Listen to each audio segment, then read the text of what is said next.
Real old Kerbal joke. Scott Munley. Yeah.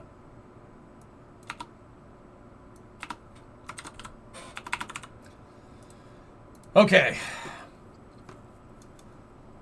Alright, so we're back over here. Yeah, so I was trying to work on ways to build more modules for this, but guys, I think we'll run the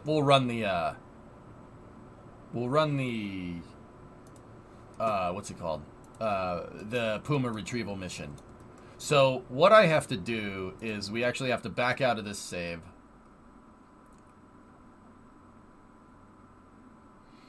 Let me turn the tunage back on.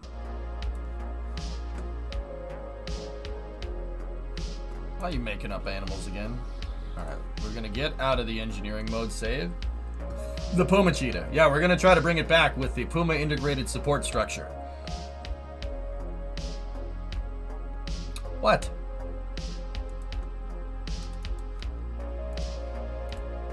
Okay. Can the Windows screen go away, or... Why? Why is the taskbar still showing up? Oh, there we go. Cool.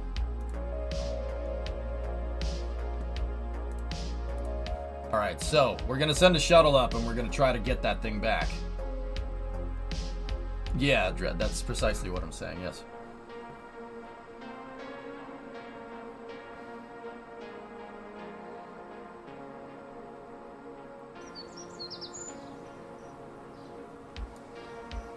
Alright, so before we do this mission, I have to go into the hangar here, and I have to just check to make sure that my center of mass, center of lift is going to be okay with pulling out a stage like this, back down from orbit. I have venting systems on the stage, and we will inert the stage before the shuttle ever gets near it. I don't... Yeah, see? Block 1 orbiter, empty. Here we go. This is strong with this shuttle. No, not empty. We need orbiter. There we go. You need to call the mission Thunder Cougar Falconbird. Thunder Cougar Falconbird. Alright, so let's this is just the standalone orbiter craft file. Just launch it, doesn't work in mission mode, Flykin. Nice try though. So just pissed away some channel points. Good job. I've been saying that for a long time.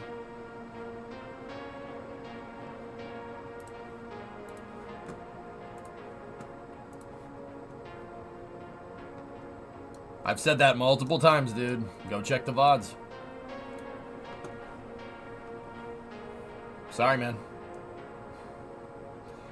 Is he playing career mode? Jens, I'm right here. You could just ask me. I'm right here, man.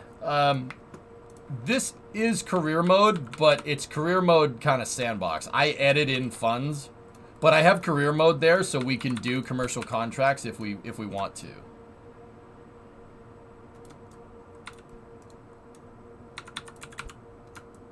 My mission mode save, if you just looked at the save in Kerbal, it would say it's a career mode save, not sandbox. So we still have science, and we can get science. And the reason why I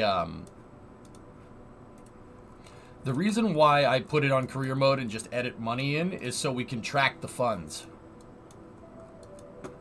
All right, so there is the Puma and the Puma's stand. So what we need to do is just empty the fuel out of this thing.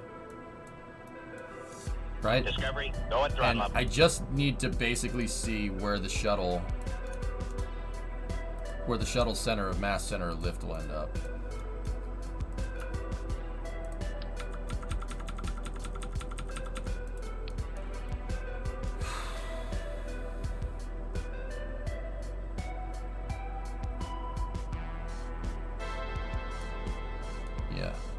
Yeah, okay.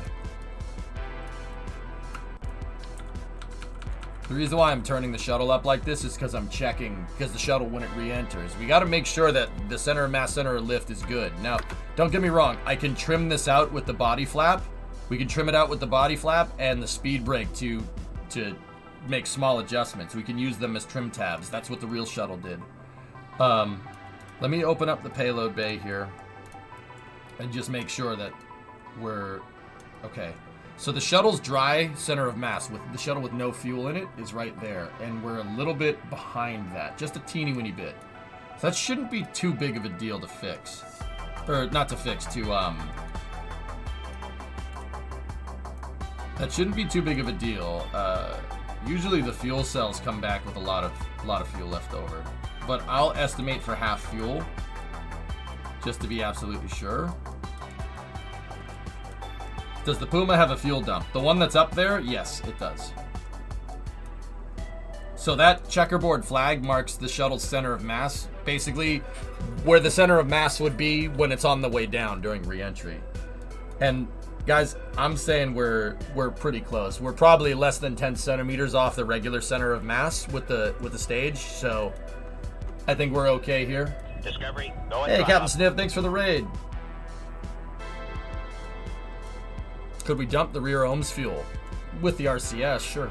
Chronos, 1913 sub. So, I think we're good to do this mission. I would say that is more than enough. That's close enough. It's very, very, very, very close. And if the fuel cells retain a little bit more fuel, let me just see. Because sometimes the fuel cells end up tapping fuel from the ohms tanks, and we don't end up using these. Where does our center of mass end up with that? Just as a reference. Yeah, it moves it even closer. Yeah, we're good. We're good. Sniff, thanks for the raid, buddy. I do appreciate it. What were you playing? I don't think I've seen you raid before. Tell me about yourself. Now. Now. I mean, hi. I mean, hey, how you doing? Who are you? I'm EJ. I like NASA. I don't know if you could tell. Bully the Raider? Yeah, of course. How else am I gonna know who he is? I don't know who he is. I've never seen Sniff raid before. Captain Sniff, tell me about yourself. This is your shot, man. Everybody's watching. Come on, take the shot. Take the shot!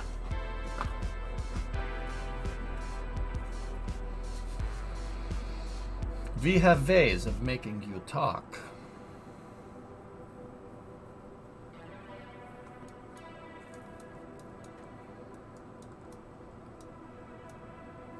Tell me, ¿cómo se llama? What's your name?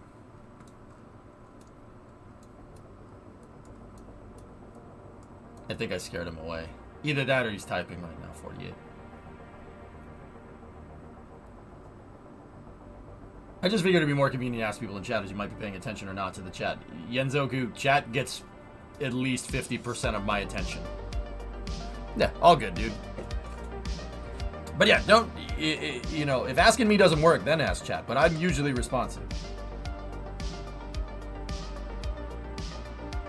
Oh, nice, Thomas. As far as I know, he just left. He's a Norwegian streamer. Oh, thanks, Amon. What I try to do, dudes, is if, and this is just kind of a good practice, if I see somebody raid, and if I see someone raid, and it's somebody that, you know, that's not like a one viewer raid. I get one viewer raids all the time. Most of the time, that's just people wanting me to acknowledge them, right? I just let those fly. But if somebody raids, you know, with more than like 1 or 2 viewers, I assume that they're raiding me for a reason, because they want people to know who they are. So I usually give them a microphone.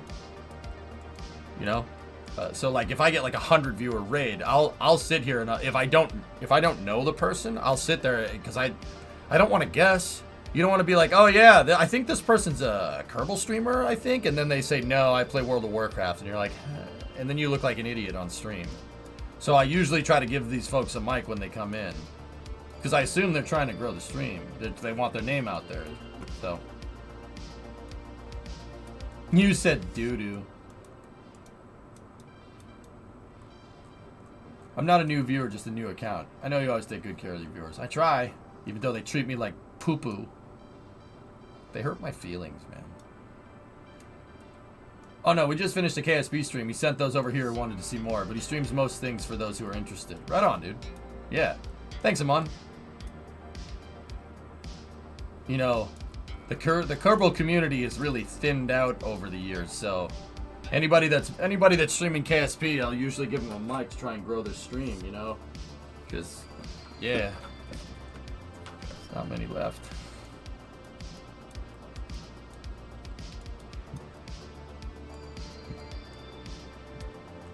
That's gotta be rough, buddy.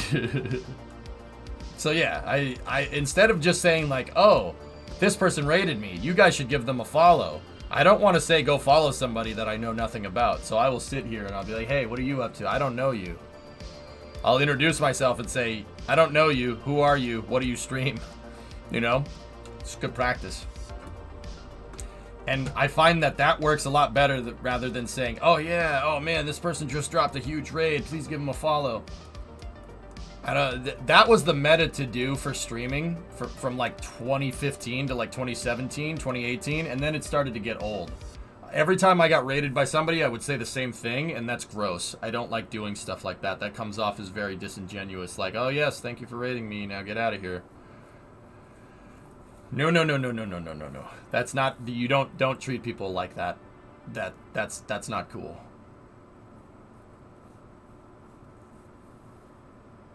Yeah, Pixel, I hope so. Ever thought of actually working as a rocket engineer or scientist? Only like every day, Jens, but you know, you're not going to get very far without a degree, especially if you're working on designing stuff. What I probably would be most qualified for at this point is being a technician and like being the person that actually puts the damn thing together. I'd do that, sure.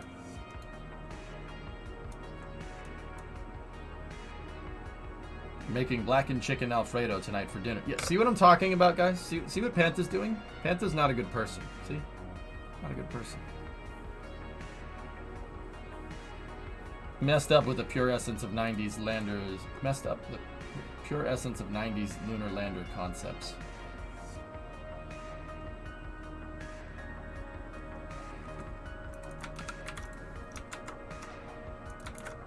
What the hell is this?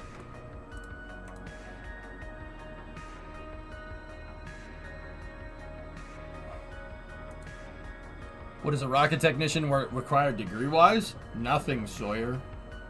You're nothing but trade skills. Trade skills is what you'd probably want.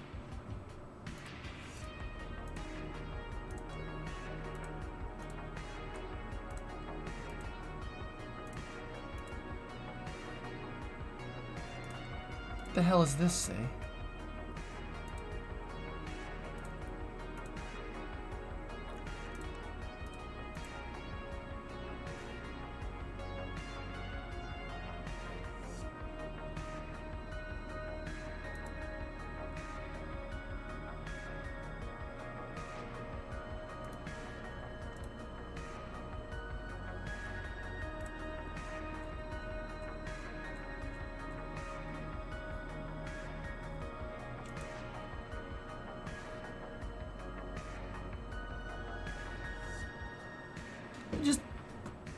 That just seems really complicated for what it's trying to do. I just make an Apollo lander, for frick's sake. Like, everybody tries to come up with all these different crazy ideas. You know what idea works?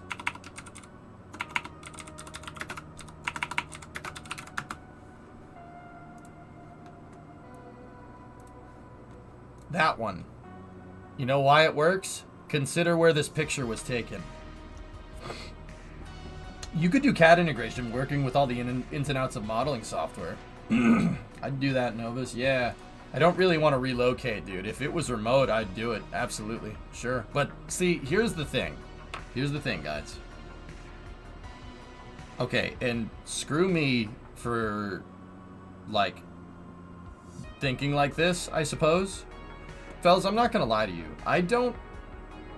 There's not many things that would drag me away from streaming at this point. There's not many.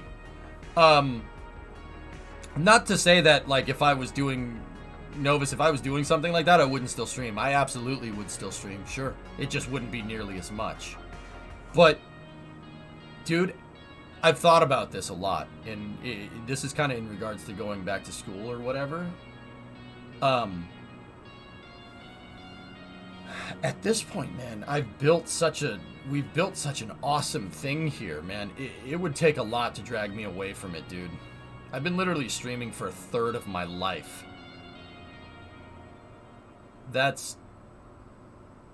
I don't remember what it's like to not stream. I don't remember what it's like to have a regular job. I haven't worked a 9-to-5 job in ever, you know?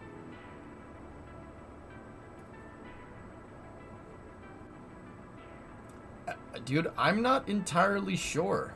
My whole goal with streaming back in the day was to build up enough money so I could go back to school to get a job to work in the industry. But the truth of the matter is that, and this is something I really didn't take into account, the stream got so big and so popular, and it kind of evolved into doing space news and covering launches and stuff. I do work in the industry. This job is in the spaceflight industry. Why? Because if there was no spaceflight, this stream would suck. Mostly because of me. You know, I'd like to think that everybody here puts up with me. I nominated you for CEO of Twitter. Why in the name of frick would you do that?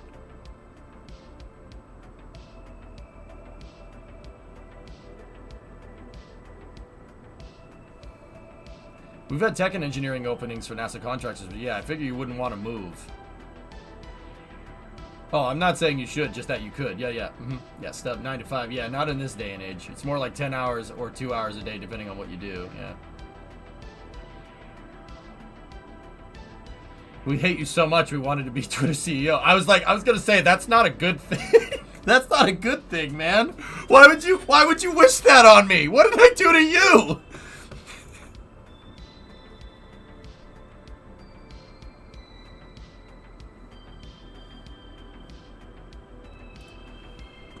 You said your viewers hate you. They do! See? And you do such good outreach here. Yeah, Rev, I'll be honest with you, man. There's not a lot of stuff that would drag me away from streaming at this point. You know, like I said, the whole goal was to go back to school to get a job in the industry. I never even put 2 and 2 together that the stream would turn into a job into the industry. It's kind of interesting. Elvis, 15-month resub. What would be your first act as Twitter CEO?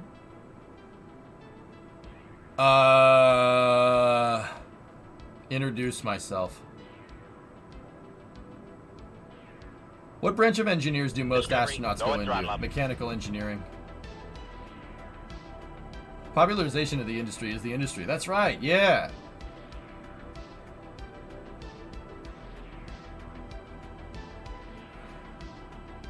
Allow myself to introduce myself. Hear me out. Be the CEO of Twitter for 3 months, then get out with a couple $1 million severance package. Cop-out answer? Do you really want to get me thinking about that, Josh? Your life, your choices. Yeah, Jens. Like, I have a job in the industry, dude. This stream helps so many freaking people, man. Like, dude, you guys don't know. I get the amount of goodwill that I get. Like, I give you guys crap, but the amount of goodwill, like, dude, I won't, you know, I say, oh, I can't go a day without somebody making me change my hat 15 times. But the truth of the matter is that I don't go a day without getting a nice message from somebody saying, hey, thanks for helping me figure things out. And you know what? That's really satisfying. I'll be honest. That's really satisfying. It's really fulfilling work. To know that you help somebody get their head glued on straight, you know? That really is very fulfilling. It makes me happy. You know, in a sea of just crap content, you know, like not crap content, but you know what I mean, like reaction of a reaction stream, like. And if that's the hustle, that's the hustle. I'm not hating by any means. You know, it helps me. It really makes me happy knowing that I helped somebody out, you know? I learned a lot of stuff. Well, that's good, man. Like I said, you guys treat me like gold. Seriously, I think you're too good to me at times.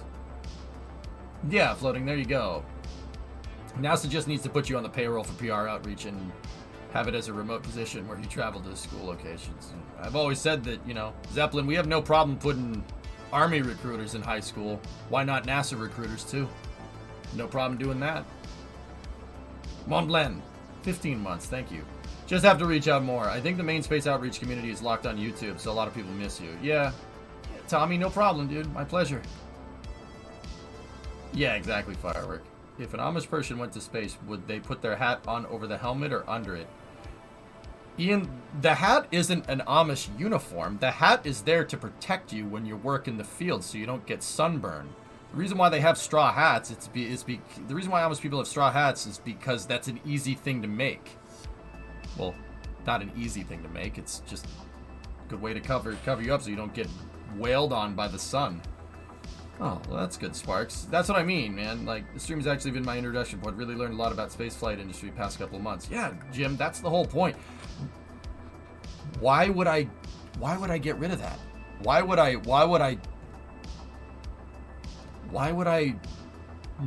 abandon all that I've built over the last decade? It would, guys, I'm not gonna lie to you. It would take a lot. It would take a lot. It would either have to be a super high-paying job or something that allowed me to work around my stream. I'm not even kidding. I hold, dude. The stream's too important in my mind. It's too important, man, because the stream can help people. You know, and I hold that in very, very high regard. No, now don't get me wrong. Everybody has their price. There is a monetary amount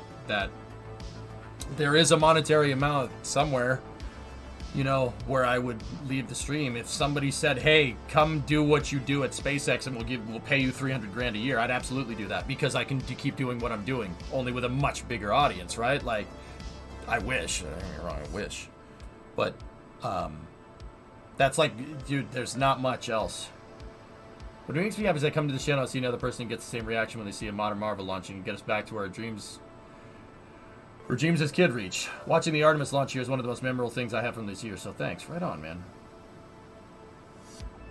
You know, you and Das both belong paid by NASA. You also belong in the NASA Hall of Fame as broadcast. Oh, thanks. I appreciate the kind words, Maverick, but I'm no George Diller, you know what I'm saying? Oh, there you go, Zeros. I just say thank you. You entertain me and teach me, so total win. Yeah, Ficola. Well, see what I mean, guys? You know, like, for all the crap we give each other and, you know, all the hat changes and all this other crap, like, dude, I probably get some goodwill from a viewer on the daily, dudes. And that, see what I mean? And that means a lot to me, dude. That goes a long way. I don't care if I don't make as much money as I would working in the industry. Like, don't get me wrong, more money would be nice, but the beauty of this job is that I make my own salary, man. There's plenty of ways to make money as a streamer. Nick leaves, EJ page up literally all day. You don't get everything right, but heck, I learn a lot. Yeah, I'm not perfect, Gil. Dude, I came to terms with the fact that I'm going to get stuff wrong from time to time. All the information is off the cuff. I don't have any cliff notes. I don't know what questions I'm going to get asked. I have no idea. Everything that you hear from me is off the top of my head. I don't have like a screen that has like topical things. I don't work that way. Everything is up here. This is my notebook. My cliff notes are up here. So sometimes I don't get stuff right. I can't be perfect at everything, you know? And you're not going to be. Don't even try. I tried to do that, and all that did was stress me out. Black Raptor, I'm lurking a lot. Being very busy in the past year, but I'm still coming to the stream because I'm still learning, and your content is both fun and interesting. Thanks. I'm not fishing for comments, bros, but yeah, like I said, the goodwill is too much. I think it's to the point where the stream does too much good for me to just say, screw this, I'm going to take a fat paycheck at an aerospace company. Bye. I think that would be a disservice to the people that have been watching for a decade. That's really not. I mean, don't get me wrong. At the end of the day, guys, you got to look out for number one. If it's the right thing, every person has their price, and I'm not even going to sit here and pretend like I don't.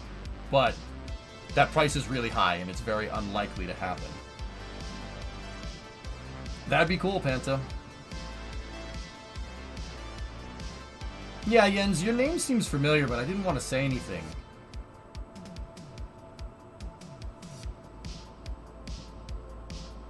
Yeah, there you go. Right on. You love the Hoonigan hat?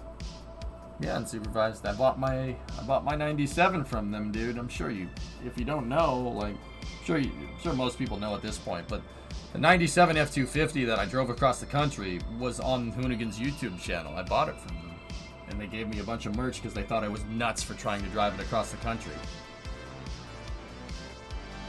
Thought. $1 million.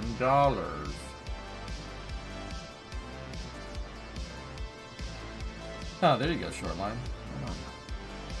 Do you like old American cars? Yeah, of course, man. You daily in 83 or 1983 Olds 88 G-body.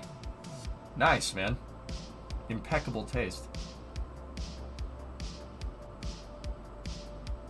Bloody Stub, even with someone in my family line who was on the moon, you're related to Neil Armstrong, Bloody? I have to say that I have learned from you on subjects that I was very familiar on. Dude. Never know who's watching, man. That's crazy. Cammy, what was your last? Sorry, I'm trying to keep track. Everybody typed out a long thing. I say this often, you're the best content creator. Basically, the only stream I watch and your streams are always interesting and fun. It helps me forget everyday life problems. That's the idea. That was kind of nuts, and I was hoping you would not have an accident, and you still came close, yeah. Yeah, Naroka, you can blame me for that. That's fine. Did you stream or make a video of it, Sleepy? Route 154. I streamed driving that truck across the country. Oh, yeah. So really got you in a KSP. You're a Richard and I hate you. Yeah, that's what I was expecting.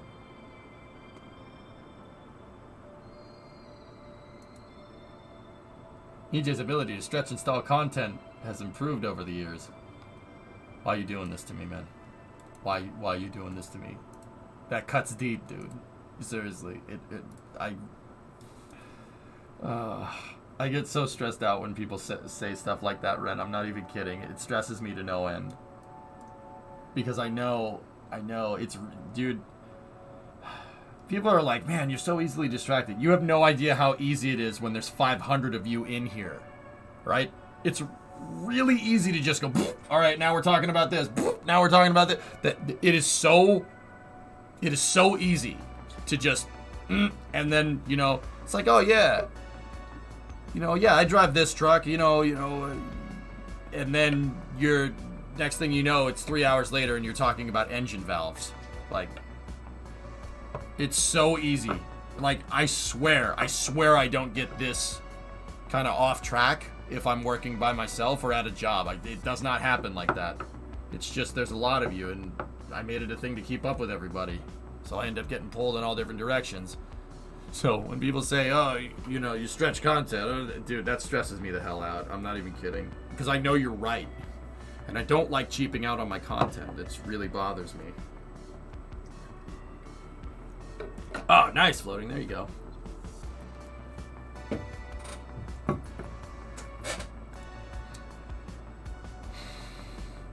Brownsville's just showing off. Yeah, at least you can read chat. Imagine those fast-moving chats. Dude, I can keep up with a chat around 1,000 viewers. I can keep up with it. After 1,000 viewers, it's like I can keep up with every other tag. Which is why, the other day, during the Artemis launch, people were telling me to see last when there was 2,500 viewers in here, and I'm like, that's not happening.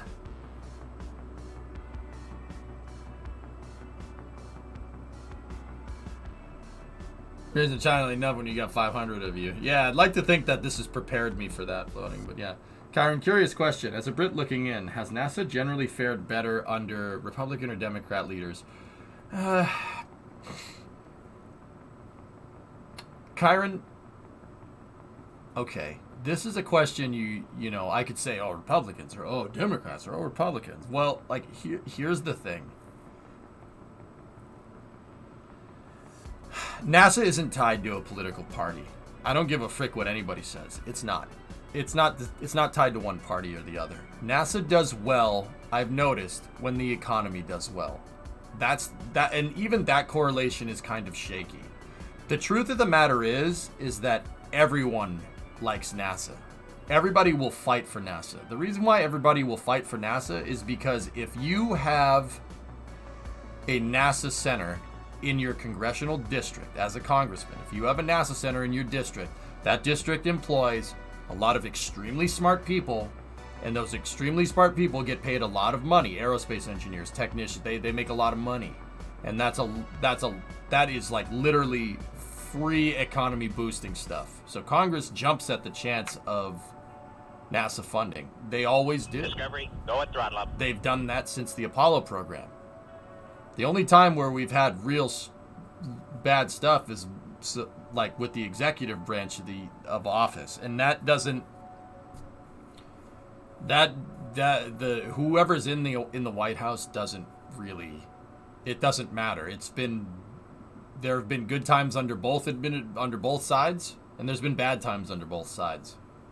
The worst thing that can happen for NASA is recession. Seriously. If you look up every single freaking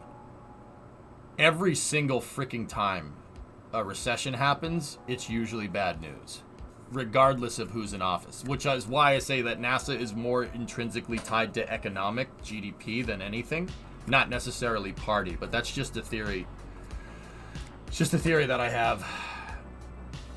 The truth of the matter is that everybody, regardless of what letter you have next to your name, wants to ride that damn gravy train. So they'll always vote for more NASA funding if it means more funding for their congressional districts, dude. That's agnostic of party. That's just human nature. So you ignore me on purpose. Thanks. What's up, Alexi?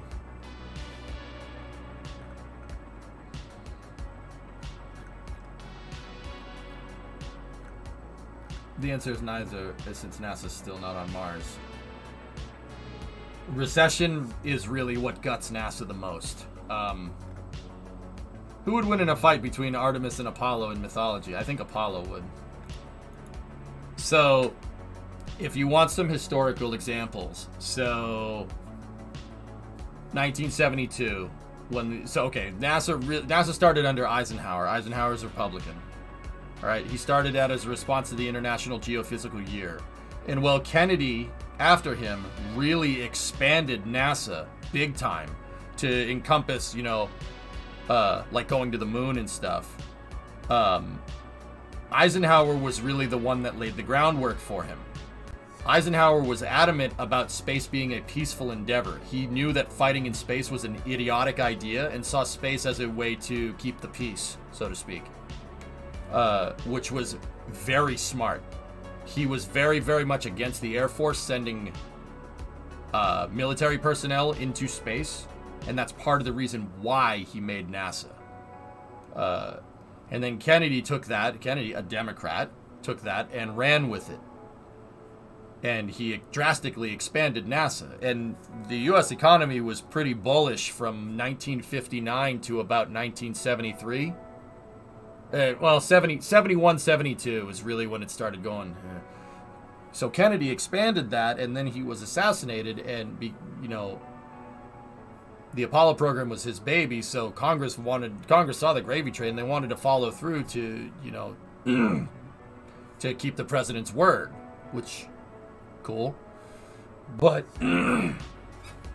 Like I said, the U.S. in the 60s, the economy was super bullish. The economy expanded like crazy in the 60s. But in 71, there was a recession. The reason why there was a recession, because Nixon, the guy that replaced Lyndon Johnson after Kennedy, so Lyndon Johnson took Kennedy's spot on November 22nd, 1963. Johnson kept going with the Apollo program and basically pitched it to Congress as a way to avenge the president that was assassinated. You know what I mean? Because I think he said I think communists did it, so we got to beat the communists to the moon or something like that. I don't know. I forget that part. That part's very sketchy, in my mind. It's not sketchy with what happened. Like don't read too much into it. So they kept going and they kept expanding the Apollo program, and then in the late 60s, Nixon, a Republican, took a spot, and he ran on a ticket of less government spending. He wanted to end the war in Vietnam by basically bombing Vietnam back to the Stone Age, because turns out war gets very expensive very quickly if you're not careful, which you needn't look no further than current events, but I digress. So, because in the late 60s, the economy started to go down, and then in 1970, it was kind of like, yeah, and then during the Nixon administration in 1970, the U.S. switched off the gold standard. Our currency was no longer tied to gold. We tied our currency to confidence, and we did that in a way to drive the Soviet Union economically into the ground. That's why we did it. I'm pretty sure. But I'm no economist, so don't quote me on that one. So when we switched off the gold standard, there was a gigantic freaking recession. There was a huge recession, 71, 72, and then the oil crisis happened in 73, where the oil-producing countries of the world thought they were being exploited by the United States and literally told us to go pound sand because we were being dicks about it. We basically pointed a gun at their head and said, hey, keep producing oil or else. And they said, or else what? Frick you. Good times. It's a little more, don't get me wrong, geopolitics is a little more complicated than what just like rocket science. But so, because Nixon ran on a ticket of reducing big government spending, and Nixon particularly didn't like Kennedy because he lost to John F. Kennedy in the 1960 election. You think past current elections were close? 1960 was extremely close. Like, the only election that had a closer tally was like 2000. Seriously, it was close. So Nixon didn't particularly like Kennedy, and he wanted to. He ran on a ticket of reducing government spending, guys, which is funny because he switched off the gold standard. But whatever. So, arguably, NASA's current course was literally set in December of 1972. Or not December. In the middle of 1972, Nixon basically canceled the Apollo program because the thing about in the United States is Congress wants more space flight. They want more space flight. They want more money, right? So, the executive branch, as a form of checks and balance, is in charge of NASA's goals. They set NASA's goals. Okay, so the president sets the goal, right? President sets the goal, and then those goals get legislated by the legislative branch. So there's two houses in the legislative branch of the United States at the federal level. You have the House of Representatives and you have the Senate. The House of Representatives controls the purse strings, okay? So they'll draft up, the laws to basically do or don't do what the president, wants NASA to do, right? And then the Senate will ratify it into law. That's what the Senate does. They ratify the laws that are proposed by the House. Now, don't get me wrong. The Senate can propose new law. They can do that as well. Senators can do that. It can go either way. But usually, House writes the bill, sets the price, and then they send it to the Senate, and then it's voted on by your constituents, by your representatives, right? Or senators. I mean, but either way. So the House and the Senate, regardless of who has a majority over in the past, has shown that they've wanted more funding for NASA all the time. But if the president doesn't want it, he has the power to basically say, I want NASA's goals to not be to go to the moon. I want it to be reusable spaceflight because it'll save money. And I ran on a ticket of saving money. See what I mean? That's why we got the shuttle, because that's what I mean. It set the course of history. The reason why we got this thing is because they wanted to try and reduce the cost because the Apollo program carried a heavy price tag. So we got the space shuttle. And then they underfunded the space shuttle too. But, so the space shuttle got delayed, and then, you fast forward to when the space shuttle starts flying, Ronald Reagan is in office. So Nixon resigned in August of 1973 because of the Watergate scandal, because they were caught peeping on the other guy, which is... Actually, he got caught covering up people from the Republican side spying on the Democratic National Convention. That's what happened. He resigned in August of 73, and his vice president, Gerald Ford, replaced him until Jimmy Carter got elected in 1976. And then Carter kind of just... he did okay. But NASA wasn't really doing anything during that time, so, you know, in terms of what he was doing economically, I don't know. I know where it pertains to spaceflight, not anything else, right? Then the USSR stole the blueprints for the space shuttle. Something like that. They spend money to save money. Yeah, exactly. Senators want more funding for NASA because it means more local jobs and more industry. Exactly, Weiser, which is why I think that NASA is much more tied to how the economy is doing. So, the economy was basically in the toilet in the 70s. It was in the US. It was not very good. The oil crisis killed us. It strangled us off. But that's what happens when you go around threatening countries to produce more resources. But there's probably more to it than what I just said, but you get the idea. So when Reagan came into office, Reagan wanted to fund NASA. So he wanted to put the shuttle to work. Basically, the shuttle was he thought the shuttle's a good design. Let's put it to work. So that's what he did.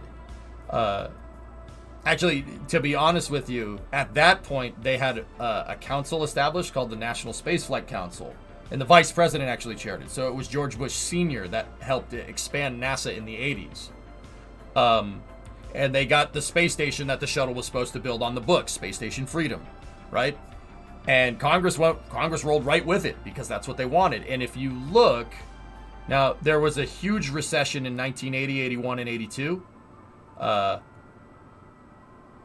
And they had to jack the inflation rates because of the huge recession. But by 84, 85, the economy bounced back real quick. It bounced back pretty fast until a recession in 1988. There was a recession in 87, 88. The stock market took a dump in 87. Challenger obviously didn't do anybody any favors, Kyron, but that was agnostic to political party.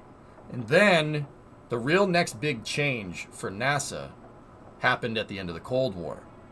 So the Cold War ended, and then Bill Clinton got elected, a Democrat got elected into office in 93. He abolished the National Space Flight Council and made a committee for deciding what NASA should do. That committee promptly decided, because the Cold War was over, U.S. defense spending literally went from like up here to down here overnight. It was like way higher than what we're spending now, even adjusted for inflation, right? And because Clinton basically tried to reduce government spending because it had gotten crazy because of the defense spending went bananas because of the Cold War. So he was trying to reduce defense spending, and NASA got caught up in that. There's a huge recession in the early 90s. That coming off of the one from the 80s. There was a huge recession, and there was a huge downturn in like defense spending, and part of that is NASA. NASA partly, it's not defense spending, but if government spending is going to go down, NASA gets the axe, and all those projects that Reagan had put in, right? Under a project called the Strategic Defense Initiative, and then George Bush Sr. continued that, right? All those projects, they kind of said, no. So they took Space Station Freedom, and they literally, any modules that hadn't been made yet, they said, no, don't do that. And they said, the Russian space program, we can help prop up the Soviet space program so those rocket scientists don't go to a foreign actor. So they decided to work with the Russians in 93 to save costs and keep the Russian space program alive, so those people had jobs over there so they wouldn't go to like North Korea or China or Iran or whomever. So we decided to work with the Russians instead. But NASA's budget got thrashed in the 90s, and that's because the defense spending went in the toilet. Government spending went in the toilet because Cold War ended, and because the economy shifted so much in the early 90s because of this. The world economy, there was a recession that was correlated there. Now, the next big hurdle, that was with a Democrat in office, right? the next big hurdle, Kyron, came in 2008. Constellation program got axed because Obama wanted to he wanted to reduce government spending because of the recession. And that was their reasoning. We know we're in a recession. We really can't spend as much money right now. And that's the reason why they went with a cheaper commercial alternative. And that's why we ended up getting commercial space. Now, I'm a little bit about that because how they pitched it is we're getting commercial space as a replacement to our national space program. When in reality, we were going to get commercial space, right? We were going to get commercial space flight anyway. In order to go back to the moon under the Constellation program, they were going to farm out going to the space station to commercial customers.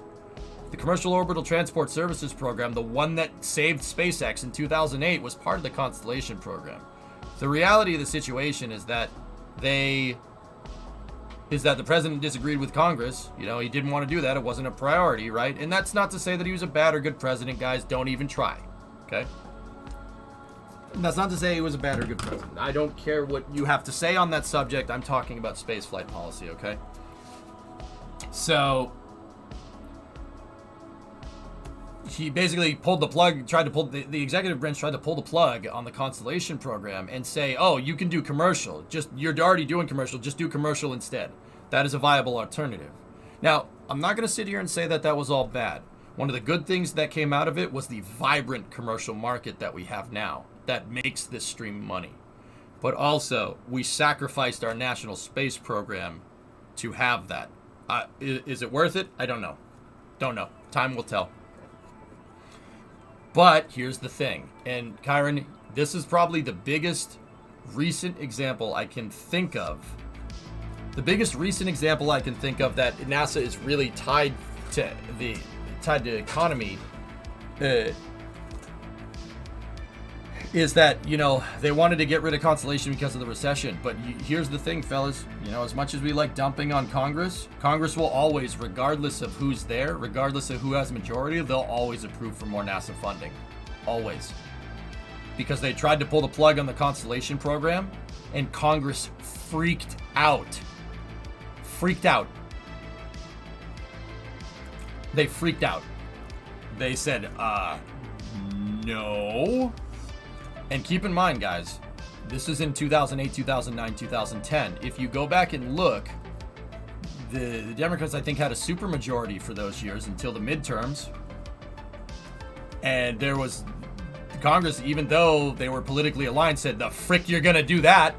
Bill Nelson, old school Democrat, he's the guy that runs NASA right now, said, hell no, you're not doing this. Are you nuts? They didn't want to stop riding the gravy train. Also, our national space program is a point of pride. So that's, you know, everybody looks to NASA. Everybody looks to NASA like, you know, as this thing that represents a higher purpose for humanity, right?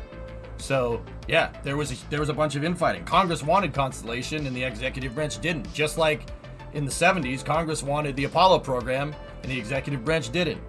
But it's not intrinsically tied to any political party. NASA is something that everybody likes. It just really is more tied to economy than anything. You know, look. Okay, so if we really want to go modern, right? So what happened in 2016? Obama leaves office, and the big guy, the freaking Trump comes in, right? He comes in. I just said that, and everyone's like, huh?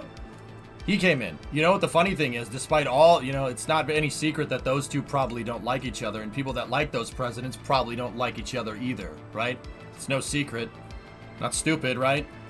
The funny thing is that, honestly, he took SLS, the SLS program, a product from a Democratic majority Congress, and expanded it, and then put Jim in charge to expand it even more. It's not tied to party, guys. It never was. Anybody that tells you that is a moron. It's not that simple, Kyron. It doesn't work like that. Seriously, the space program didn't change. Everybody was like, oh my gosh, he'll ruin NASA. Jim will ruin NASA. And Jim's boss is ruin. No, they expanded NASA. They got NASA more funding. They put a lander on the books, man. And that was with mixed party, mixed houses of Congress. Mixed houses of Congress. They still got it done. Because everyone likes NASA. Every senator wants more NASA jobs. They want to expand NASA, but the conditions have to be right. And that's what I mean, Kyron. It's more tied to economy than party. Way more.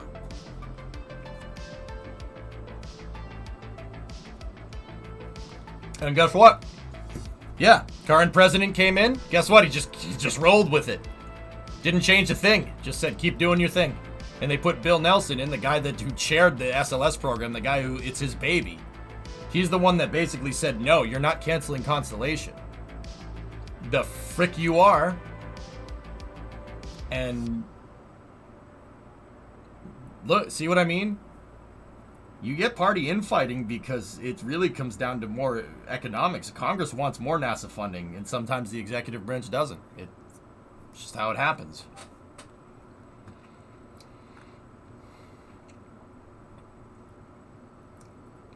A small point for the sake of accuracy. The oil embargo was due to the U.S. material support to Israel during the Yom Kippur War. Oh, yeah. That's right. That's what it was. Yeah, that's not... Yeah, Hellfish, I know the space side of things, but also these events have a lot to do with it, you know? I know For All Mankind isn't your favorite show, but is there any scenario in real life where NASA would become self-sufficient in terms of funding and not rely on government?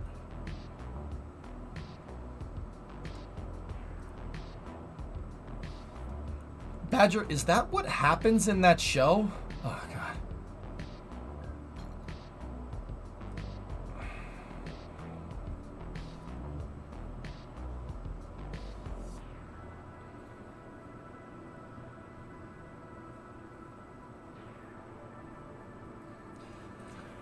Badger, I would certainly hope not.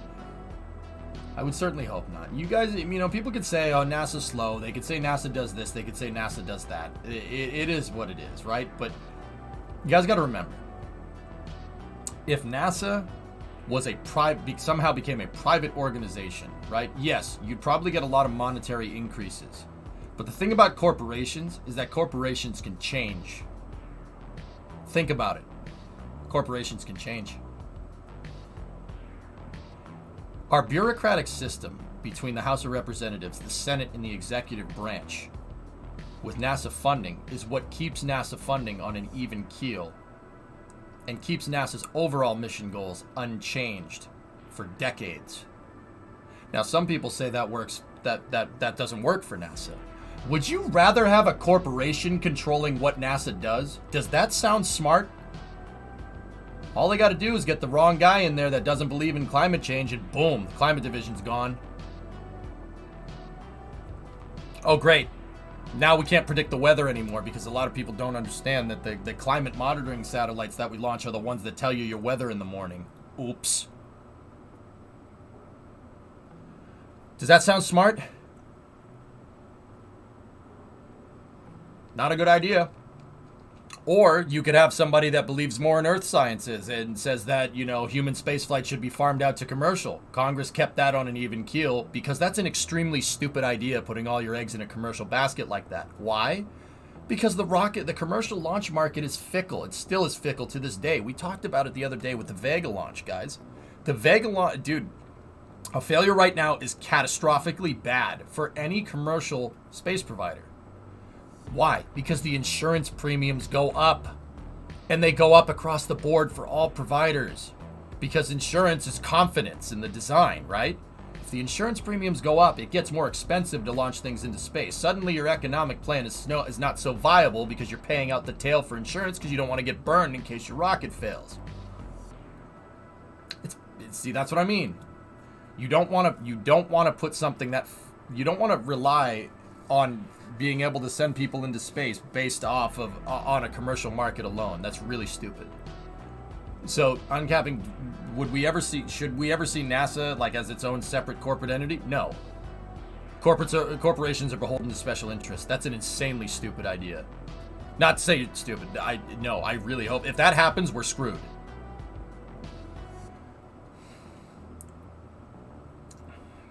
Like, screwed. This is why I've always said, I've been saying this on this stream for the better part of a decade. NASA needs to have a healthy in-house program. They need to have a healthy in-house space program that is redundant to commercial.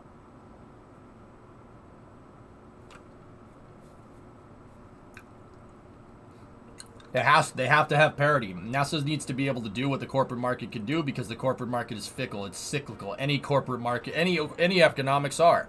Economics moves in cycles. They go up and they go down. There's ebbs and flows. All right? It's not going to be bullish forever. NASA bridges that gap. There you go, Dama. Does that make sense, dudes? So, Kyron, I'm sorry that was a little bit of a long answer. And I know we got to get back to doing the space mission, guys. But it's not tied to party. It never was. Anyone that goes and spouts that nonsense has no idea what they're talking about. I can say that with pretty damn high confidence. They have no clue what they're saying.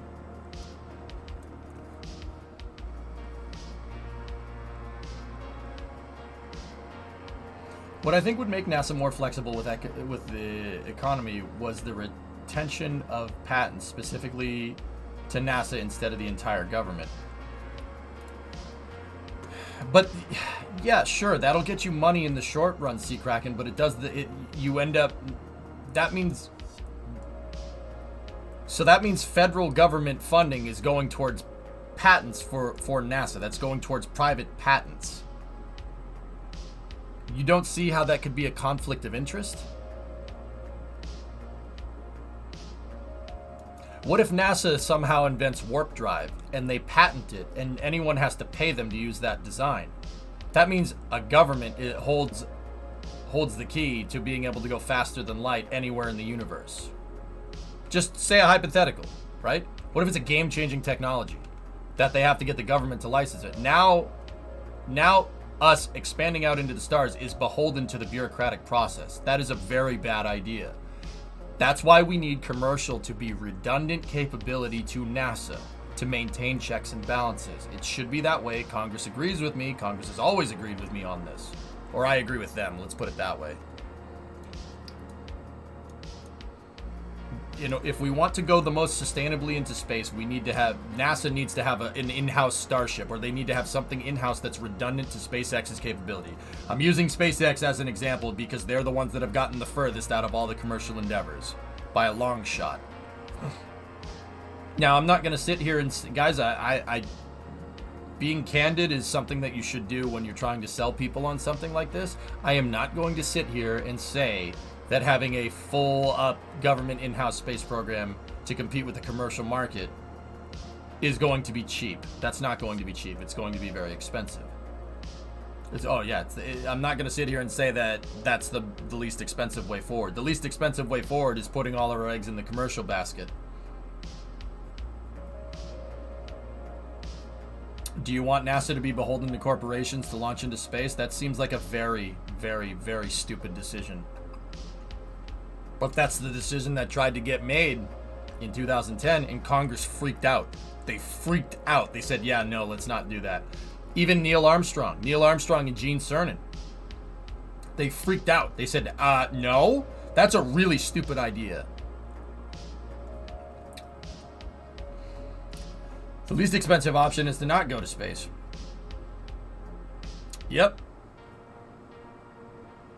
Yeah, so yeah, you're right, Uncle X, but I'm not going to, like I said, I'm not going to sit here and just say that NASA having an in-house Constellation-style program redundant to Starship's program is going to be inexpensive. It's not. It's going to be expensive, and it's going to cost money. Would you rather roll the dice with long-term spaceflight viability like that? I wouldn't.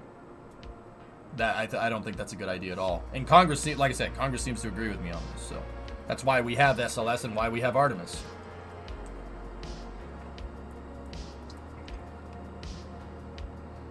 I used to work as a test tech for the DoD contract company. I know why the thing costs what they do. It's worth when corporations do it, when government does it at all. Well, Jens, that's why you need checks and balances. There needs to be a check and a balance for spaceflight. We're literally dealing with...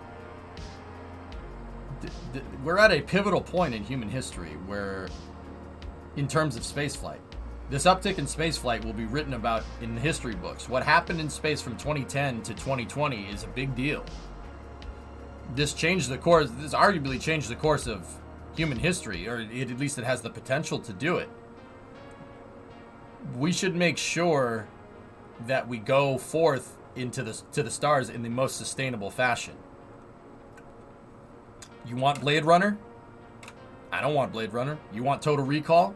Nope, don't want that either. I've thought about this, dude. You want that? You want that? Do you want Starship Troopers and stuff? I don't want that. I mean, some people probably do want that. I mean, the only good bug is a dead bug for Buenos Aires, right?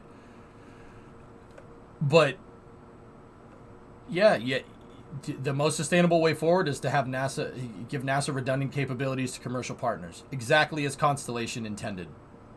I mean, you don't know how smart Constellation was, and it's a shame that the freaking economic recession is what was the excuse for taking it out. It's a shame, but yeah, Kyron, it's tied to economics more than anything.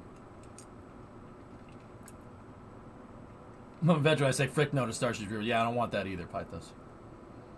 I want practical Star Trek. Yep.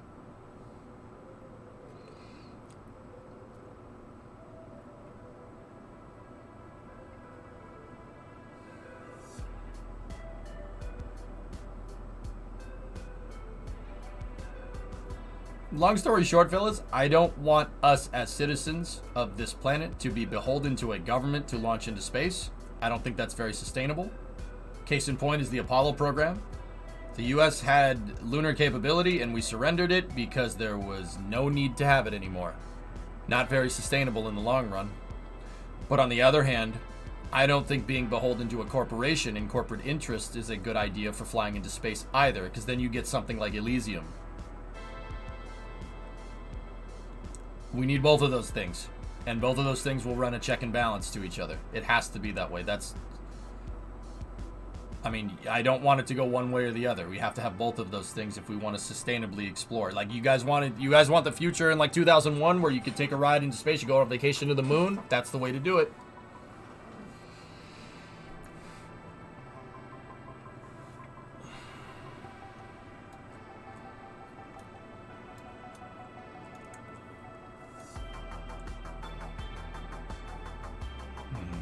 Yeah, I know. Short take. I'd like to learn to live together a bit better before we take off and go to space to form hostile factions. Aldezert, it's gonna happen. It's gonna happen. It's gonna happen. Dude, and call this a little bit cynical on human social behavior. Someone's always gonna disagree. There's always gonna be a misunderstanding. There's always gonna be people that get exploited. This always happens. It's human nature. We're pieces of crap, dude. Checks and balances like the ones that I'm talking about will keep that in check. They keep human nature in check. Like working together in space between international partners keeps the peace in space. See what I'm talking about? Dude, we're going to expand among the stars. Like, we're going to expand out to the stars, and something like the Expanse could happen. Sure, why not? People will always disagree about stuff. Dude, I could give everybody in here a free lunch. Somebody would complain. Someone would. Like I said, you call me cynical in that regard, but I don't look at it and say, oh, everyone sucks. No, I look at it and say, well, someone's probably not going to agree with me about this. We better find ways to keep this in check for a check and balance to find a more sustainable way. Because if I sat here and said NASA's budget should be doubled, right? I'm pretty sure all the SpaceX fanboys would have a problem with that, right?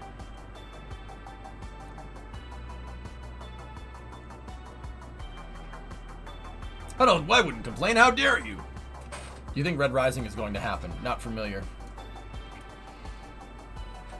You see, Avatar 2 really makes the human race look like crap. Human tech was pretty awesome, though.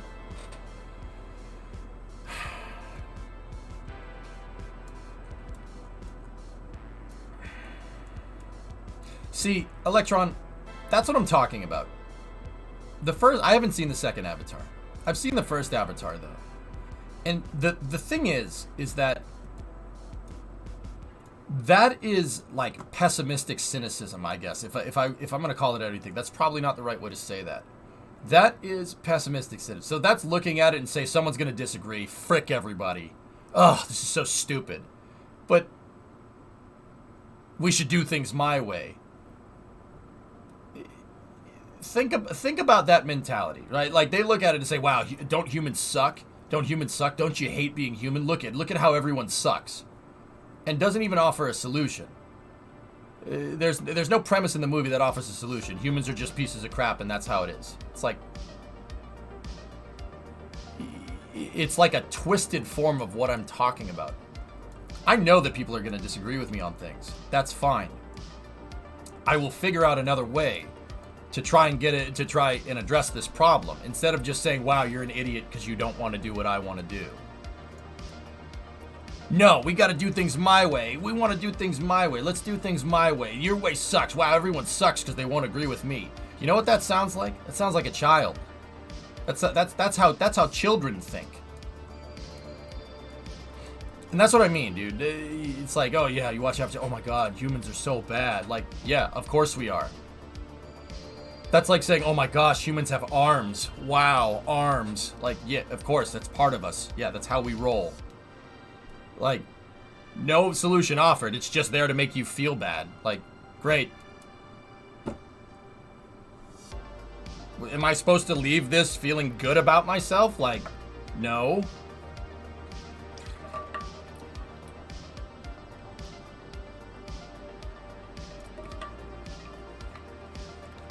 Look, like I said, someone's gonna disagree with you. Even if you have a great idea that could benefit everybody, someone will still disagree with you. You know why they'll disagree with you? Because frick you. That's why. Because frick you. Maybe they don't like your idea. Maybe your idea is dumb. Maybe they just don't like you. Someone will always disagree. That should be taken into account because that's human nature. That's like saying, oh, I'm going to make a spacecraft that goes to Mars and put no toilet on it because I think peeing is stupid. You see how dumb that sounds? We should just stop peeing. Let's just stop peeing. Frick it. No, screw that. Let's stop peeing. We don't need to do that. It's a waste of time.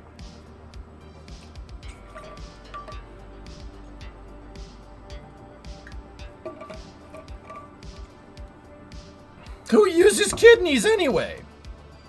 Speaking of piss, good point. I mean, to be fair, the Apollo spacecraft didn't have a toilet on it. They made them poop in Ziploc bags. Think about that and how messy that would get in 0G. Yeah, I probably just ruined your idea of the Apollo astronauts. You're welcome. EG, I disagree with your opinion. Peeing is very cringe and should be abolished.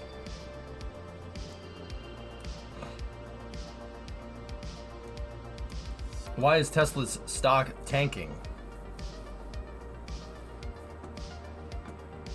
Because the economy isn't doing too well, public, because we essentially shut it down for 2 years. That might have something to do with it. Everyone's stock is not doing well right now, dude. We got another message from Brimo. It's just distractions galore today. What's up?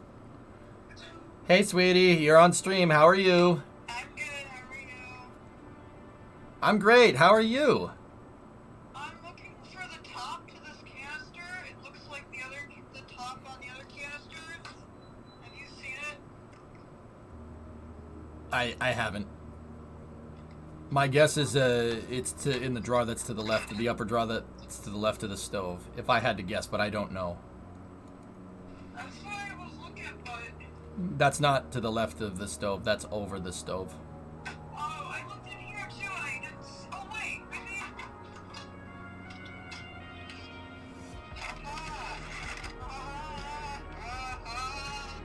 Found it. Found it? Found it, thank you. Okay. I love and appreciate you. I hope you're having a good time with your Twitch chat. Oh yeah, we're having just fine over here. I heard you talking to the lady a second ago, and I was like, I'm gonna go make cookies now. Enjoy your cookies. Thanks. I'll see you later. I love you. Love you too. Bye-bye.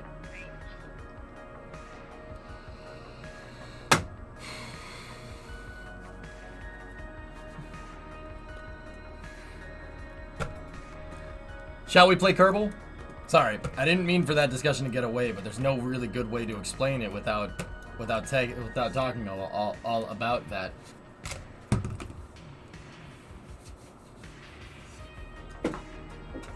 Well, that's a shame, Hellfish. Alright. EJ, doesn't the ISS have its occupants relieve themselves into a vacuum? It's a toilet, sweet potato. It's a toilet with a vacuum cleaner built into it. Don't get me wrong, it's not a powerful vacuum. It's just enough to get it, you know, waste products moving in the right direction. Does that help?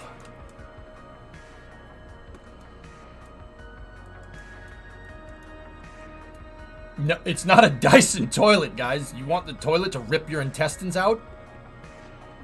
No.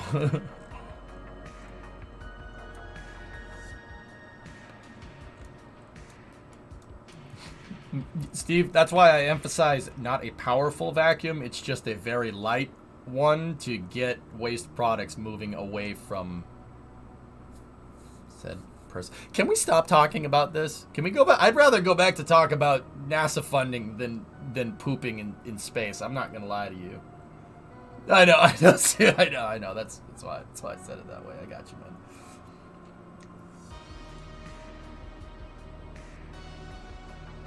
No, Grobe, I haven't.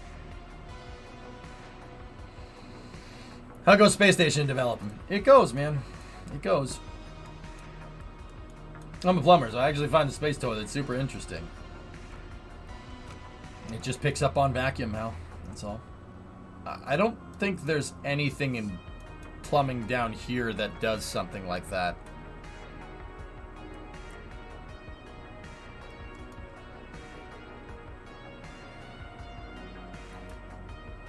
We could talk about hydrazine. I have seen it, Novoraptor, yeah.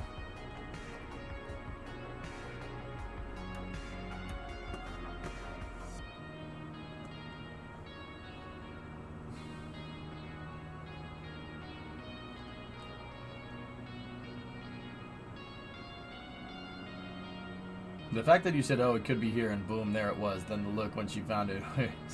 Yeah, okay, I don't know, man. I remember things, dude.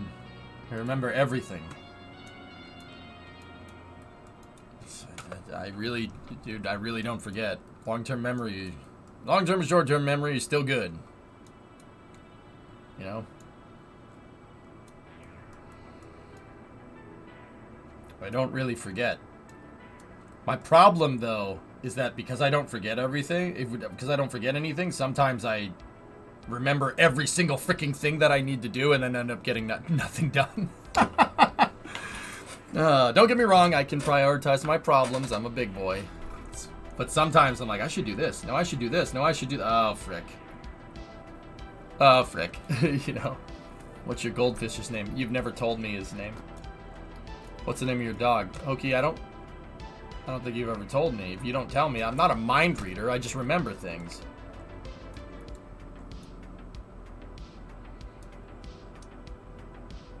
Now I'm wondering, do your valves have to work harder without gravity? No, KSP. No.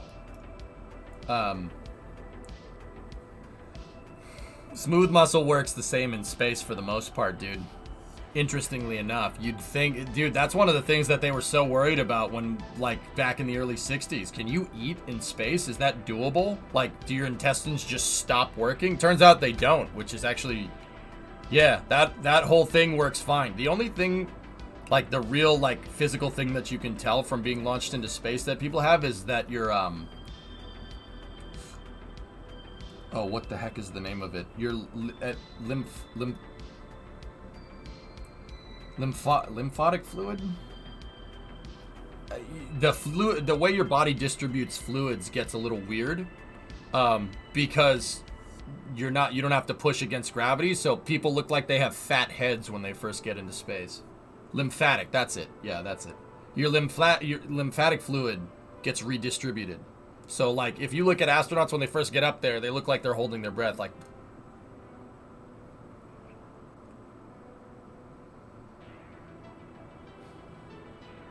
Yeah, Maz. What is the name of your fogs? Fogs? I don't remember. Buddy, it's a Shih Tzu Poodle mix.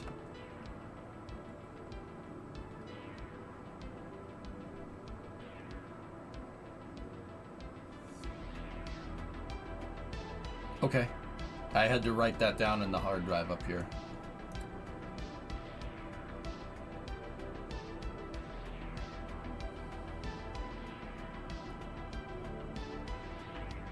For the most part, Crobe, yeah. My dog's name is Apollo. This is important information, okay? A friend asked if Dr. Evil's rocket from Austin Powers would work in real life. Yeah, sure, why not?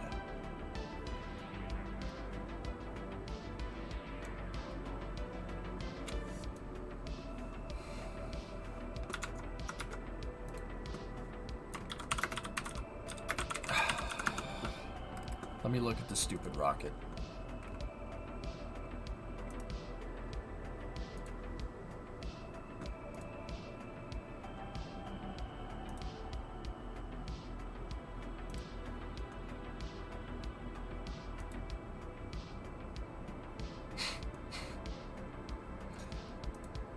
Wait, why did this pop up as a... What the fuck? Okay. Oh, okay.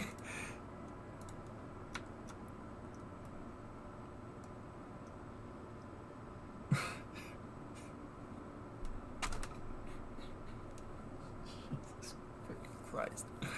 Okay, so... I can't believe I'm doing this. Alright, so... Get the mission mode thing off there. So Dr. Evil's rocket seems to be... It seems to be a sustainer.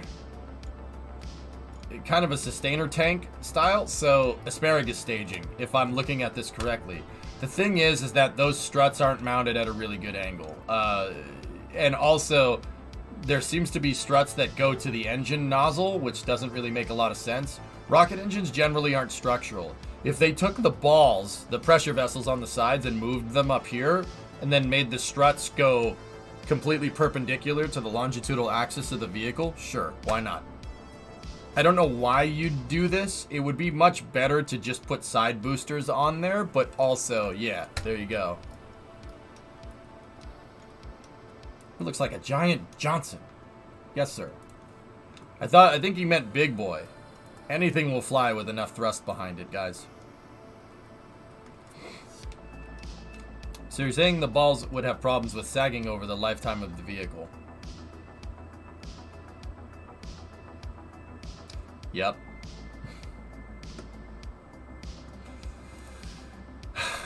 Yep. Yep, they would. It would definitely introduce fatigue at max Q.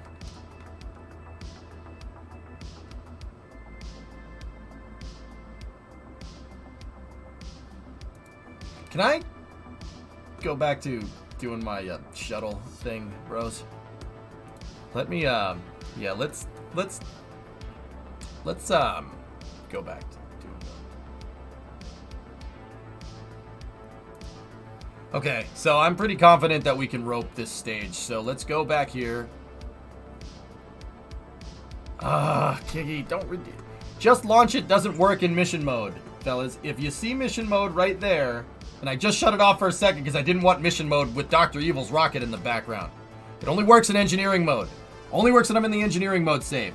That makes it so you can't just press this stupid thing willy-nilly, alright? You actually have to think about it. Because if you're going to spend my damn channel points that you earn, you best be thinking about it. So, I will say this once, I'll say it again. If you redeem the just launch it in mission mode, it doesn't count. And I said that before anybody retrieved the just launch it.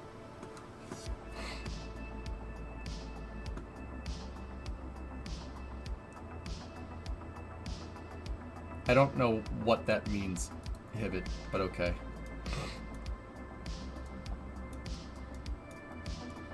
Alright, anyway. Let's get this shuttle ready to go. Move the NPM out of position. We don't need Tidris anymore. And we don't need Puma anymore.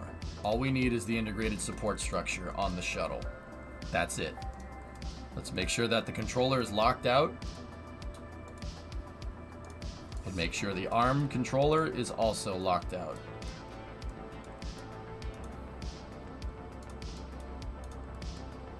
Okay. Make sure we have the pins for the Centaur stage in the right position. We absolutely do.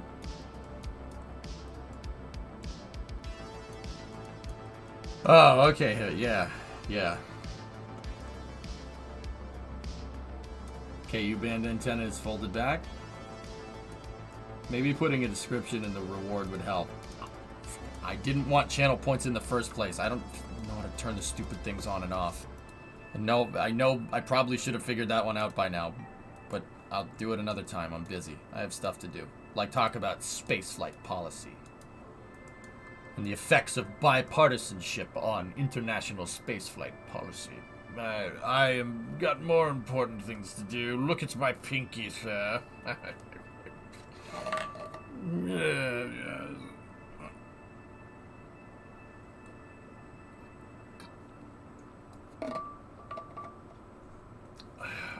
Yes.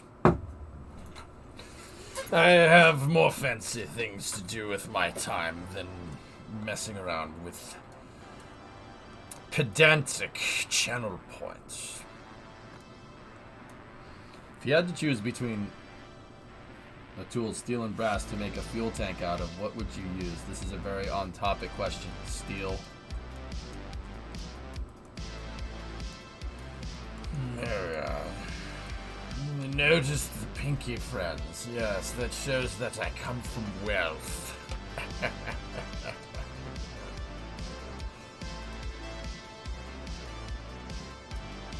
Fun fact, the pinky thing came from French aristocrats having stiff joints because of syphilis. Oh, no, no. No more putting the pinky out. How about that? Oh, how about we promptly never do that again? Codsworth, strike that from the record, please. No more pinkies.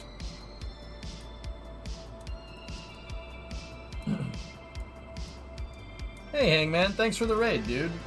Rocket engine go brrrr. What were you up to, man?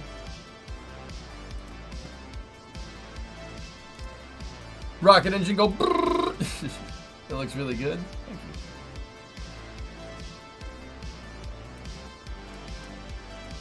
Alex, only the French would take something like that and turn it into, like, yes, I put my pinky out.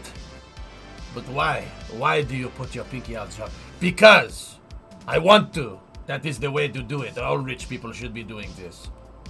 Jacques said we should put our pinkies out when we drink a wine. Okay. Yes, pinky out. Yes.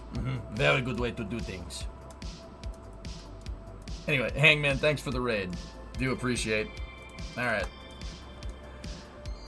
Pathfinder's good to go. I have my notebook here for the retrieval, for the stage, for the numbers, for the arms. So let's switch over here. Top 10 compensations in the history of the world. Put your pinky in. No, I am tired. Well, have a nap. Then put your pinky in when you drink. What's wrong with you? Sorry. I'll stop. Okay, so what we're gonna try to do now is grab. We're gonna try to grab the grab a Centaur stage.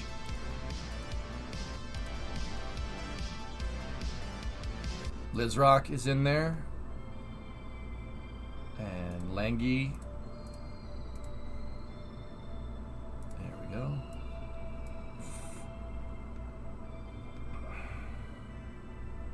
We're gonna start running a 4-person crew. Jedber. Actually, hang on. Take Lizrock out for a moment. We need another pilot. Diesel. Okay. So, commander, pilot, we need an engineer.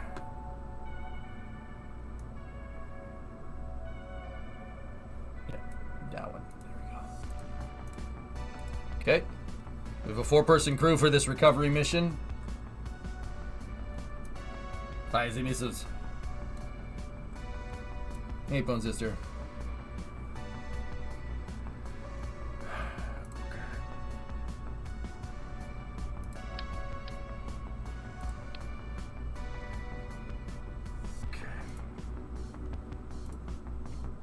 Okay, let's do this.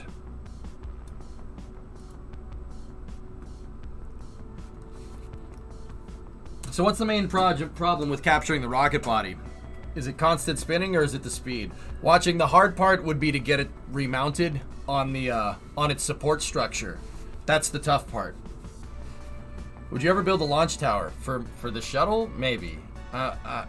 Probably. I'll be honest with you, Leah. Probably not. I've built launch pads and launch towers in the past, and it gets very. In a game where you don't have any launch pad parts, building launch pads does get to be a little bit difficult. Yeah. Blinky, you gotta run. If I'm not back, Merry Christmas and Happy Hanukkah. Have a good break. Over. Stay safe with all the snow in the north. Ah, thanks, man. All right. Have a good day, Blinga. I'll see you, buddy. One of my Kerbals is named Spaghetti. Nice.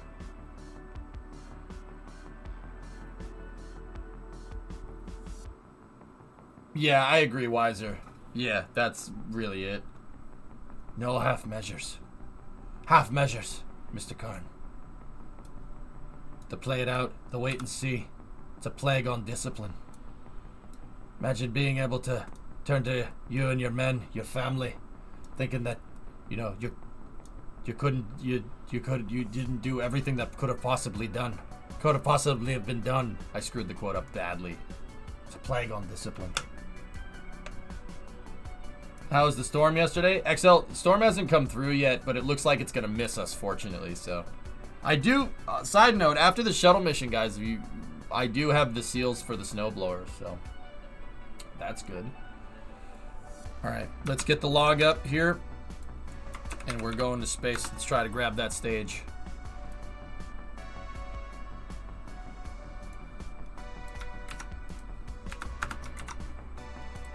CTS-6 payload. The Puma integrated support structure.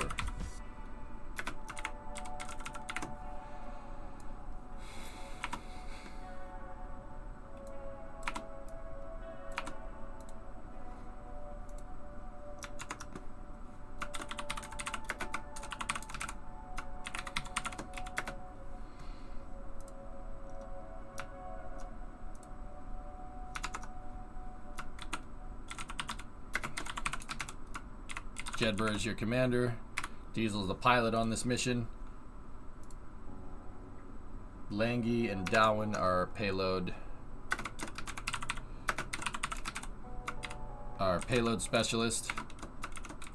And then Darwin Kerman is the mission specialist. There we go. Okay. Crew's on. Let's see. What is our T0 here? Oh, score. The Puma's like right above us. Wow. That's good timing. Sweet.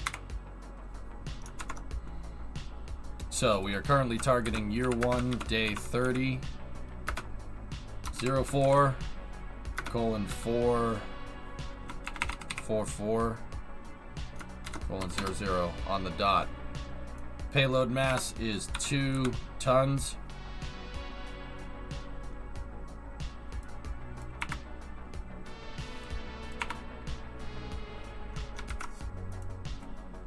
Get rid of that. Get rid of that. Get rid of that. Get rid of that. This is the Puma 3 upper stage recovery attempt. We'll have to check the cost when we get back down. Okay, let's go here.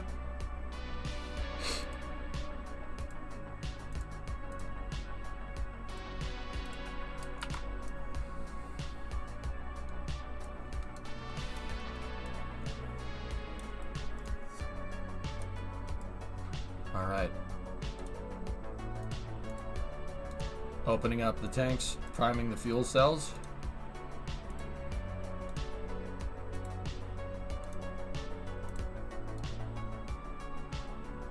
Okay, Pathfinder is now running off of its onboard fuel cell.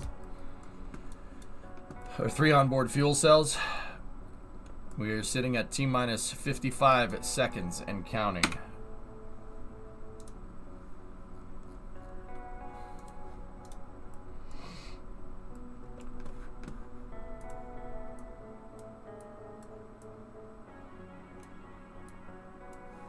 Do you have instructions or a list of mods on how to make KSP look so amazing? Yeah, Couch, already been done. There you go. All right. Okay, we have a go for auto sequencer start. Pathfinder's onboard computers have primary control of all vehicle critical functions.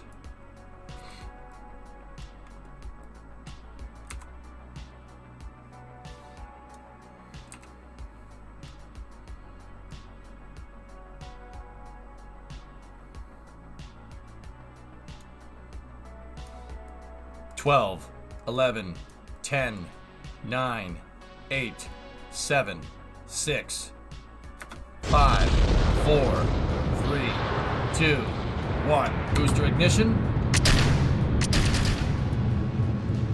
And we have a liftoff. Liftoff. CTS-6 carrying the Puma integrated support structure for testing down mass and payload recovery. Cleared the tower. Roll program is complete.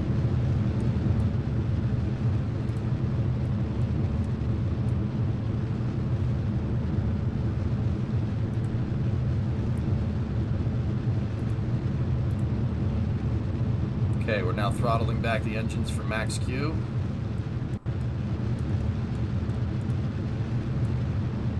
Notice that the frames are a little choppy. It's because we haven't restarted Kerbal since I did the time warp with the station a little bit earlier in the stream.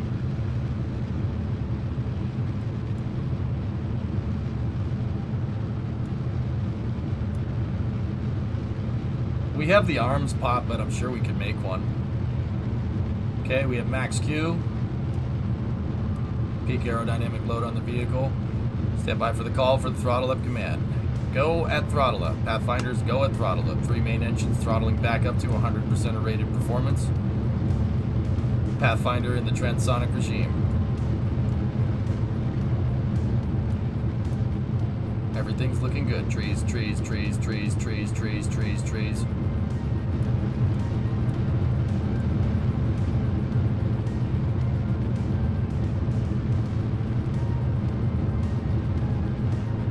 I've made KMUs in the past, Element, yeah. But I'm pretty sure the context of what Pop asked was like in this space program. Max Q, maximum aerodynamic load. Basically, at a certain point during ascent, the vehicle can't move the air out of the way fast enough, so air starts to compress on the front of the vehicle and squish it.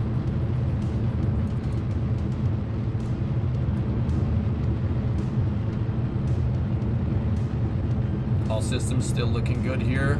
90 seconds into the flight. Everything looking good. First 4 Kerbal crew launching on Pathfinder. Pathfinder's 6th mission here. Next step here is approaching thrust tail off. We've hit thrust tail off, standing by for solid rocket booster separation.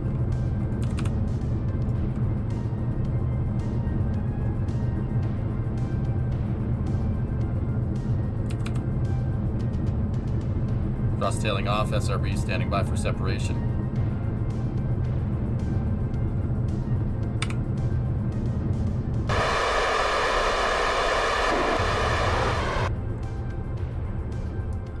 Got a good separation. 103 converge. Pathfinder's onboard computers now commanding the main engine nozzles to swivel, aiming the shuttle for its precise targeted space for main engine cutoff. Clock 2 minutes 2 seconds.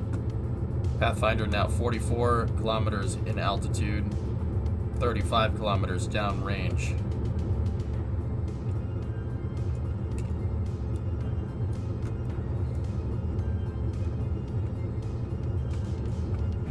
We're on a little bit of a lofted trajectory comparatively to the last missions because we're not carrying anything in the payload bay. primary mission here is retrieving that stage, so we're not launching with a lot on the way up, but we're coming back with a lot on the way down.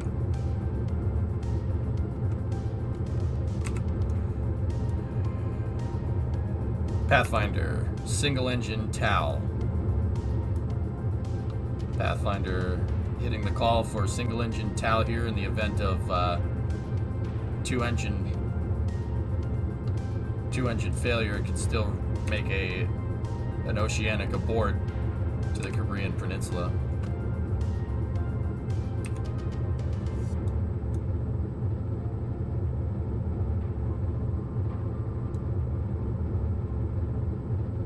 I should have called two engines. Two engine comes first, then single.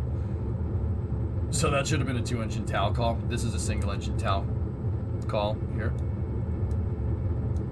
We are single engine TAL.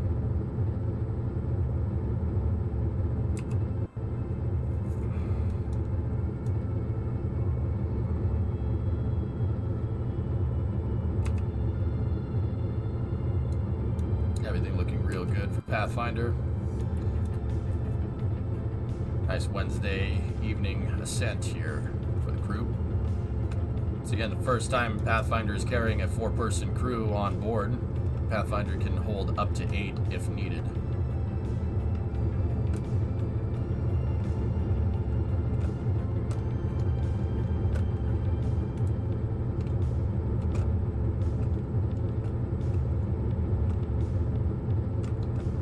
Okay, you are pressed to ATO.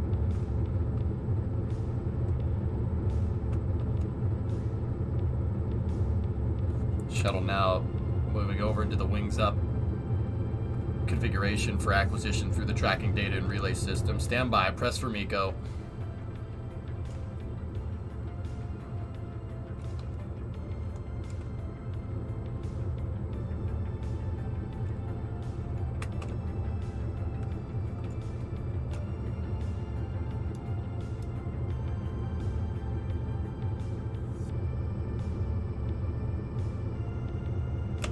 MECO confirmed. We have engine cutoff confirmed. 76/7 nominal orbital insertion. Next step in the flight here is external tank separation.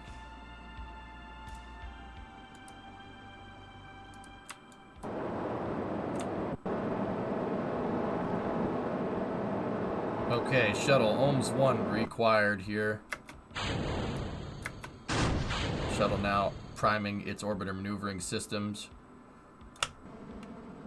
for an ohms 1 insertion burn here. Everything's looking good.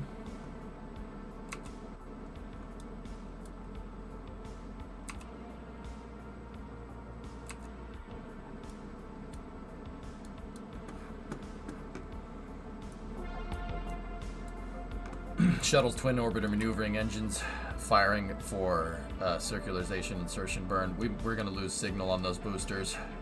Shame. Yeah, we have lost of signal in the 2 boosters. Okay, 77/76. We got a nominal orbital insertion. Pathfinder, you are go for on-orbit operations.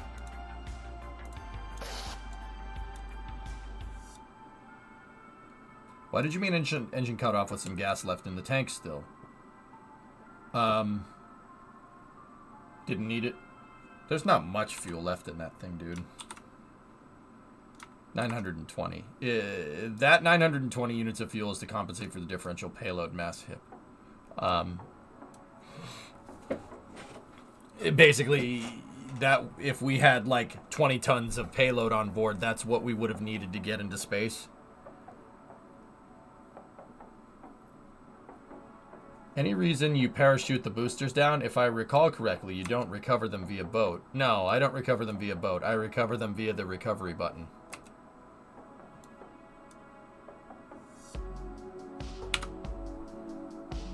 What's your mission? I'm going to get a stage that was used on the last mission, and I'm going to try to recover it and use my robotic arm on board to put it inside of the payload bay.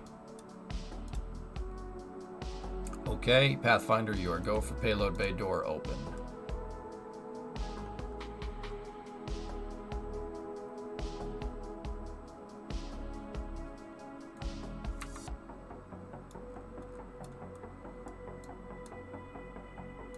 Okay, first thing we're going to do is move the manipulator positioning mechanism into the open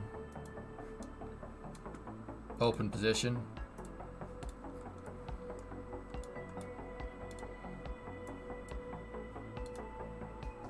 MPM is now moving the arm.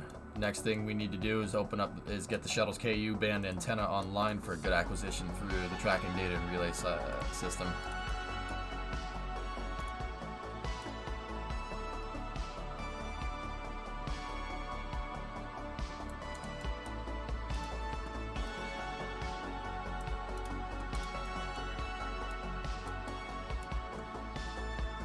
Antenna is deployed. We are positioning it. We have a good acquisition of signal and relay through Diego Kerman. Tidris 1 relaying through Diego. Perfect. Okay.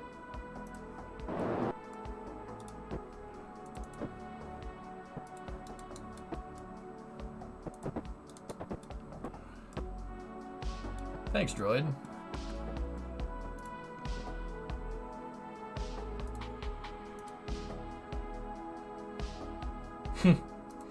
Jeez, Aqualux. Did NASA ever recover their deployment stages? No, they were they wanted to, or they were going to, but they never ended up doing it.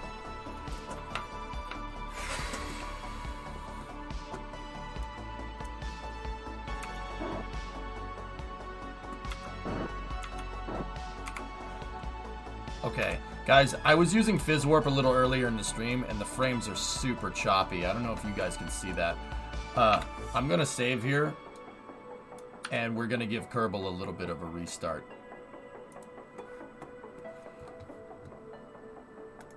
Yeah.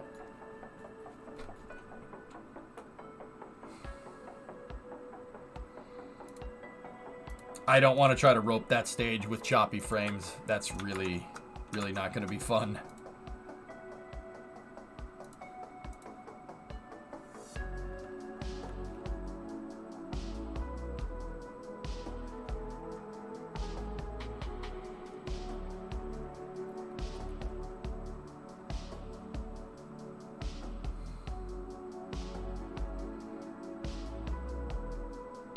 No, MotoKid, somebody redeemed Just Launch It at the beginning of the stream when I had the station up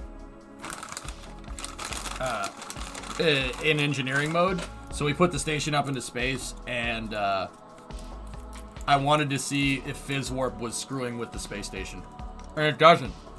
The space station, if I can assemble it right, it will not mess up. It will not mess with it at all, which is actually really cool. Yeah, that was Nick's fault. Yeah, it was Nick's fault.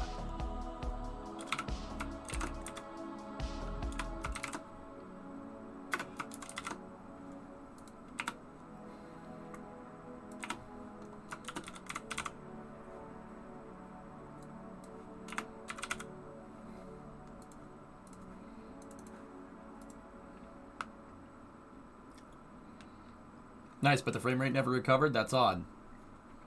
Fizz Warp has had a mem leak, dude. It's always had a mem leak. Kerbal's been like that for a decade. Yeah. Fizz Warp always screws it up. Oh yeah. It screws with the delta time step. I don't know, something with the memory or something.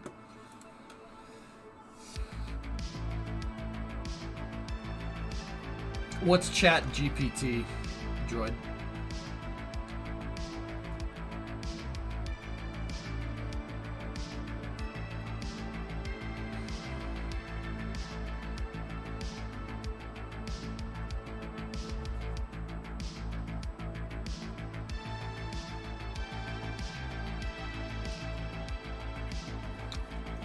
Oh, the AI bot from OpenAI. Droid, I think that due to how spacecraft work with like landing and whatnot, that using neural nets to do precision landings on the moon, so like have automated landings on the moon, like what they wanted to do with Apollo, but have neural nets try to figure out the best way to do it, the most efficient way to do it, I think is a really good idea. I think NASA is actually working on that too. Yeah, Puffin, I got you. The link's right there.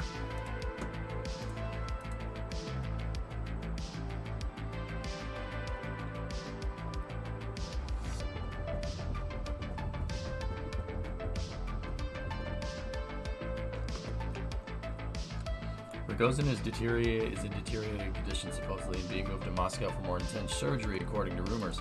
Yeah, Ian, that's what having a mortar shell go off in your face generally does. So, yeah, that reads correct.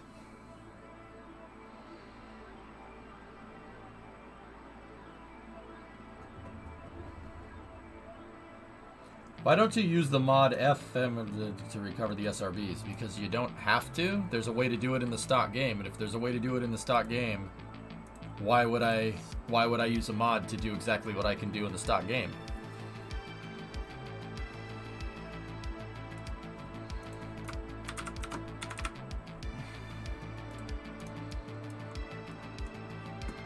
Yeah, see how much smoother the frame rates are?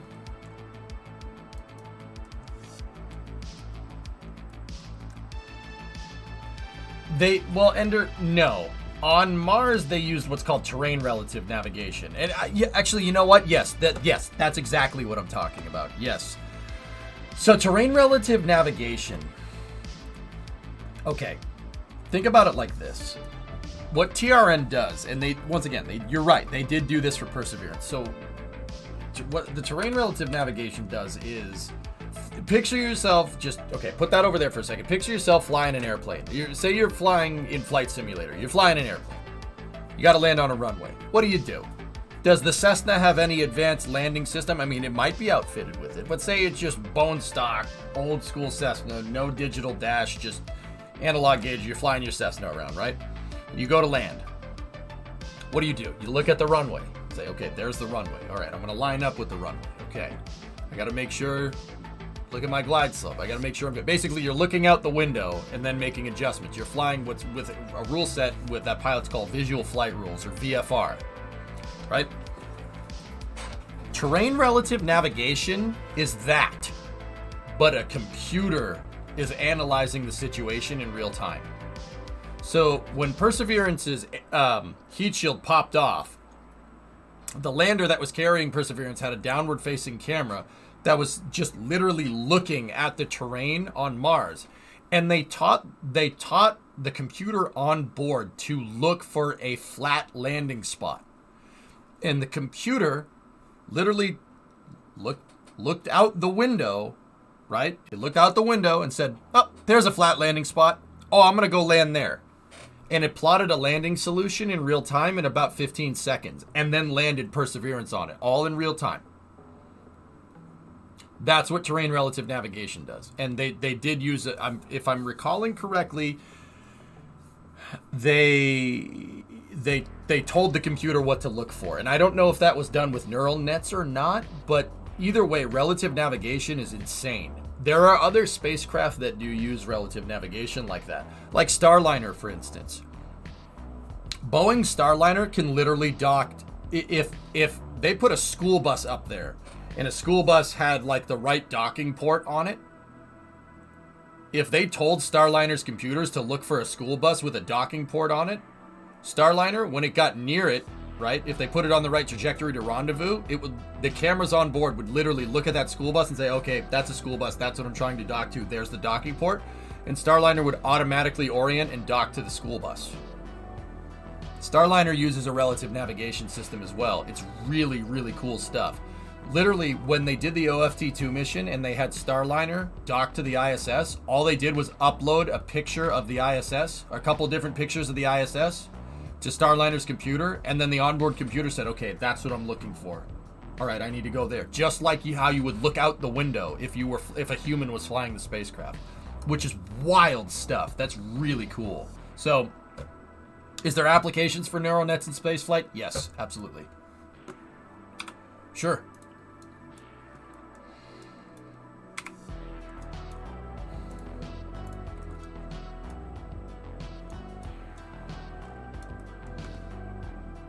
All right.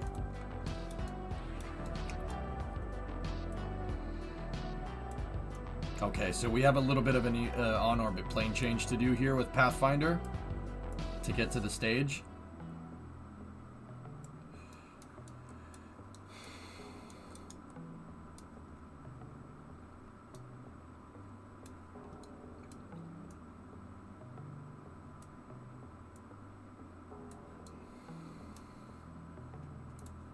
Okay. First thing we need to do here is an inclination change. We have 0.7 degree inclination difference, meaning our orbital insertion was slightly tilted.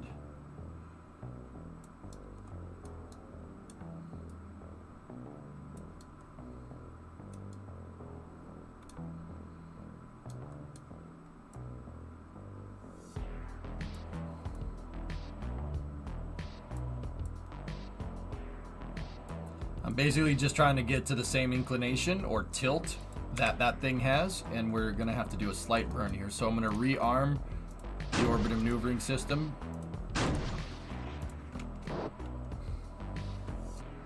I'm sure there's still a human in that loop between uploading the picture, the maneuvers, and the docking. For Perseverance, there was no humans in the loop. No, you can't have humans in the loop. The communication time between Mars and Earth would have too much input lag. Yeah. Oh, that's cool, Alex. Right on. I demand that you start using Arrival? Oh, okay.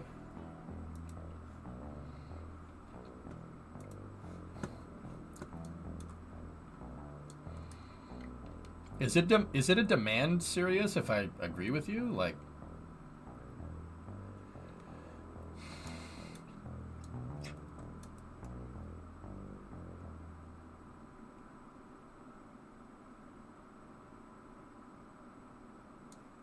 nice, Aqualux. That's neat. Hey, Smirks. First day of holiday? Right on, man.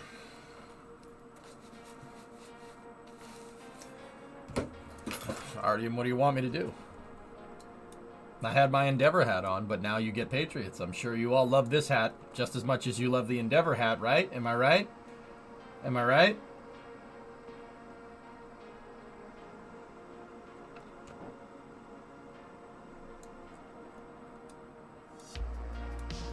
FX, you did this to yourself.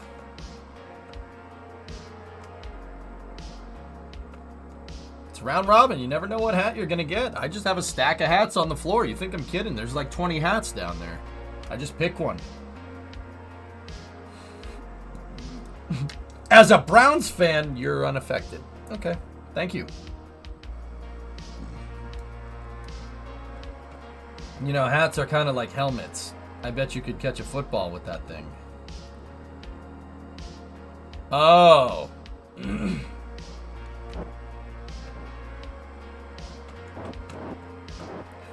2007 is what it is, man. I don't care. They won 3 more Super Bowls after that. Someone like... The helmet catch was crap, but hey, whatever. Good for him. Patriots have lost more Super Bowls than most teams have been to the Super Bowl, so... They've also won more Super Bowls than most teams ever. They're tied with Pittsburgh for the most Super Bowl wins. Okay. Actually, speaking of that,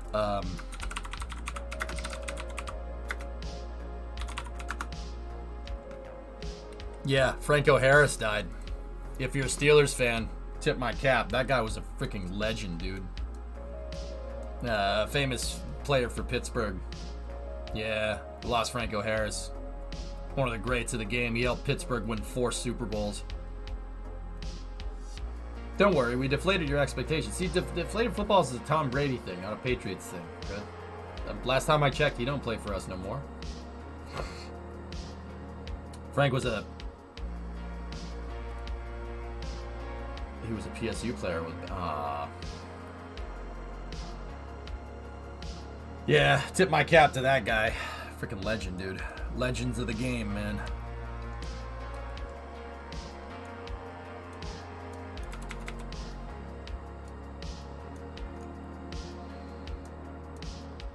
Okay, we're gonna execute an inclination change burn here.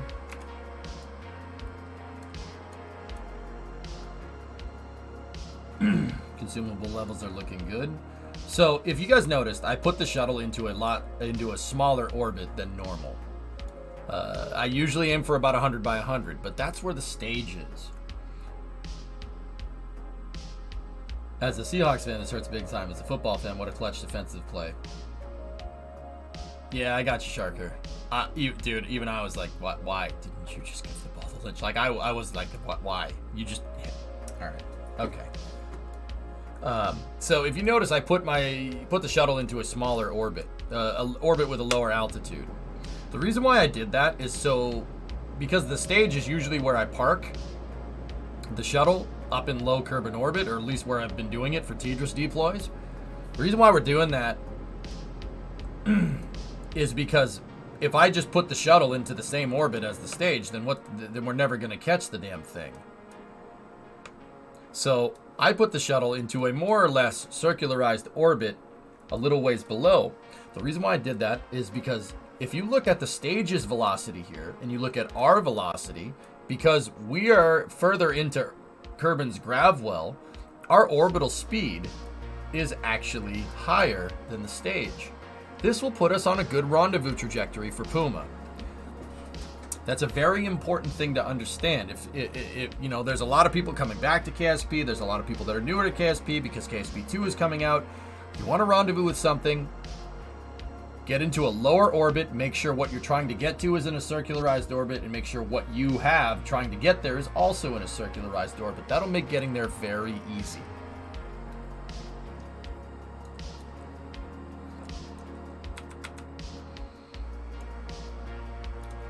So, we'll catch up to it because we're in a lower orbit. I purposely put the shuttle into a lower orbit, and that also has to do with why I give the stage, why I stopped the external tank a little bit earlier. But if you look at our distance to it, we're actually catching up. Now, we'll do a little lesson on rendezvous because I haven't done this in a long time.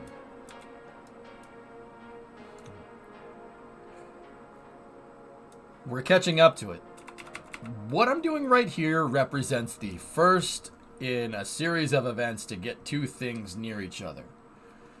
The series of events that I'm going to do involves rendezvousing, getting close to the stage, so getting in close proximity to the stage, and then docking to the stage. NASA calls these operations rendezvous, RPOD, rendezvous, perimeter, and docking. So there's basically two things that you need to do. You need to get near it, and then you need to dock to it, okay? Could you circularize directly at 100K if you plan the launch correctly? Yeah, Leop, you could do that, sure. That's a little bit more difficult. This gives me a little bit of leeway here, because me manually flying this into space, definitely trying to get that thing docked right off the bat is definitely a little bit more difficult. What was the quickest rendezvous? A Soyuz has made it from launch to the ISS in a couple of hours, or 3 hours. So, here. The first step to rendezvousing is getting into a good orbit. You need to make sure your orbit's circularized. You need to make sure that the thing you're trying to get to's orbit is circularized. You need to make sure that the orbits are coplanar. That's important. And that's what I just did by making sure my descending node and ascending node reads 0. Now what I'm going to do is do a very low energy posigrade burn, or a prograde burn here, right? And we're going to use the maneuver node to dial in the orbit. We can see target position at intersect if I burn 13.7 meters a second delta V. And we should go in here, go to this maneuver thing behind me. You can adjust the sensitivity right here with this slider. And then you can move the orbit forward and back, and then you can adjust the 6 vectors that you can fly in space. Six axis of movement in space. You have normal, anti-normal. Normal and anti-normal are what adjust inclination, usually. Well, not usually, they do. Radial in and radial out change your longitude of ascending node. And prograde and retrograde can... prograde and retrograde affect your apogee and perigee, so your APP and PE. And then this slider right here is moving the position, the point of burn. So basically what I'm going to do is I'm going to move the burn around.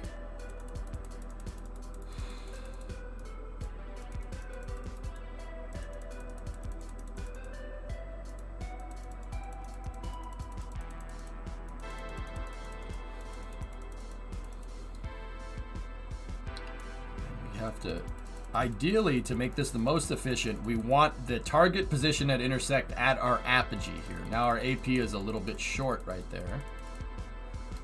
But once we get it up to 100 kilometers where the stage is, now it's only a matter of just shifting the point of burn here till your nodes get right. Now, this is where it being circular really comes into play, because you're not gonna be sure when you do your rendezvous burn, right?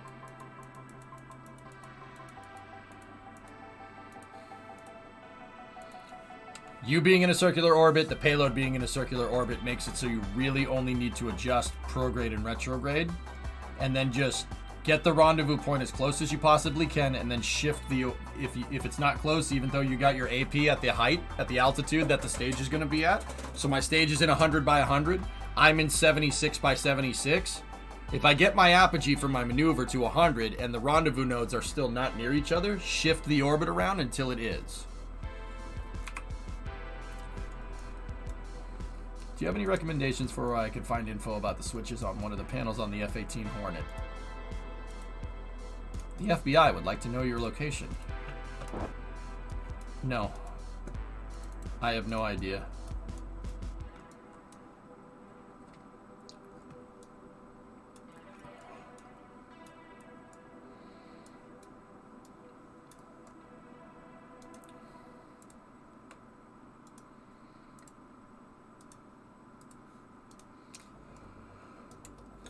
Turn on the payload bay lights, illuminating the Puma integrated support structure.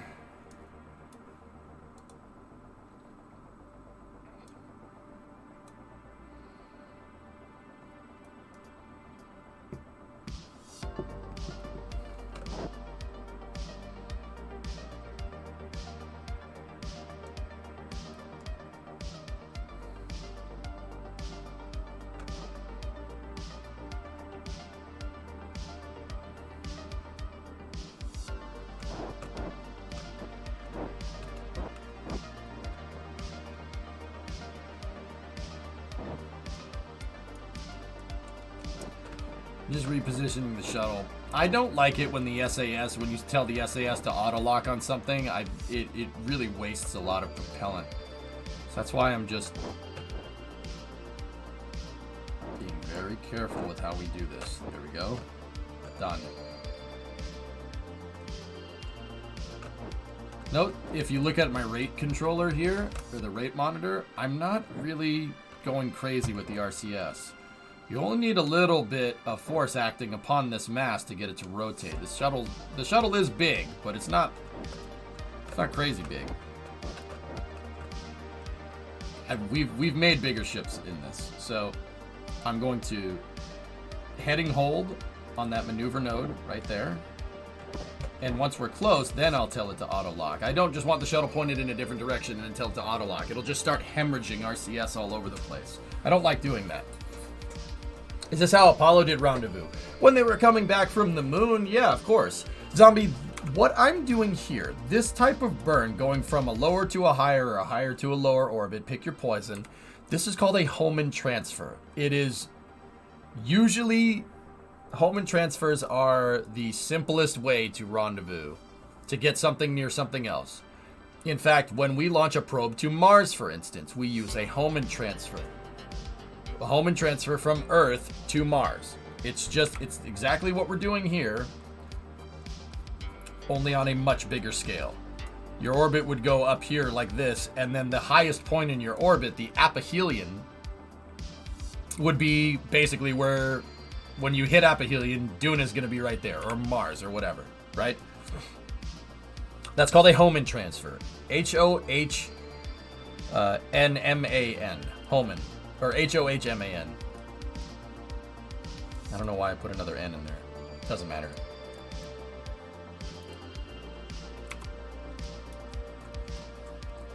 So now, if me adjusting the maneuver node made no sense, there's another trick that you can do. This is a visual trick, and it usually works. Okay, this is a trick from back in the day before they put maneuver nodes in the game. So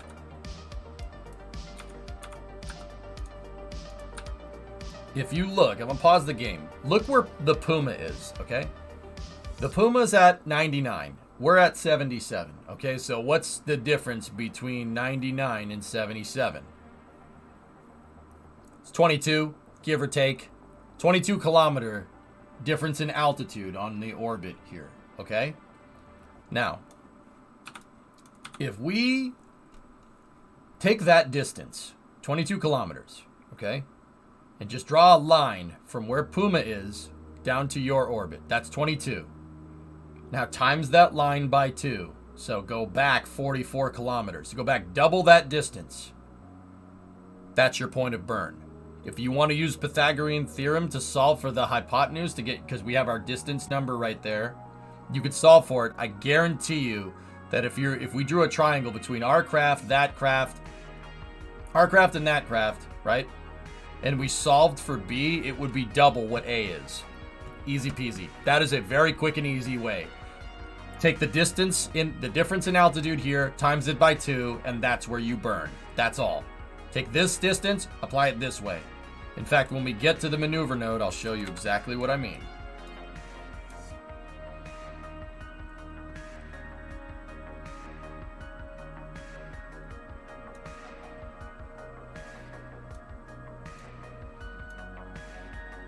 See, and I'm not talking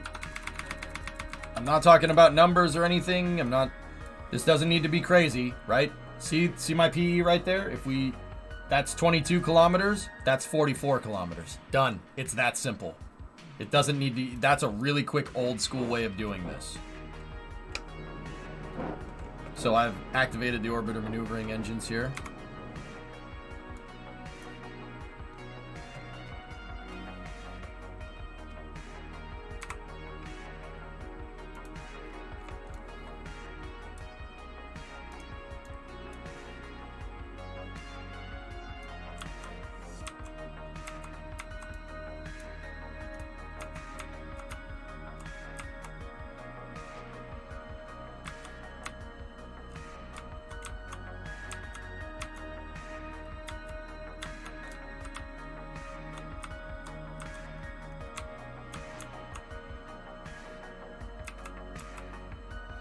That wasn't the most efficient burn because I didn't split the burn point, but it's close enough. Second intersect is a 1 kilometer intercept. So we're gonna go slightly higher, but that's okay. So now if you notice, once you get close, your nav ball switches to a targeting mode. How accurate is that formula of altitude differential times 2 back along orbital with numbers like a Mars transfer? More or less, it works more or less, droid. I would not do that way. It's better to tweak the maneuver node and come up with a much more precise orbit. But I know some people are going to look at that maneuver node and go, I don't know what any of this means. That is the fudge it way of doing things. It'll work. It will work. It's just orbital mechanics. So orbital mechanics doesn't change just because you're going from Kerbin to Duna as opposed to shuttle to upper stage. So, now we got a good rendezvous. Now we have to perform proximity operations, all right? Our rendezvous is going to get us pretty damn close. And if we might be able to dial this in here a little bit. I'm just using the RCS here to get us a good, efficient rendezvous.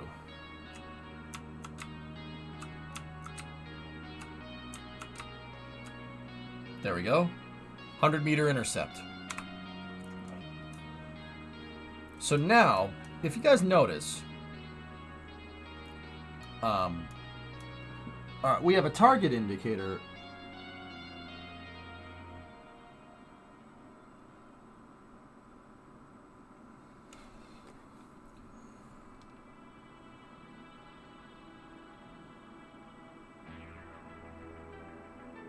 Give me 1 second.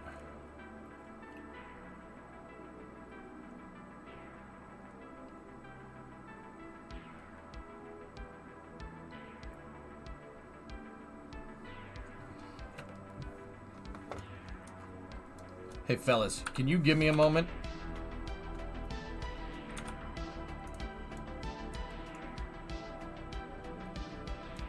Make EJ change his hat.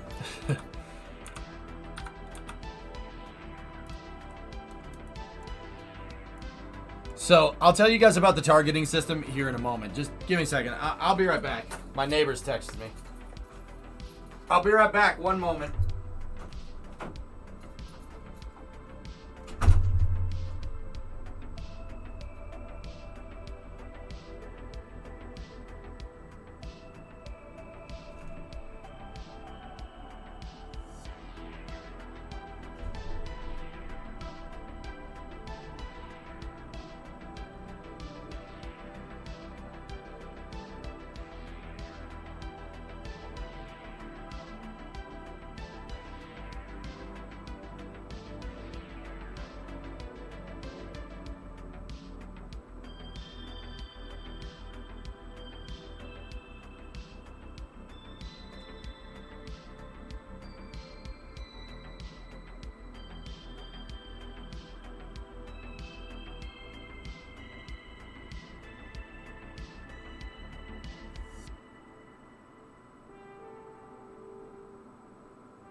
Oh, I'm back.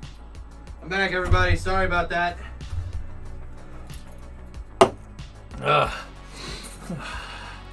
My neighbor was working on his car, and he needed a tool. But remember, he who dies with the most toys wins. Okay? He who dies with the most toys wins. I should be rewarded for having the most toys. So either my neighbor hates me, or I have the most toys.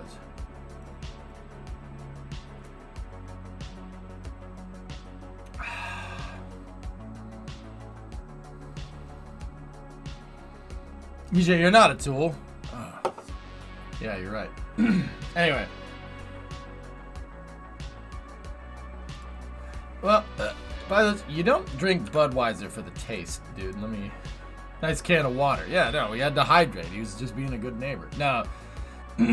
So, my neighbor's working on his car, and they took the rear caliper off, and because they were doing the brakes, one pad is gone, and the other one is full. And I'm like, well, caliper's stuck.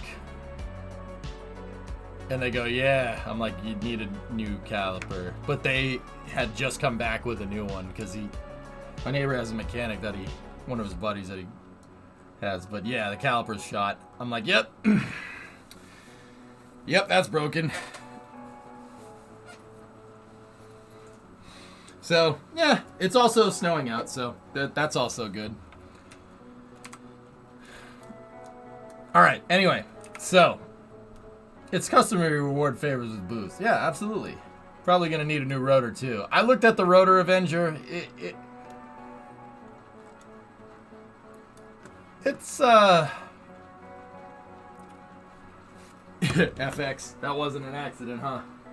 It's, the rotor is good enough. The rotor's good enough. It's good enough, man. Maybe. How's the grooving on the rotor?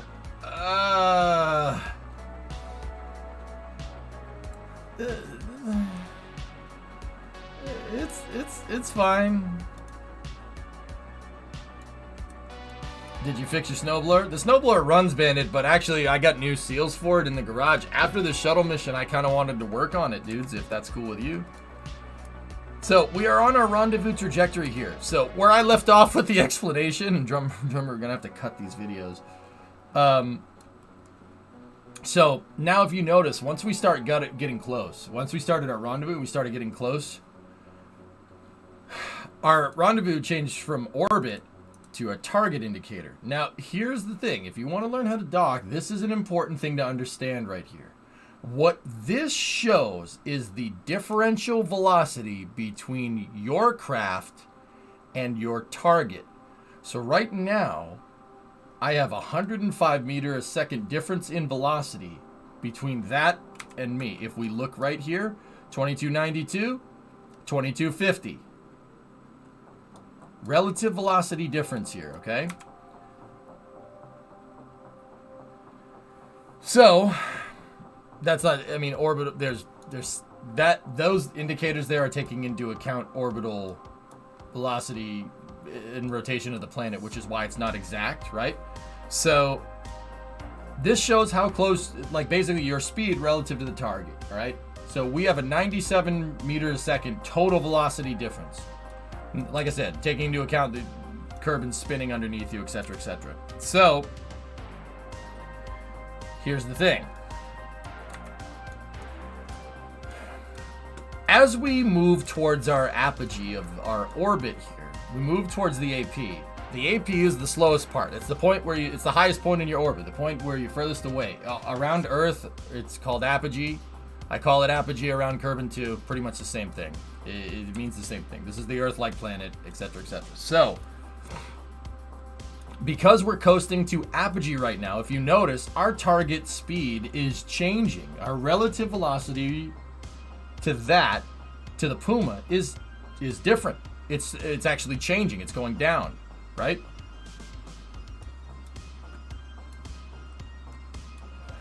You're reading my mind, droid. So that's because we're coasting to apogee. The reason why is because we're in the Hohmann transfer. Our orbit is eccentric now. So if you're in a perfectly circular orbit, your velocity doesn't change. But if you're in an eccentric orbit or an elliptical shape orbit, you're going to be going slow at apogee and fast at perigee because you're getting tossed around by the Earth.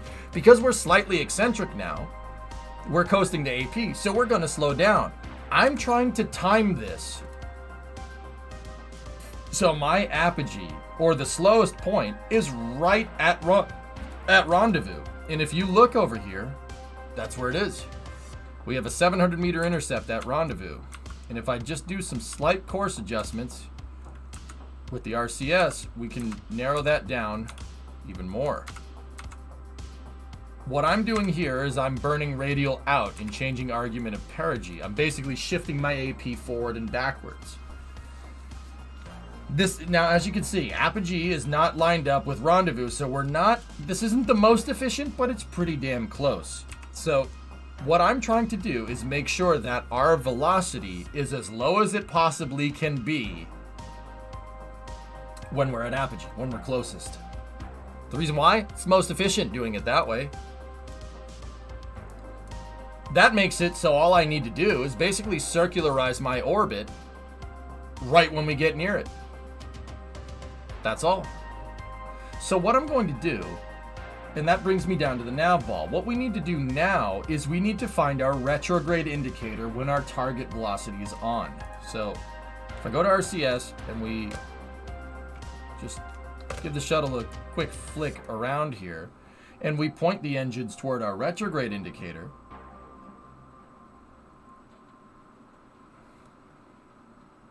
when we get to the target here, what we'll end up doing is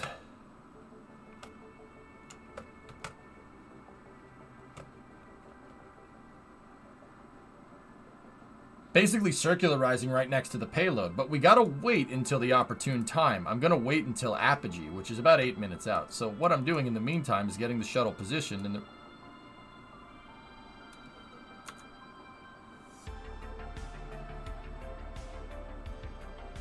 you didn't see that. Why was the gear down? And why didn't it make any noise? Whatever. Deploying your landing gear is not part of rendezvous proximity in operation unless you're rendezvousing with the ground. Just putting it out there. So I'm gonna time warp here, and basically, if we follow the retrograde indicator, right? It should stay basically anti-target. So when we get close to the Puma, where is it?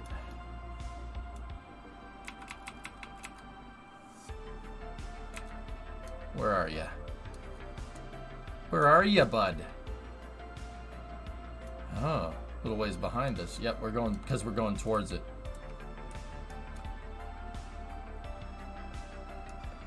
So that's the way that our orbit is going. The nose of the shuttle is pointing towards it. So we're basically doing a circularization burn, but we're doing it right when we're close to the target. Now, don't get me wrong. This isn't going to be exactly correct. It's not like I'm going to burn and I'm just going to be like right next to it. What's basically going to happen is we're going to get as close as we can. We're going to wait for it to get like right near us. There it is, less than 100 meters. And we're going to burn the engines here. Now, spacecraft really don't do this way. You wouldn't want to fire your engines this close to something that you're rendezvousing with. But when this target indicator gets toward near zero, shut your engines off. Now, I basically have circularized, and I'm in the same orbit as the stage, which means we've completed the rendezvous part of rendezvous proximity operations and docking. So RPOD, we've completed the rendezvous part. Now we're next to it. This is the second phase here. Rendezvous is the first big part. You can get near the payload, and now you got to get to it, okay? Now you got to get to the payload, okay? So keep your target indicator on, and because this is showing, the nav ball is showing direction relative to target, where you're going relative to the vehicle that you're trying to get to, I'm gonna maneuver the shuttle, and I'm gonna point it. We don't have any in-game sound, which is kind of annoying.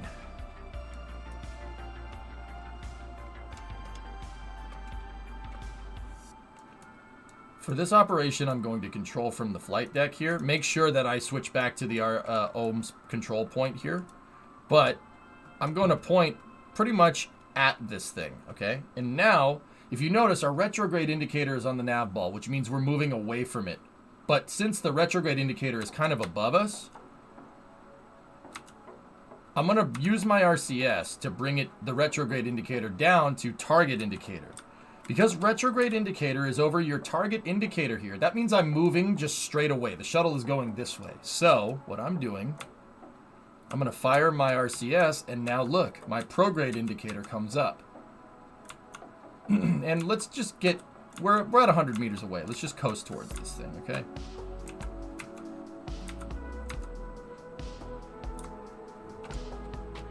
So, if you were trying to get near something, or you're trying to dock to it exactly, my spacecraft orientation, my prograde indicator, and my target would all be on top of each other. But I am going to put my prograde indicator on spacecraft orientation, right?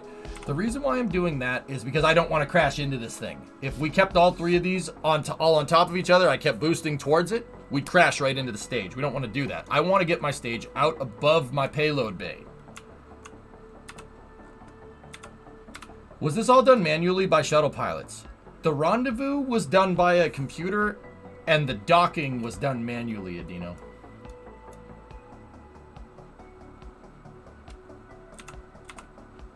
All I'm doing is just some really fine adjustment to my orbit. Because what is this but going to an imaginary point in space? Just the stage is at that imaginary point that I'm aiming for. That's important to understand. So I'm just adjusting my orbit very slightly.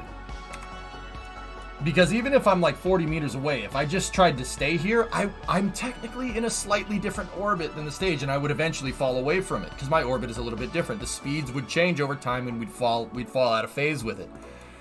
Using the RCS to kind of fly in formation with an object that's next to you is called station keeping. We're going to station keep with the Puma here for a second once we get close.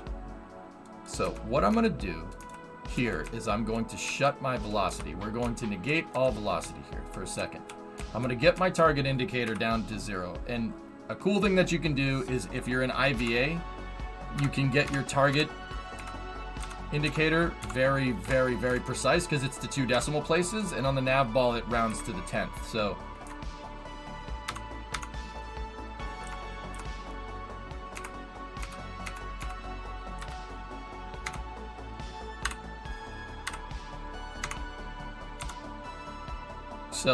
right now I'm station keeping, but because we're not rendezvoused with it, we're in 2 different orbits.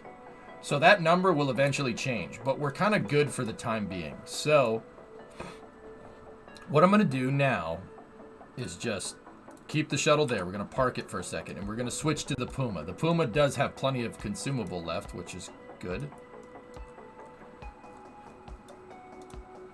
How much monoprop does the Puma 3 have left over? It has a good amount of monoprop, but something that we have to do, and this is probably something we should have done before we came near this thing, but something that we have to do is get all the fuel out of it. So what I'm going to do here is go into my action groups. We'll go to AG1.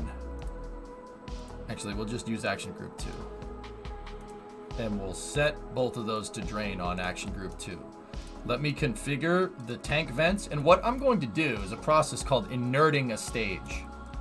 In real life, they inert stages to make sure that you don't want a pressurized tank floating around in space and have a micrometeorite hit it and have it pop like a balloon, because that's a ton of debris, right? So they inert the stages. You see, the shuttle, because we're pretty much rendezvoused with it, it's station keeping. We're 0.02 meters a second difference. It's just kind of chilling. What I'm going to do here is set all this to drain liquid fuel and oxidizer. And the stage still has some residual fuel left, and we are going to hit 2, and we're going to inert the stage. Now, because I have thrusters on both sides pushing against each other, the stage will just sit here.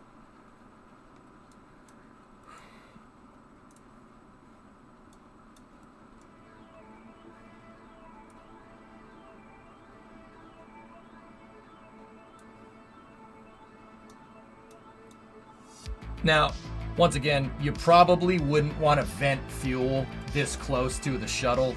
They probably, if this was like, if NASA or someone was trying to do this in real life, you would inert the stage before the shuttle even got here, so the shuttle doesn't have a risk of running through the fuel cloud.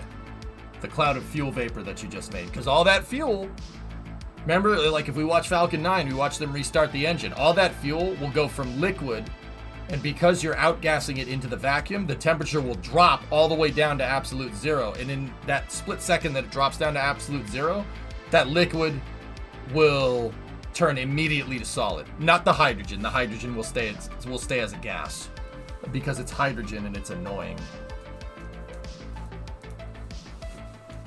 Because physics. So now what I'm going to do, stage is inerted. We're going to do something pretty simple here. I'm going to take this stage and I'm going to use its RCS to reorient it to a nav ball heading that's easy to rendezvous with. In this case, I'm going to choose anti-normal, and I'm going to keep the Puma locked on anti-normal. There we go. She's locked in position. So now that the stage is inerted and ready to accept something getting near it, what we have to do is take the shuttle. I'm going to shut down the orbiter maneuvering engines here to make sure that I don't crash into this thing. But if you look, guys, I haven't touched the shuttle. I moved the stage around a little bit, but now because I moved the stage around a little bit and the shuttle was just sitting there, that 0.02 is now 15. Or 0.15. See what I'm saying? Whenever you move around stuff, because I did fire the thrusters, you gotta...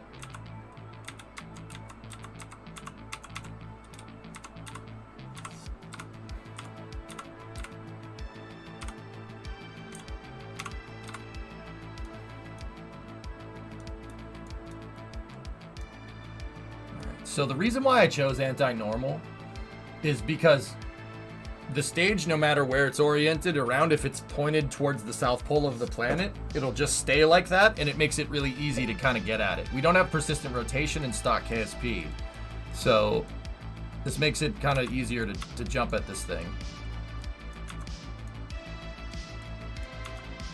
So we're going to bring the shuttle in, and I'm going to shut SAS off, and I'm going to reorient the shuttle to the anti-normal vector. Is the pressure differentials on reentry also a consideration for inerting the stage? It depends if it's on a disposal orbit, droid. I don't think so. I mean, I wouldn't send a fully fueled stage in for reentry. I wouldn't do that. Because it's fuel and you're asking for trouble doing that. So I mean, I'm probably gonna say it makes a difference, but I don't know for sure.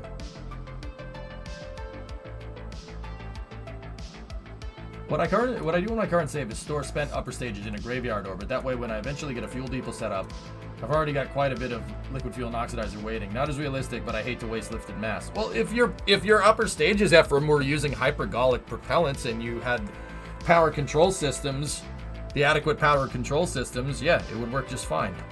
Why wouldn't it? That's perfectly plausible.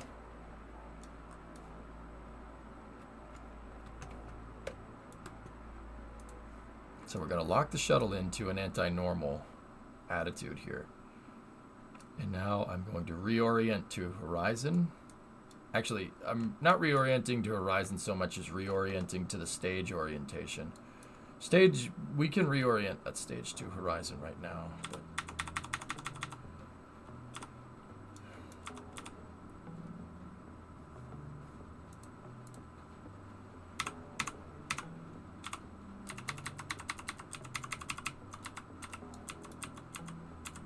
it's important when you're doing these rendezvous proximity operations, to watch the nav ball. The target indicator on nav ball will tell you. Basically, if you see prograde here, that means or retrograde, that means you're moving away. So let's take that stage, lock it to anti-normal, and orient the thing to horizon. Just like that. Perfect. Okay. So locking to anti-normal like this basically means that the stage stays like this. It stays relatively in the same orientation the entire time. So now the shuttle is oriented correctly to catch this thing. So now what we're going to do is we're going to move the shuttle into position. The triangles on the bottom look really good. Thanks, man.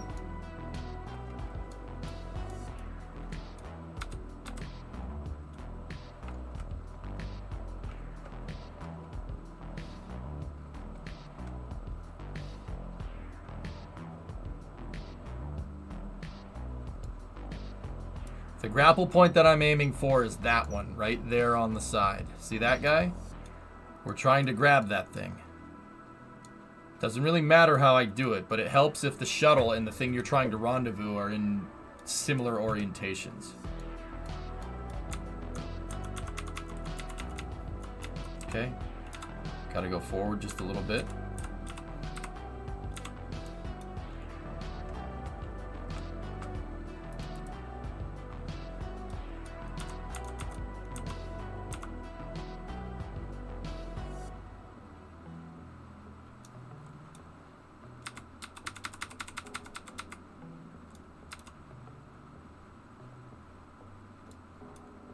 Shuttle cargo bay is not pressurized unless there's a pressurized lab module inside of it. Droid, no. There were plans to do something like that, or at least proposals, but yeah, they never did them.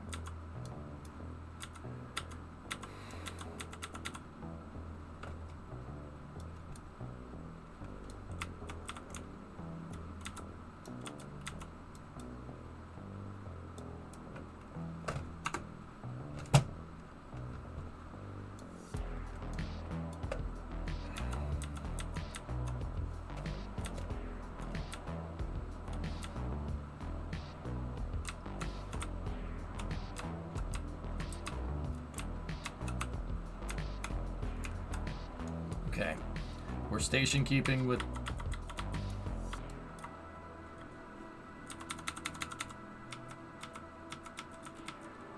I turned on low Z thrust on the shuttle here.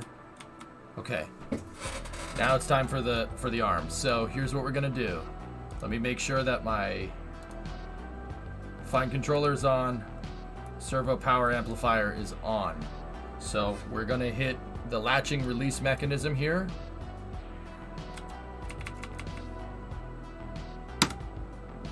Okay, arm latching release mechanism is deployed. So now we're going to move that arm to the 45 position. Unlock it. Move the arm to the 45. Unlock the shoulder roll control, elbow pitch control. Unlock. Set that to -45. What I'm going to try to do here, guys, is I'm going to try to grab that stage. Latching end effector orientation control is good. Here we go.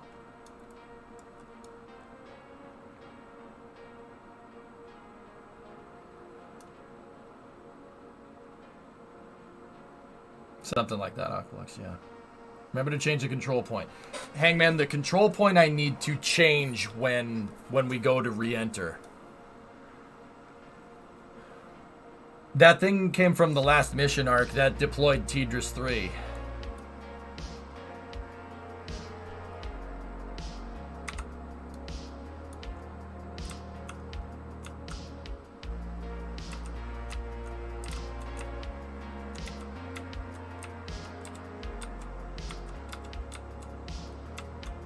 So the shuttle had smaller thrusters on it. If you look at the shuttle and you look at RCS on it, it had smaller thrusters to be able to do precise rendezvous, because in Kerbal this doesn't happen, but in real life, if I outgas the thruster and one of the thrusters just by chance lined up, it'll start rotating the stage around. Objects in motion stay in motion unless acted upon by an outside force. That's important to understand. So the shuttle had a low thruster. It's called low Z thrust for the shuttle. It had basically smaller thrusters built into the RCS in a different location to be able to do rendezvous and proximity without blowing RCS gas at, or rocket engine exhaust at whatever it was trying to dock with. So I'm in fine control, so we're in low Z thrust.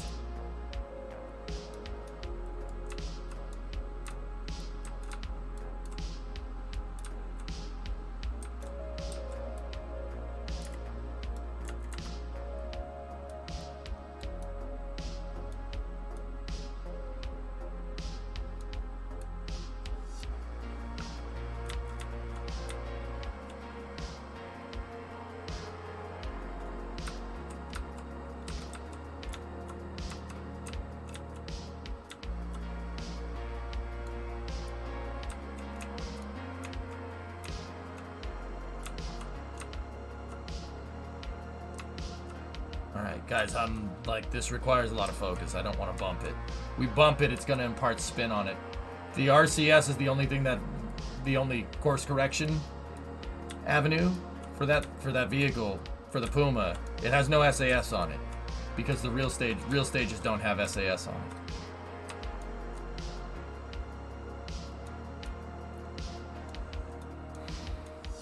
The shuttle is an amazing design, Adenosign. It's God tier, man. It's so good. It's such a well thought out vehicle. It's unbelievable that it flew it ever, like at all. Okay, remember, keep an eye on that nav ball on your relative target.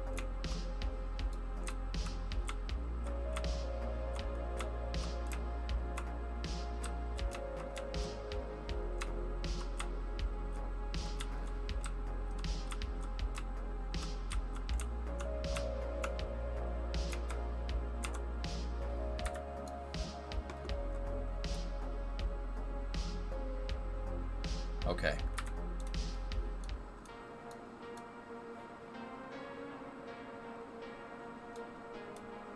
All right, let's move the arm into position, see if we can latch this thing.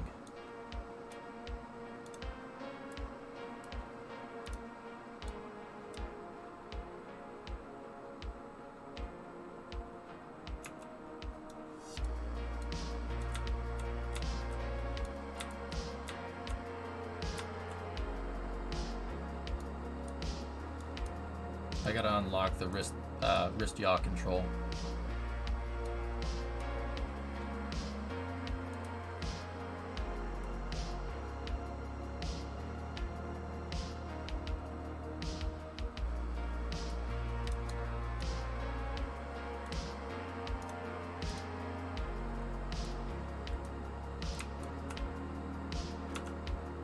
So right now, this is the job that like 2 or 3 people would be doing on the shuttle. I'm using the RCS to station keep, to basically keep the stage oriented in the same spot. And I'm operating the arm all at the same time. 2 people would be doing this job on the real shuttle. Like for Hubble servicing missions, they would have had a pilot at the controls, the pilot or the commander, right? And they would have had a mission specialist on the arm.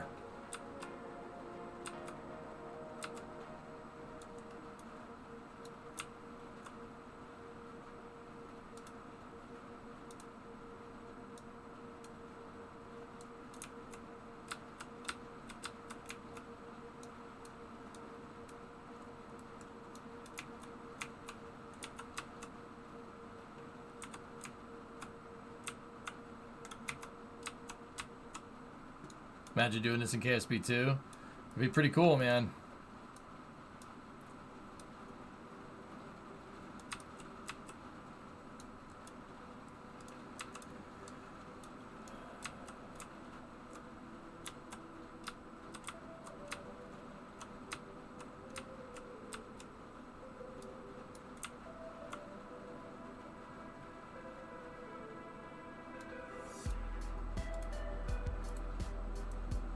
Specialist on the arm was your nickname in college? Nice.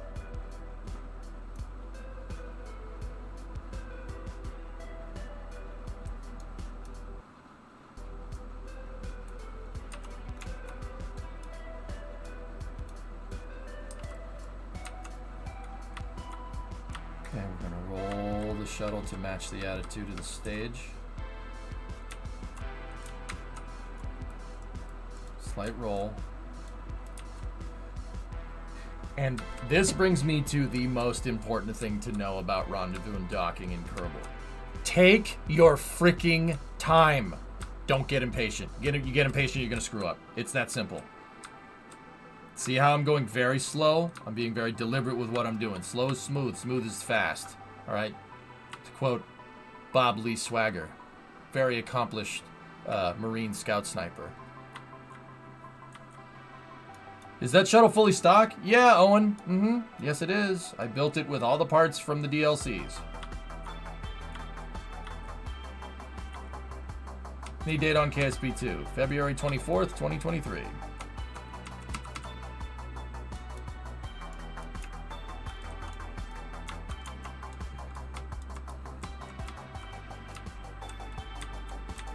See how slow I'm going? I'm not... You have to be very, very careful. In fact, I'm going to bring up my rate controller here so I can see if the thing is rotating or not, if the shuttle is rotating.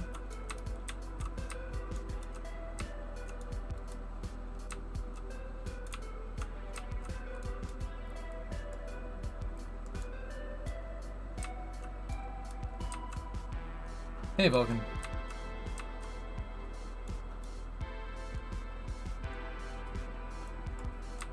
Looks great. Thanks, man. I used the panels as tiles to make the shape of the shuttle, dude. Yeah, turns out when you have equilateral triangles, you can create geometric shapes in the same way that 3D models are rendered in video games. It's called tessellation. So I call this panel tessellation. And you can use it to make really complicated shapes. And then the cool thing is that all these panels, this group of panels is attached to my nose cone. So when we re-enter, my panel tiles actually flex heat. They do exactly what the tiles on the real shuttle is supposed to do. Absorb a ton of heat. They absorb all the heat from the nose cone, just like the real shuttle.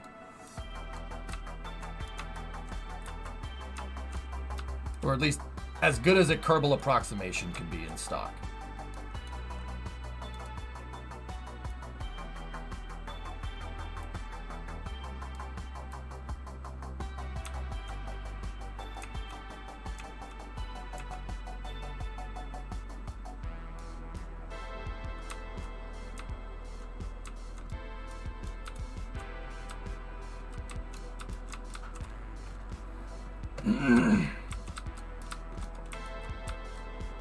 How many parts? It's about 500 granite. Hi, by the way. I saw what you said earlier in chat when we were talking about streaming and stuff, dude. And other jobs. Thanks. Those are some kind words, man. Sorry, I just didn't get a chance to reply. It's about 500 parts, but here's the thing. A lot of the parts are physics-less. like the interior of the payload bay. Those are all flags. A lot of the parts are just they're physics-less, so they don't chew up performance as much as you might think.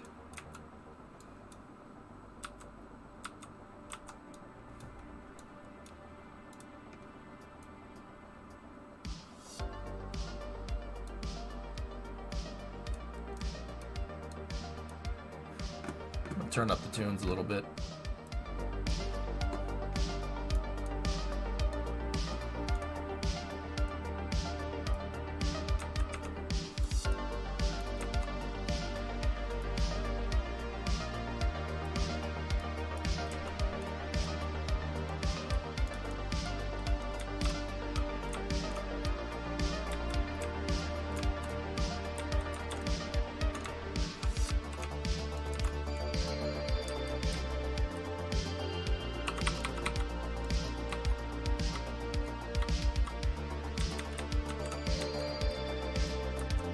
Fat-fingered the keyboard, I'm not gonna lie to you.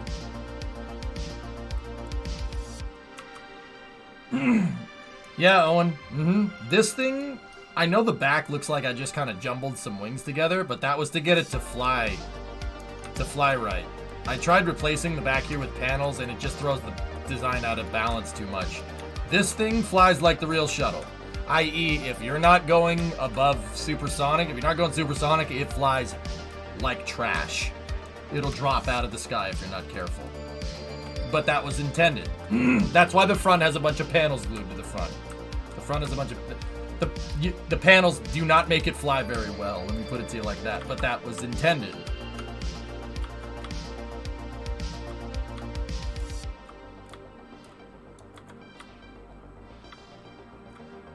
Okay, doing one final quick orientation here.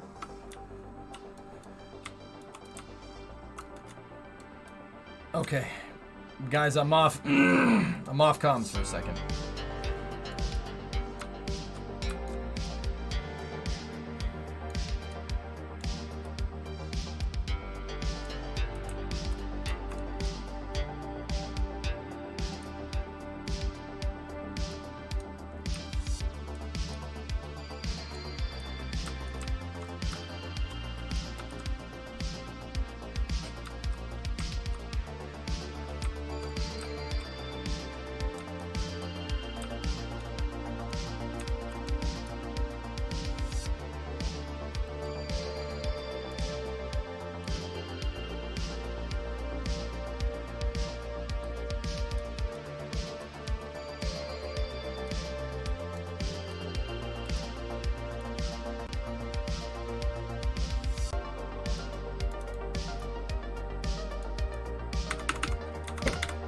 Keyboard is just me making fine adjustments with the RCS.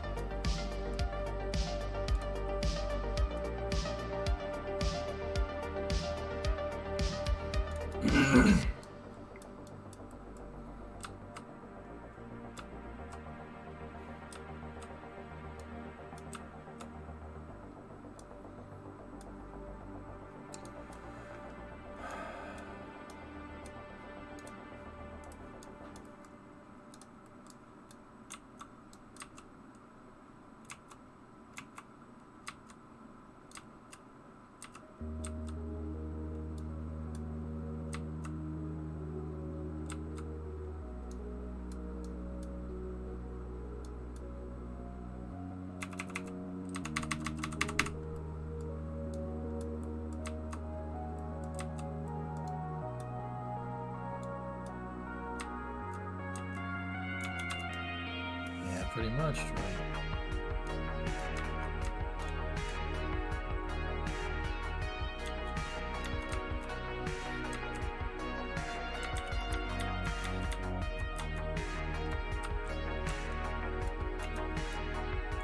This is where times like where it pays to be patient, guys. Just be patient.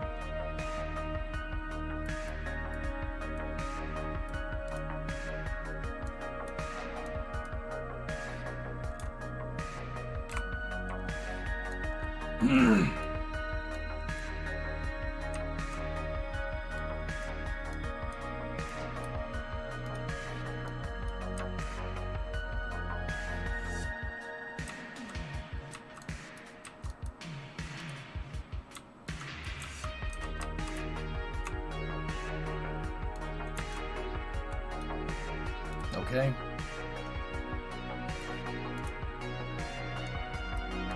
Dial in some docking port magnetization.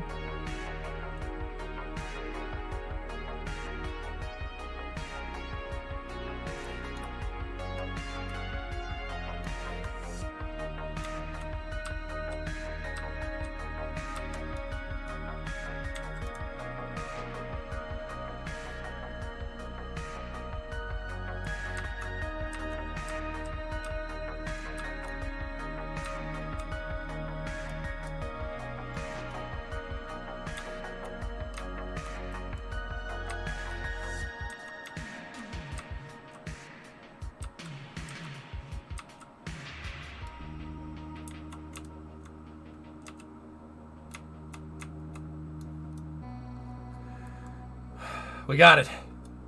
Ladies and gentlemen, we got it. That's how you wrangle the stage, baby. Oh. Shut the monopropellant off. We don't need the stage outgassing here. We got it. That was not easy. That was tough. But we got it. We got him. Ladies and gentlemen, we got him. Okay. This stage was used to put Tidris 3 in position. That wasn't the hard part, though. Yep, now we gotta put it on the support structure. We gotta put it on its pedestal here. Drop the quick save just in case the game takes a dump.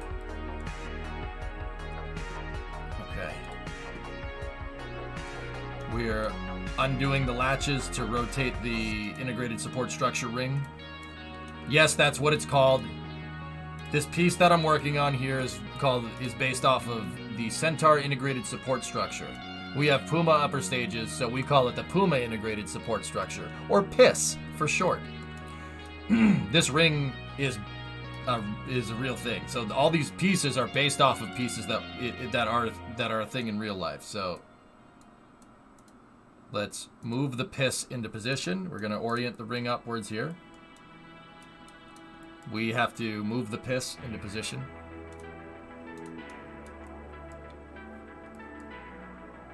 And we practiced this in the SPH, and I wrote down a set of numbers here. I know, it's caveman. We wrote down a combination of numbers for all the joints on this that should move this thing into position.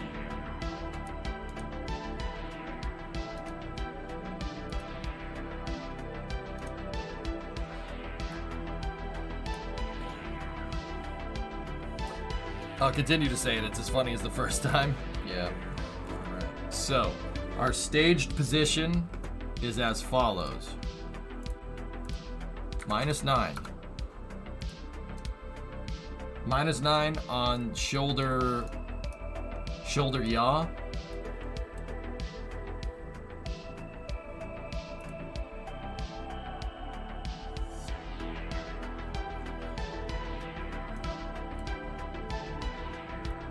Well, that's a screenshot right there if I've seen one.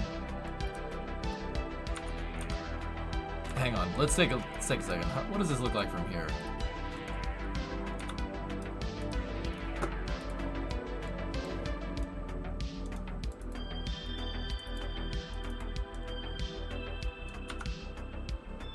Oh, that's pretty neat.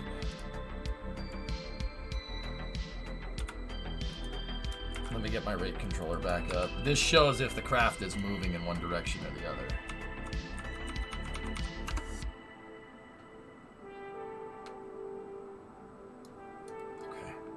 Okay. So -31 would be the next position here. But we might need to move. Let's go from this back. So, -72. And then the next one here is -18.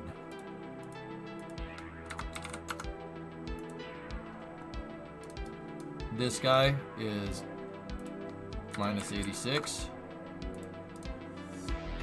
And then down here, you are -31.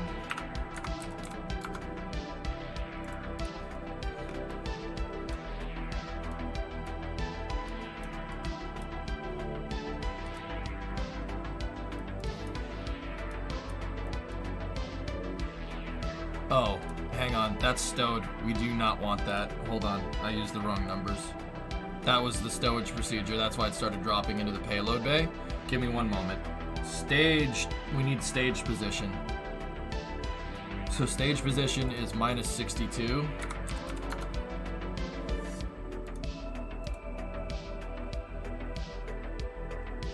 -64.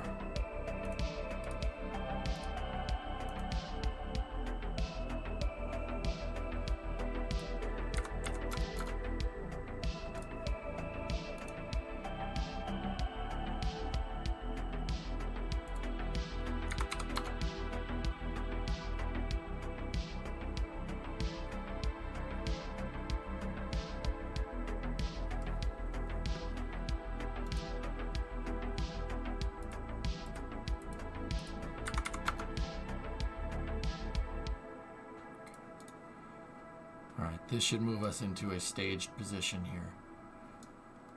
I gotta see how closely aligned my docking ports are. They're actually not bad. That's pretty damn close. That's not bad for a manual dock, considering I didn't adjust alignment angle, docking alignment angle at all. That's really freaking good. Good shot, Jansen. Empire Strikes Back. Very nice.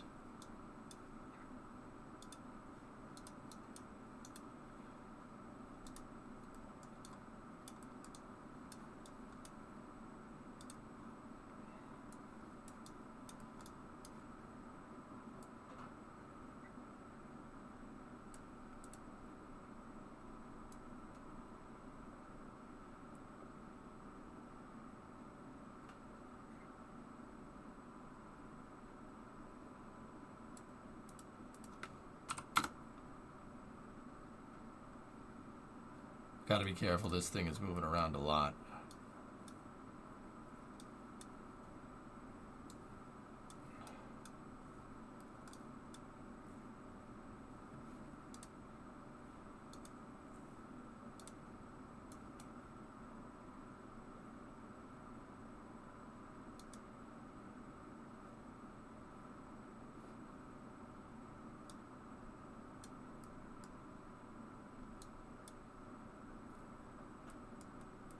I gotta dampen out the movement somehow.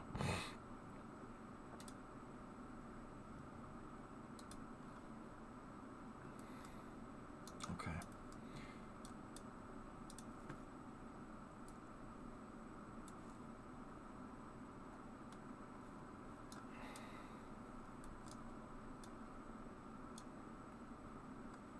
So this should get the stage basically into a position that'll align it almost perfectly with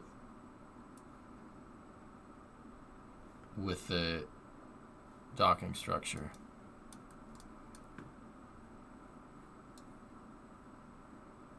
We gotta align it with the piss. May I direct your attention to my previous question in regards to the ARM versus Canadarm ability to extend and docking port magnetism? 1 second or repost. Yeah, when I say I'm going chat silent, droid, that means I'm focusing on the game. I can't blink when it comes to this stuff, so what's up? I have a question on the ARM. Does it have any extension capability? No, this is the kinematics of the actual ARM. I basically copied them. But copying the kinematics of the ARM doesn't mean anything. It's all about the software that controls the ARM. And that's why I'm plugging in sequences of numbers into the ARM to basically fudge the inverse kinematics software that makes the ARM work. Long story short, dudes, the ARM works like your ARM, okay? So if I'm going to grab this pen right here, okay? This is a little bit of an inverse kinematics explanation here. If I'm going to grab this pen, I don't go, okay, shoulder up, shoulder forward, elbow forward, wrist turn, shoulder left, right? That you don't, people don't work like that. Robotic stuff doesn't work like that, okay? How you'd grab it is you'd be moving your wrist, your elbow, and the arm all at the same time, and you'd grab the thing, right? Inverse kinematics is the mathematical formulas to make all the joints move at the same time to get a translate motion, like this. See, when I move my arm from here to where the pen is, I'm moving my wrist, my elbow, and my shoulder all at the same time. Even if I move the pen back and forth, like this, your elbow, wrist, and shoulder are all moving. Even if I wanted to get a translate motion, shoulder, elbow, and wrist still all moving. See what I'm talking about? That's inverse kinematics. The real Canadarm can do that. So if they're controlling it with a joystick and they want to translate the arm in 3D space, they move the joystick to the left and it moves everything in real time. I have to move one joint at a time.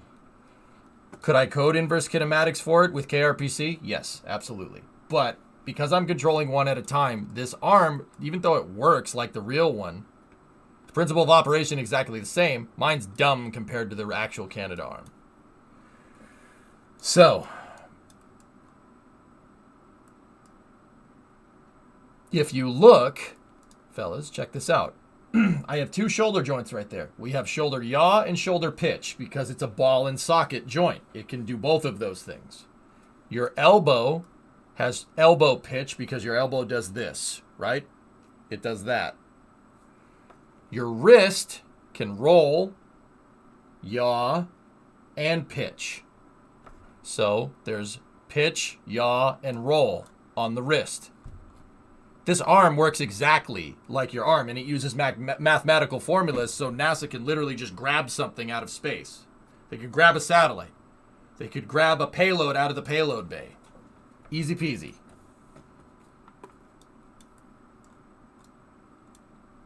So what I'm going to do now, and this is a big test here. I have an extra cal controller that we brought up in here. It's called the RMS Find Controller. Remote Manipulator System Find Controller. We're going to go into our action groups here. Click on the RMS Find Controller, and we are going to add... We're going to add shoulder yaw, shoulder pitch, elbow pitch, wrist pitch, wrist yaw, and wrist roll. And rickroll. Yeah, you weren't expecting that, were you? So, here's what we're going to do. I have my stage numbers. My stage numbers are -9, which is where the arm is now. They're -9, -4,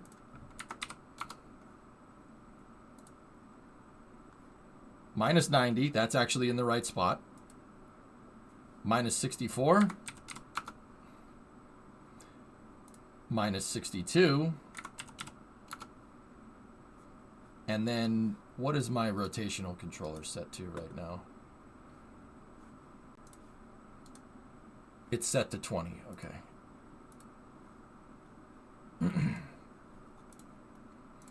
Set that to 20. And now what I'm going to do is I have a sequence of numbers that we messed with inside of the SPH that should get this thing close. That 131.86, 1872 hike. So on the other end of the cal controller, over here, I'm going to plug in those numbers. So shoulder yaw, 1. Shoulder pitch is -31. Elbow is -86.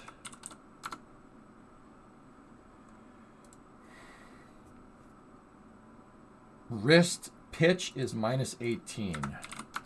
So we got a lot of movement there. Wrist yaw is -72. And then I'm going to keep the servo roll in the same spot at 20, and I will adjust that accordingly.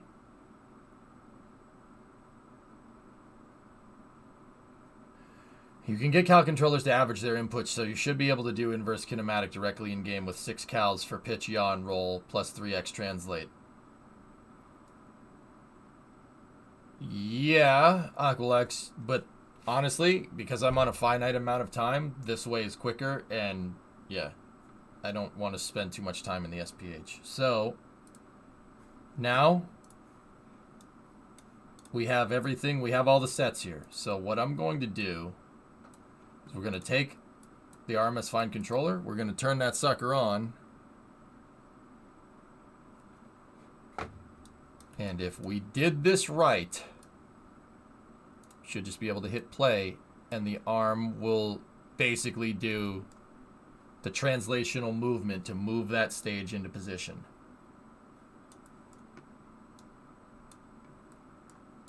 All we have to do is just kind of keep an eye on the rotational servo. That's kind of the wild card here. So, in that regard, what I'll do is pause this, open the editor, and take that rotational controller and just dump it. The wrist roll. We don't need that, so play.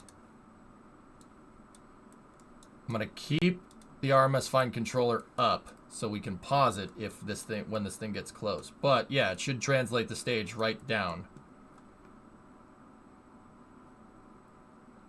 Okay, pause. Let's check for our rotation here.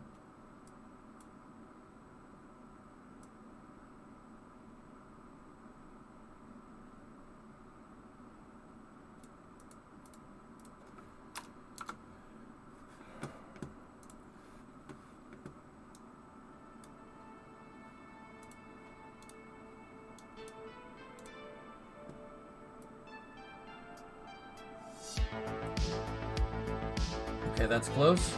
Let's play the controller.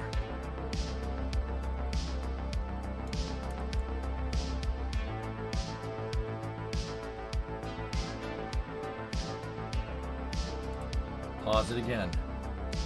Check for rotational alignment.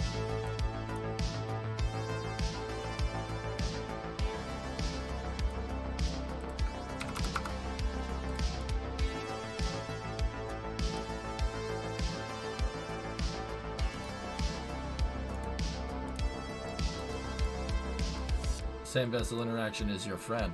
Of course it is, Joe. Quick save it.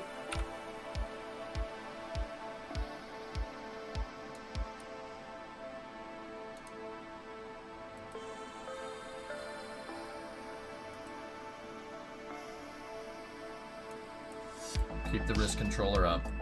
Okay, ready? Let's go.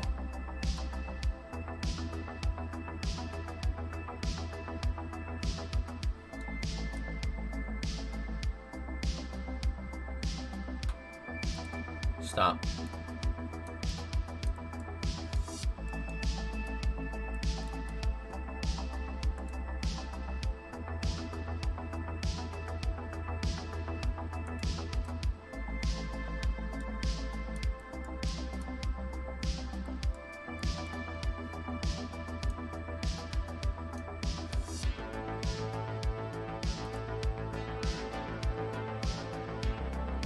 Playing again.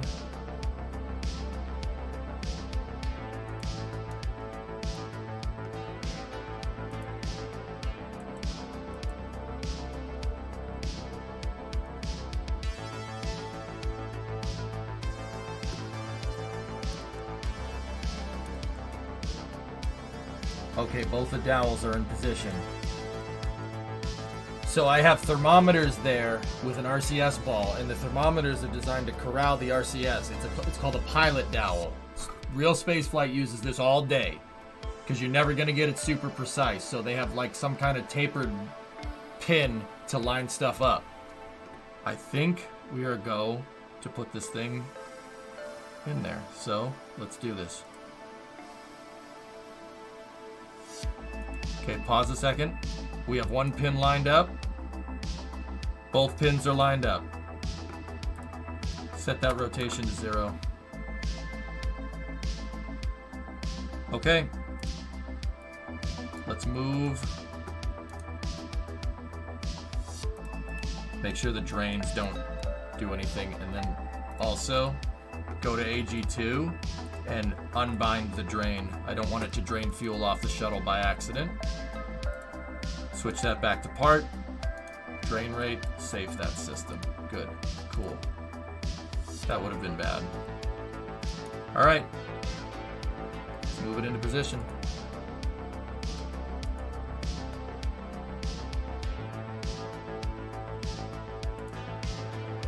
We have a capture.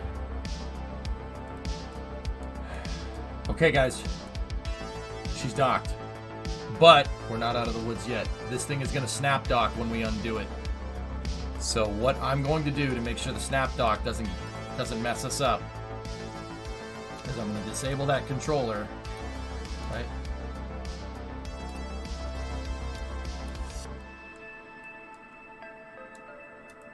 Yes, droid, sure. Okay, ready? All right, safe out the cow controller. Rotational servo is off.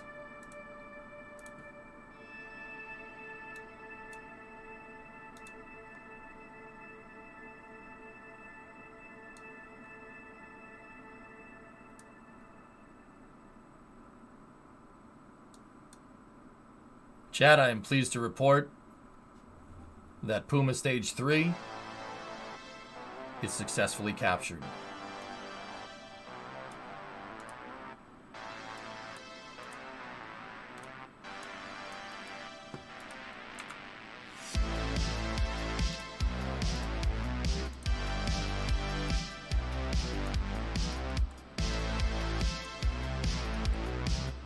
She's locked in. We got it. The numbers work. Sequence numbers work great. We're doing it that way from now on.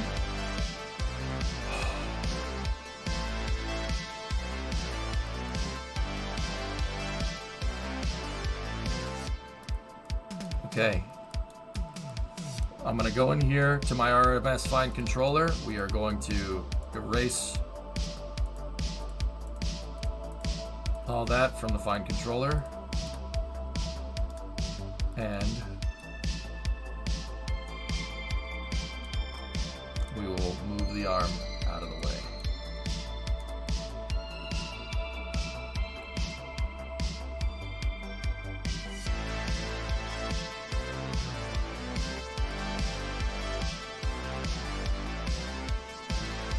Okay. The next set of procedures to do here is disable same vessel collision here on the 3 thermometers there. The reason why is so we can lower the stage into position.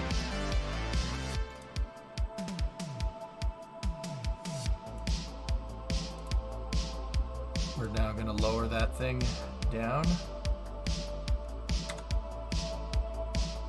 If we did this right, these RCS balls right there should phase through those thermometers, but they should get caught on the bottom 3, and that should lock the stage into position.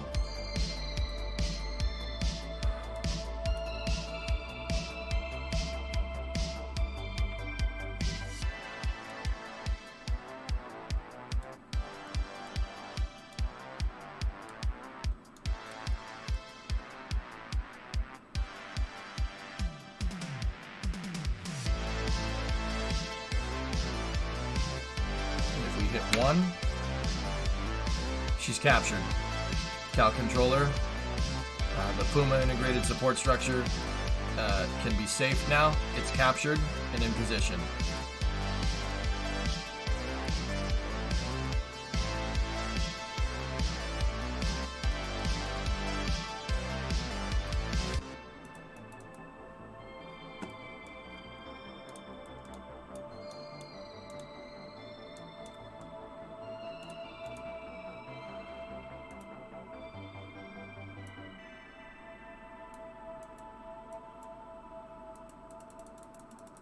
That one doesn't want to go.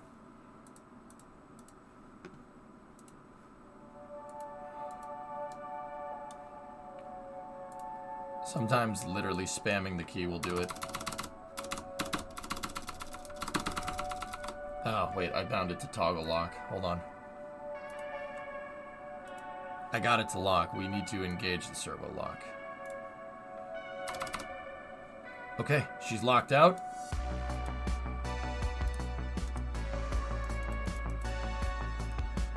Okay, slaps the top of the stage. That's not going nowhere. I've tested free-floating stages on launch and descent before, Droid. It's fine, but I did auto-strut it as well. It doesn't need it, but better to have it and not need it than need it and not have it.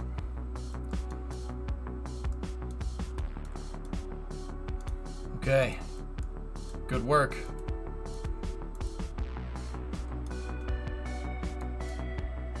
Move the docking port force there.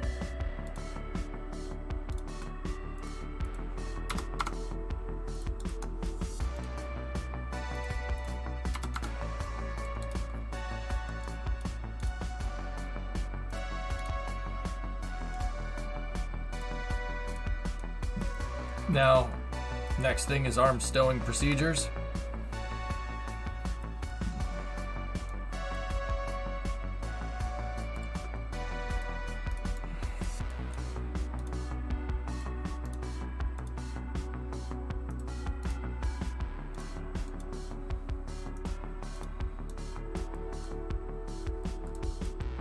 So this stage that we have inside of the shuttle there, that delivered on the last shuttle mission, it delivered that satellite right there, Tidris 3. So one shuttle sent the stage off with the satellite, the stage deployed the satellite, went out to geosynchronous, came back down, recircularized, and then the next shuttle that we brought up, brought it back.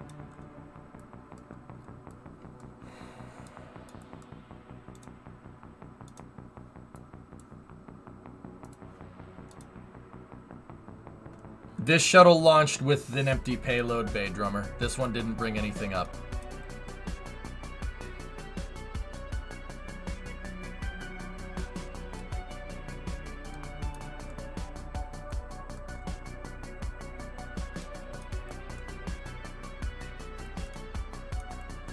Why didn't you burn the stage into the atmosphere?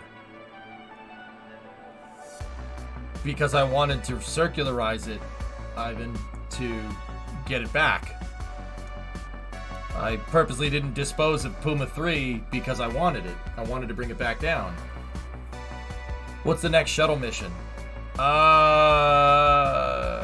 Station most likely, fellas.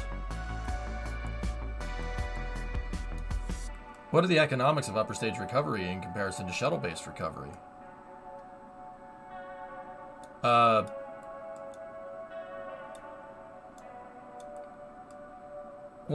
droid, if I'm gonna send the shuttle up anyway to deploy more payloads in the future, we'll be able to bring this sucker back down.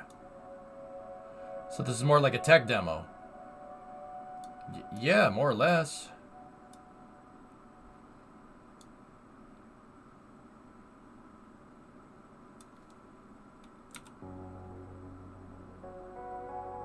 Okay.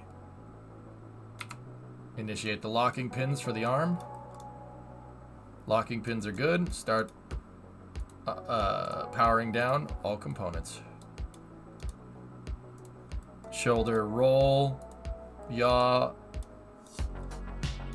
and pitch are locked out. Elbow pitch is locked out.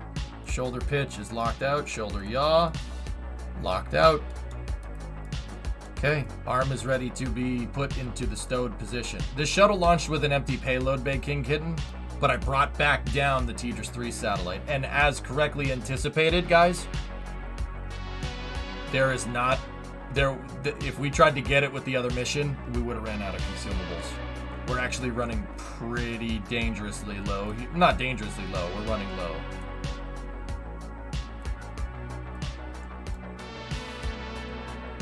We'll just hit the recovery button, drummer.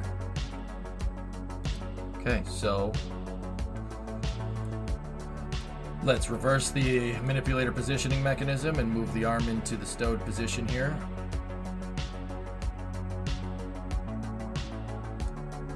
What parts make up the length of the arm? They're antennas, communicatrons.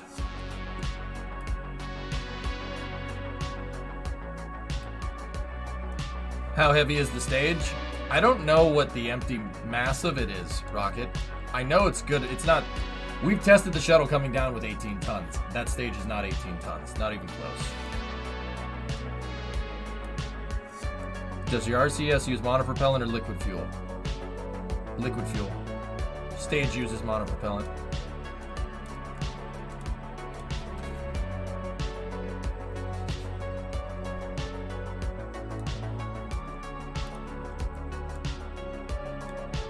Yeah, that stage was launched on another shuttle and we brought it back. I gotta prove out the systems, guys. All these systems and using the number combinations.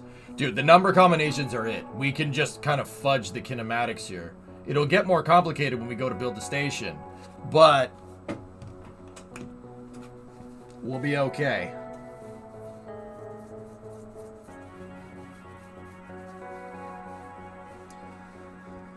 Why'd you choose to make the arm up from antennas rather than structural pieces or anything else? They're physics parts.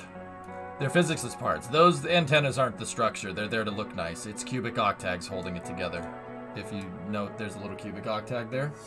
It's cubes holding it together. So it's like servo, cubic octag, servo, cubic octag, servo, cubic octag.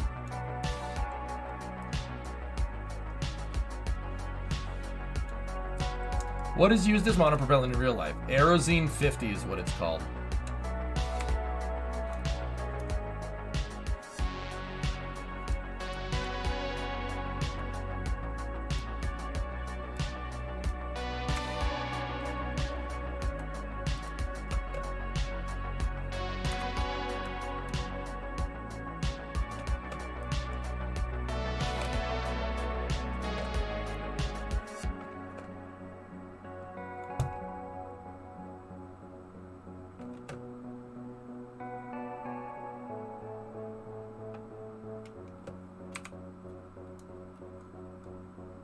Crap. I can't see the deorbit point.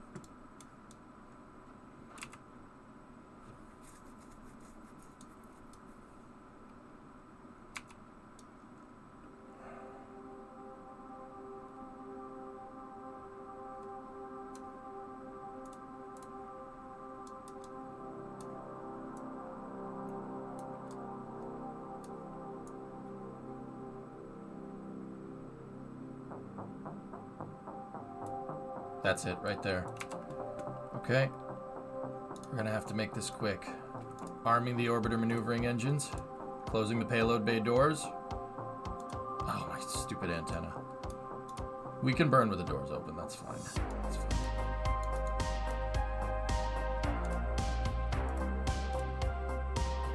Turn up the brightness in the settings. You know what? That's the right move. We shouldn't rush this. I'm not gonna rush it after that. I really want to make sure we get this thing back down.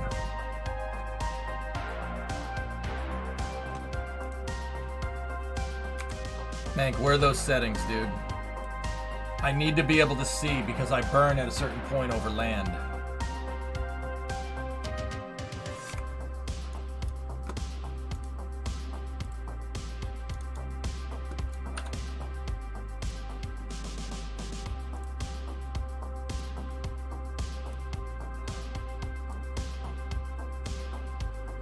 Ambient light boost. I know the antenna's out. Yeah, I'll get it. Rams, 5-month resub. Thank you.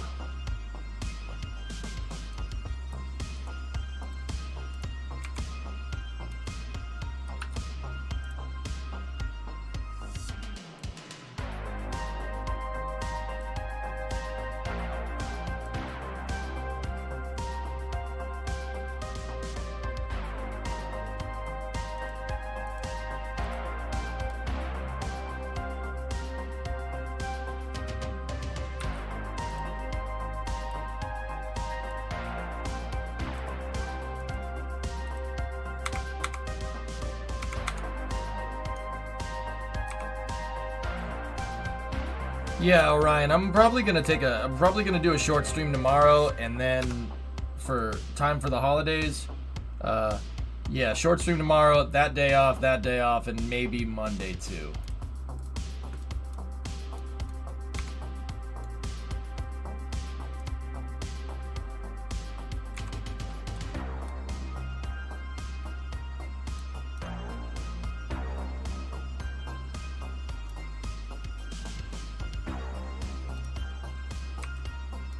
Are you using a graphic mod? Yes. Alright, well, we're gonna have to go around.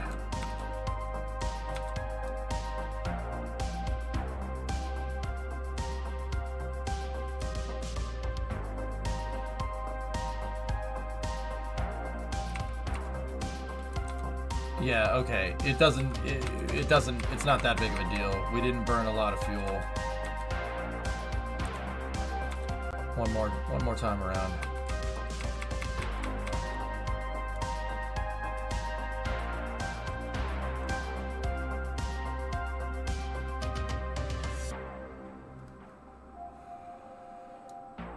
Okay.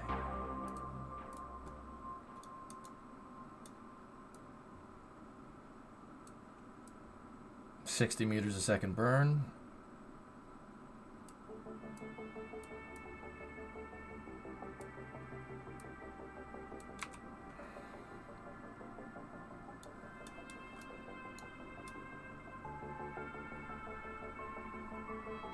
Thanks, Orion.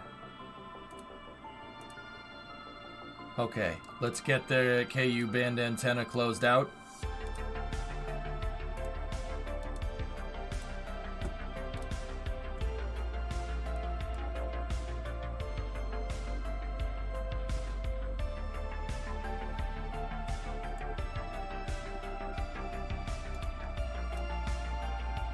We're retracting the KU band antenna at this time.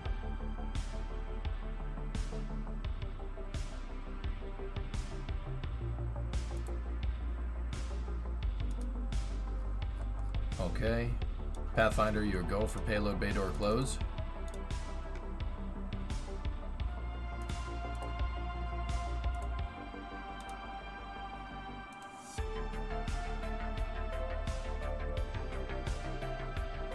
Okay, we have a good close on the payload bay doors.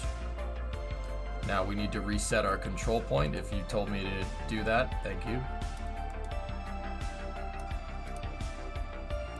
Control point is re-enabled.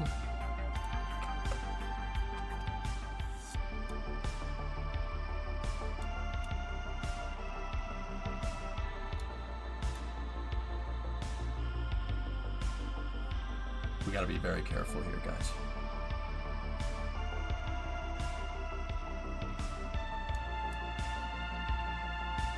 Well, I control it from the back. I controlled it from a port 95 that's lined up with the vector thrust angle, or the thrust vector angle of these.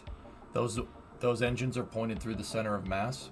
If I controlled it from here and tried to control from there, and I went to, say, for instance, roll, because those aren't lined up with our control point, your gimbal is not going to work correctly. Does that make sense, dude?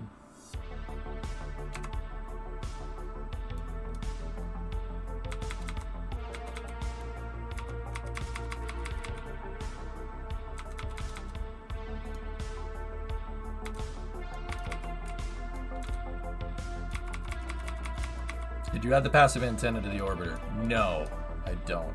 We're on ground stations.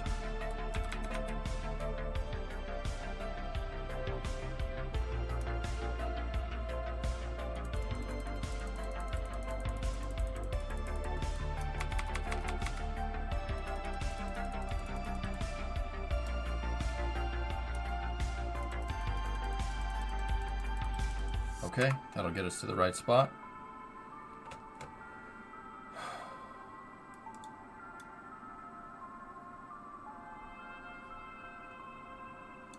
No, I don't like automating systems, Droid, especially when it comes to space flight life, especially when it comes to how I operate.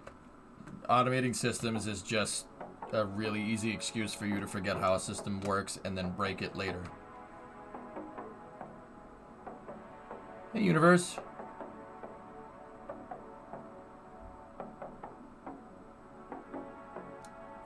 Welcome, events.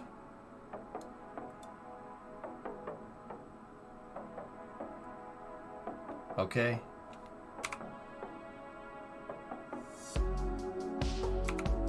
T-minus 1 minute, 30 seconds till the deorbit burn. You look focused. J-Speed, we're concluding a mission. I wrangled Puma 3 out of orbit. I got it with the arm, and we used the numbers that we tested in the SPH the other day, slipped right into the integrated support system. That stage that's riding inside of the shuttle that we're bringing back down, delivered TDRS 3. It's been to geostationary orbit and back.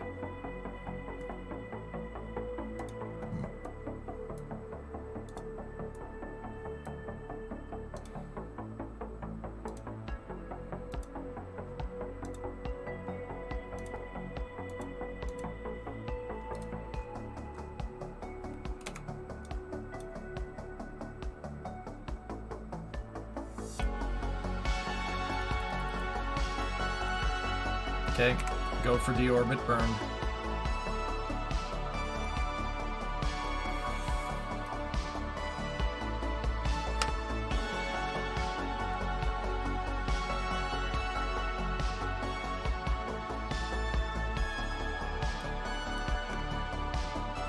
I see systems automation as sometimes preferable to remove human error. Well, the way I implement systems on my shuttle droid, you can't do one thing without the other.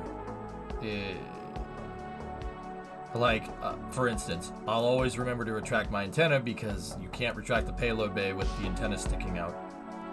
Does that make sense? I'll never make that mistake because the antenna sticking out with the payload bay closed looks a little bit funky, don't you think? Okay, we got a good deorbit burn. Shutting down. Orbiter maneuvering engines. Putting them into a safe configuration. Purging out the system. System's purged out. That's right, fire.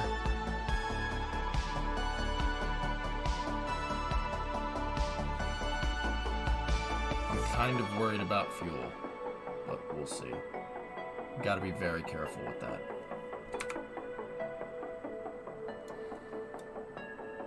Okay, Pathfinder coming back down after spending about 6 hours up in space, about 1 day. Kerbal. Deorbit burn has been initiated.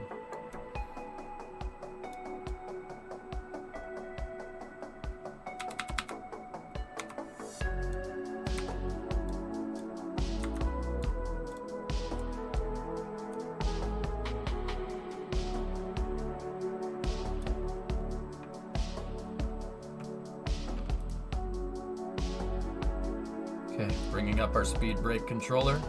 Speed brake controller is into the arm position. Body flap controller is in the arm position.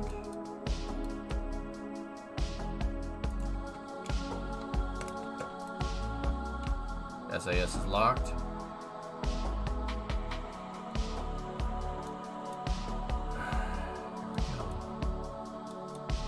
Changing the control point.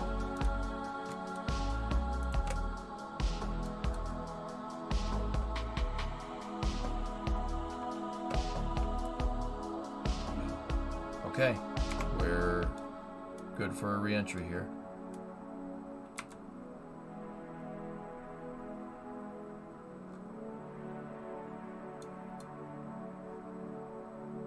Pathfinder is at entry interface. Should start to see some small surface heating on the front of the vehicle.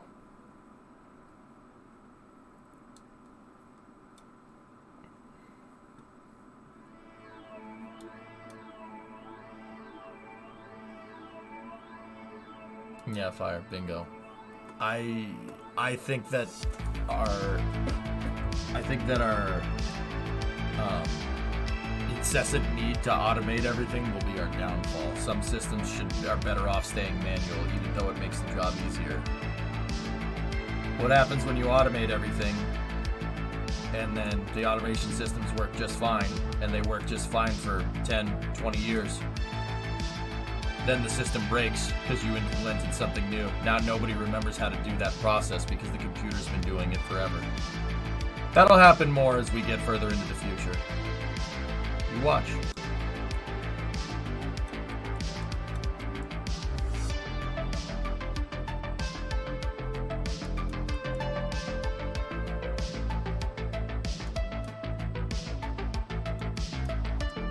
That's a big deal in aviation. Follow the purple line, Natch. Where do you think I learned it from? Or the magenta line. That's where I know that from. Oh, what's it doing now?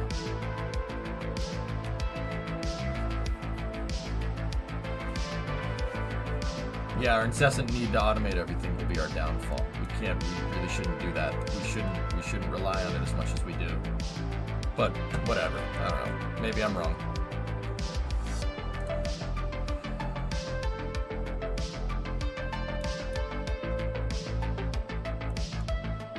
Follow the magenta line.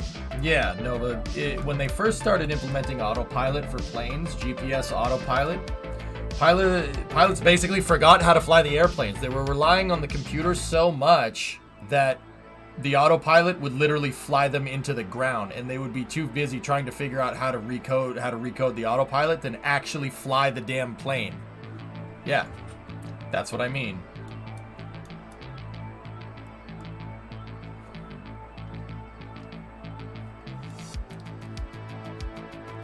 You have to be joking. No, ask him. There's a bunch of pilots in here. Ask them. Follow the magenta line. Literally, target fixation on getting the autopilot to work correctly had caused planes to ironically crash into the ground. Oh yeah, well-documented phenomenon, man. How could someone not realize that? It's called target fixation, and it's absolutely a thing that pilots need to learn. Every pilot, you cannot fixate on a target. You need to have good situational awareness, because if you don't, you're gonna have a really bad day.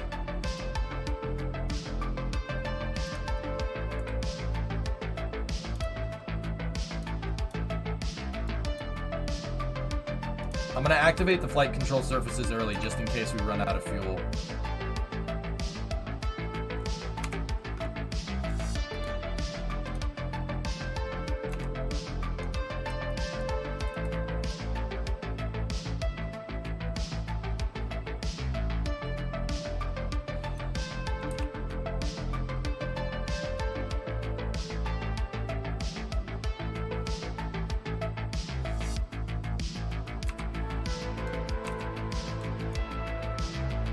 Okay, Pathfinder is in communications blackout here.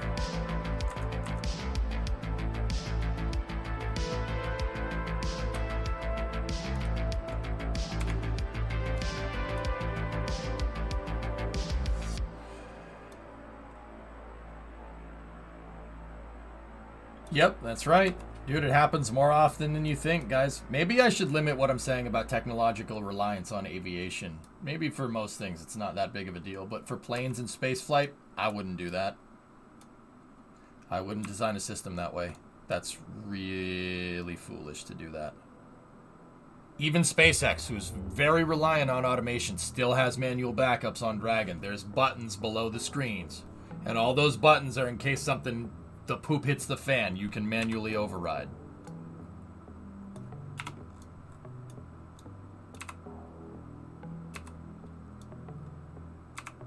Okay. Bring the nose down just a smidge.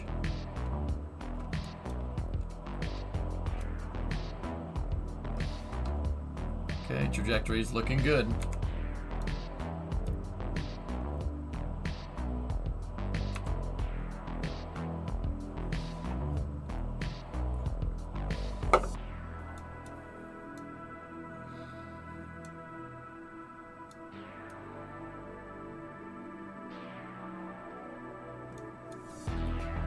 I think spacecraft should have manual backups, especially deep spacecraft, especially something that's going far away from where your end destination is. Manual backups is the way to go. I don't give a frick if it's more mass. That'll be easy. It makes it easier to troubleshoot a problem if something goes wrong. Manual backup systems. That is a hallmark of aviation. Aviation is as safe as it is because of manual backups. Having a second opinion. Spaceflight should be no different.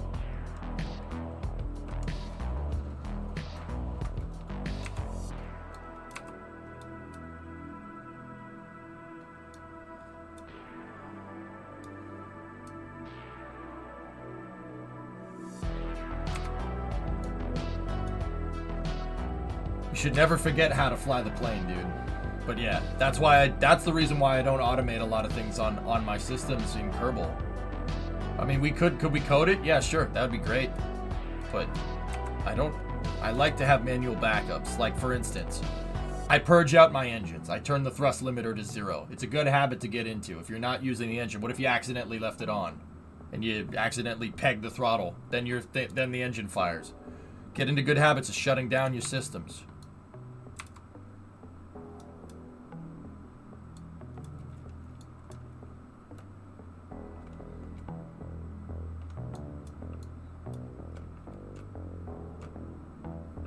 I gotta bring the nose down. We're still a little bit short.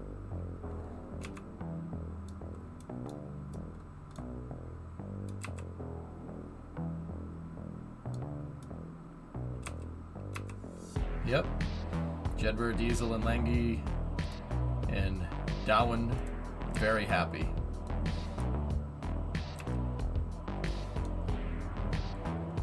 Okay. First S turn.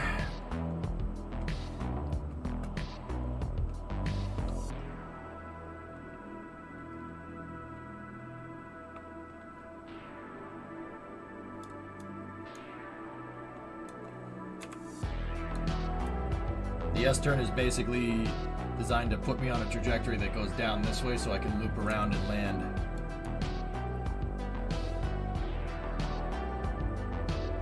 What if you have landing gear of a payload clipped through the shuttle?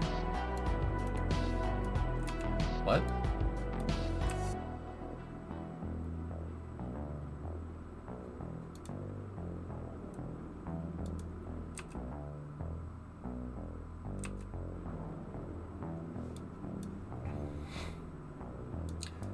Oh.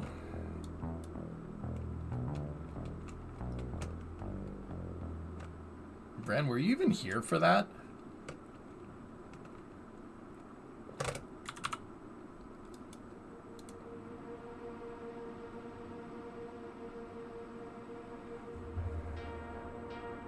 I was just about to ask, are you telepathic? No, I've done this so many times. I know the question. I know the frequently asked questions, man. I know what's gonna get asked.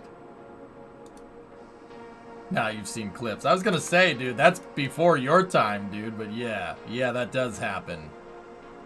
That's why I learned to put detents in on purpose like that, so that kind of bull crap doesn't happen. Okay, 1400 across the mountains. Bring that body flap into the retracted position.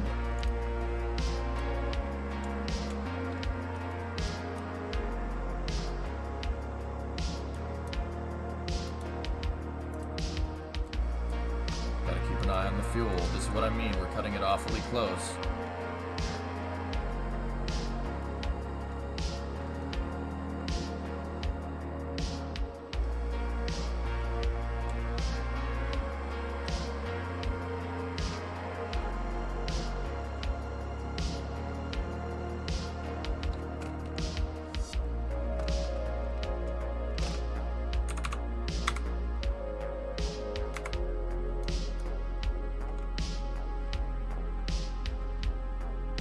Okay, we're rolling back.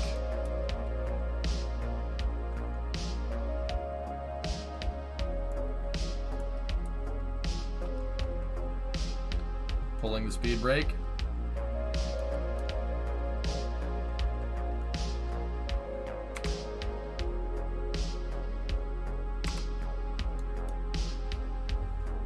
Pathfinder, KSC control, UHF comm check.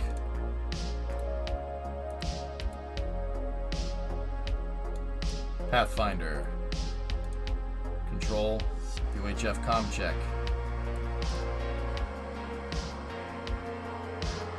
Still don't have a signal.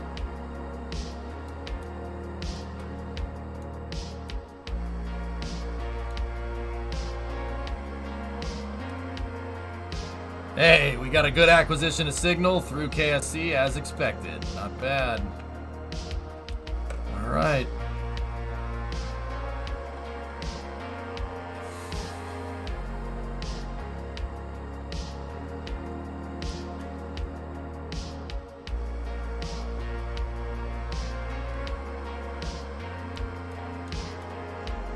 Okay, shuttle's still supersonic here.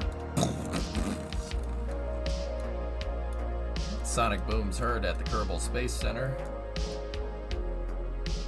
If you mod it, Shutzy, sure. Okay. Pull that speed brake. Shuttle now making its way into the lower atmosphere for a heading alignment with runway 27.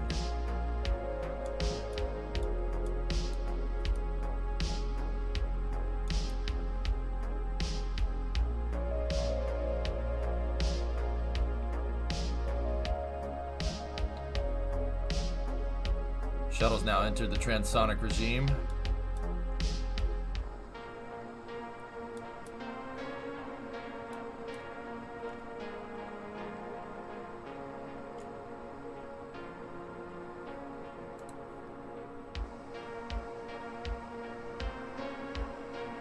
Shuttle's subsonic.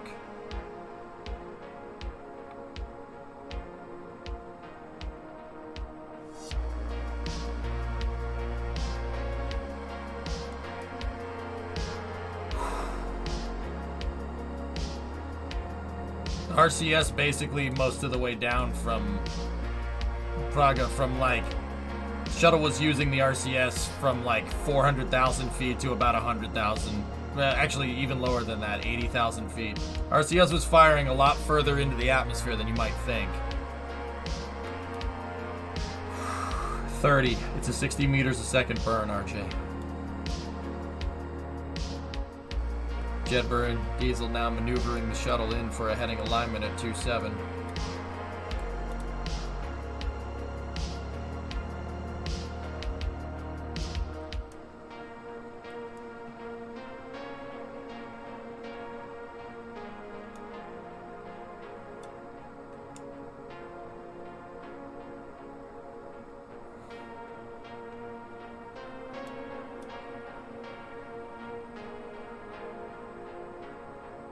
Remember, RJ, shallow re-entry with the shuttle. Stay as high in the atmosphere as you possibly can. And then, when you get into supersonic and into transonic, then descend like a brick. This is what the real shuttle did. Now, don't get me wrong, the real shuttle probably wasn't this hardcore, but this is Kerbal. Getting something to fly in Kerbal and getting something to fly in real life is. But look at our descent rate. So we're descending at 75 meters a second. That is 100. No, let me do some quick maths.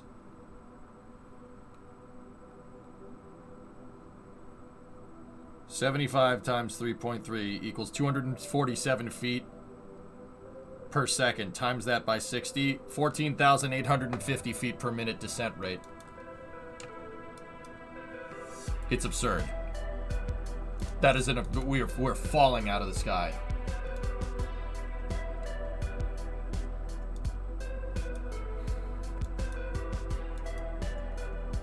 Like, if a plane did what the shuttle just did, the wings would rip off.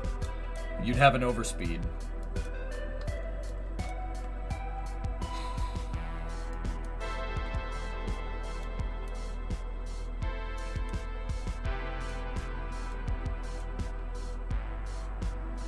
Can I try it on a 737? I mean, if you want to turn a 737 into a submarine, that's the real quick way to do it. Sure. Yeah, Croft, the shuttle falls out of the sky. It really doesn't fly well below Mach 1. It flies terrible below Mach 1. Just enough to get back to the runway, and that's about it.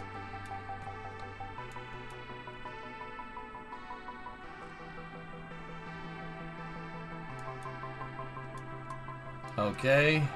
Pathfinder is now lined up with runway 27, completing the final heading alignment. In for the flare here.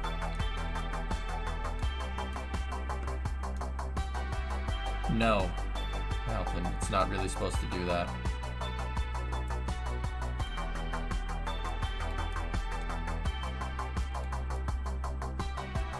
Okay. Pilots, I know this doesn't look right. I know. Go and throttle up. It's not supposed to land like an airplane. Okay, gear coming.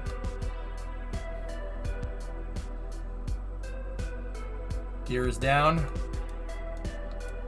Ground altimeter online.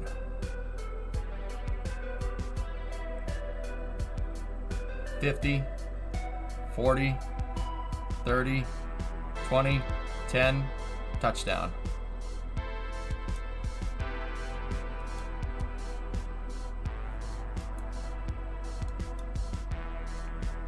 $10, $5, touchdown on nose gear. Control, Pathfinder's on the rollout. Stage in tow.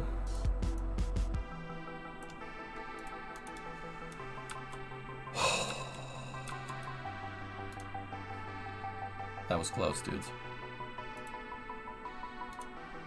Safing out control surfaces.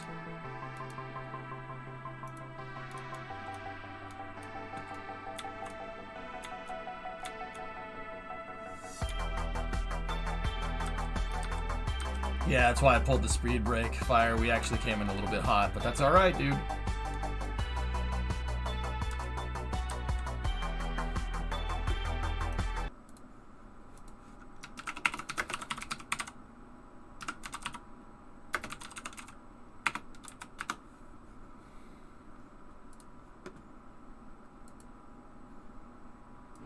Five, 4, 3, touchdown.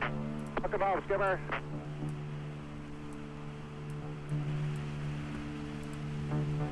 Houston, Columbia's on the rollout. Welcome home, Columbia. Beautiful, beautiful. Don't need it. You want us to take it up in the hangar, Joe? Gotta dust it off first. We're gonna dust it off first.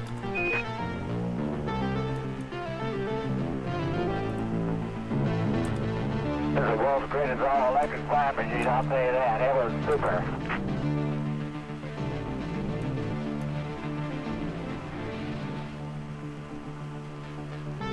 Okay, convoy's on its way. Convoy on. We'll stop on the Columbia. We'll stop.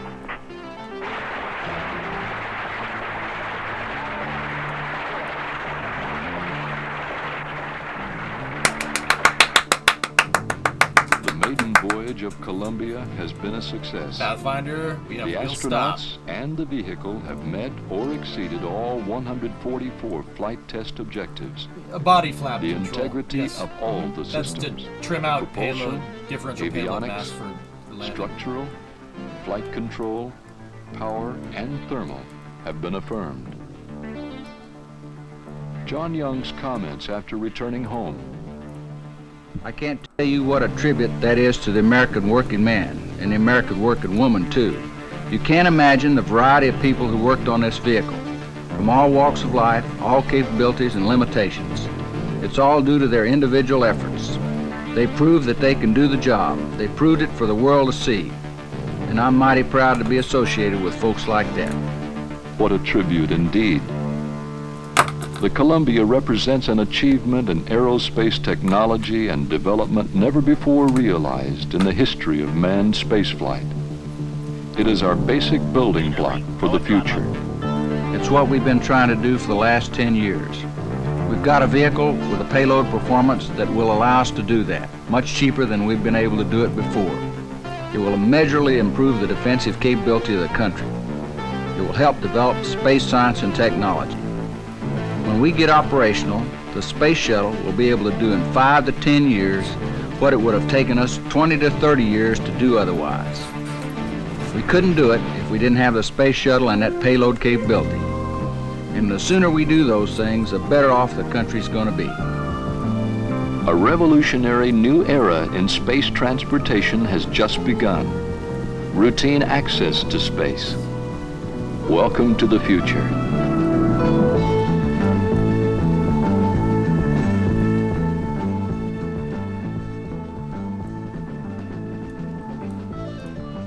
So guys, the cool thing about it is that we have an upper stage in here. And, you know, I'm just saying, if this was like Mission Mode 2 rules, we could pull this thing, we could pull that stage out, put a new payload on it, and put it right back in. All the systems to remove that thing are integrated in already.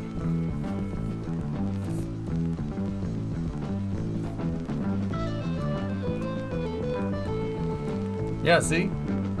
Puma 3.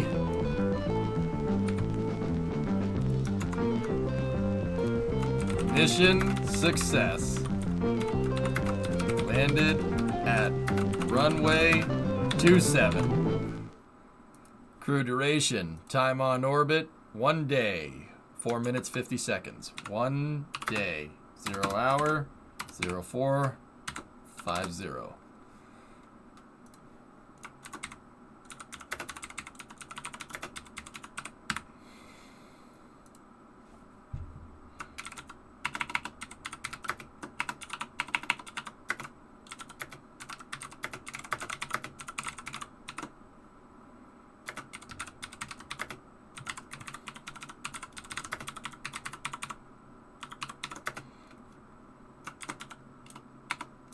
Nah, I'm just writing a little bit of a note for myself. Using the fudged inverse kinematic sequencing numbers for the arm worked perfectly. Practice for each RMS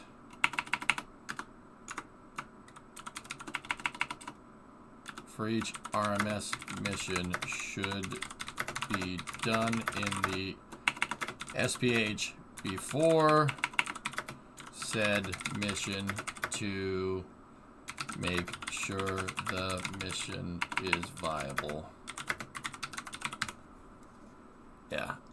Basically, guys, I came up, we went into the SPH and I just kind of moved the arm around to see where I would need to put that thing to get the stage back onto the pedestal.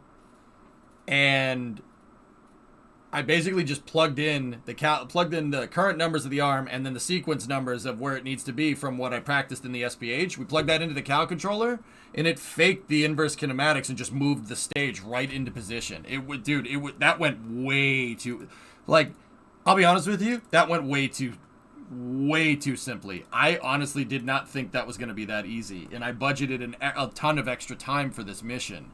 But, yeah. I mean, the shuttle couldn't open up its payload bay in here, right? It couldn't do that. It couldn't open up its payload bay on the runway like this, but I wanted the screenshots.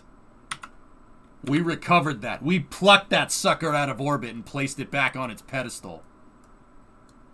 That is awesome. It's so freaking cool. Did you drain the ohms tanks before landing? No, I don't.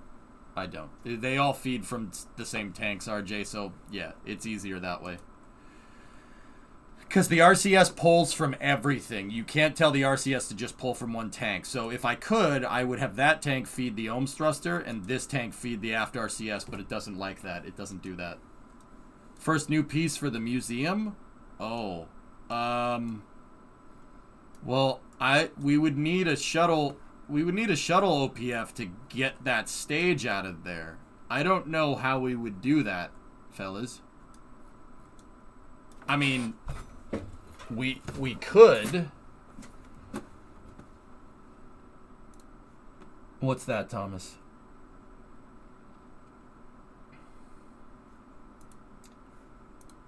Check at 102.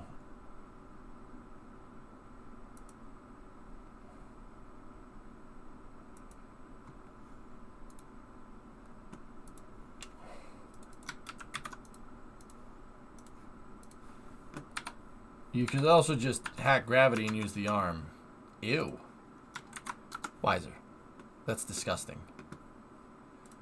So what did you want me to see, Thomas? 10206?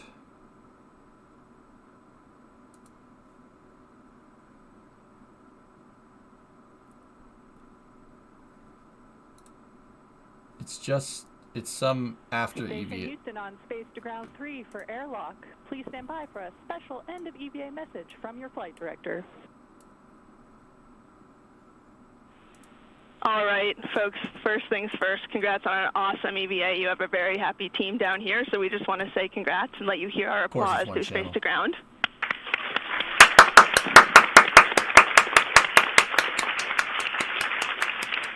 So that is thing one.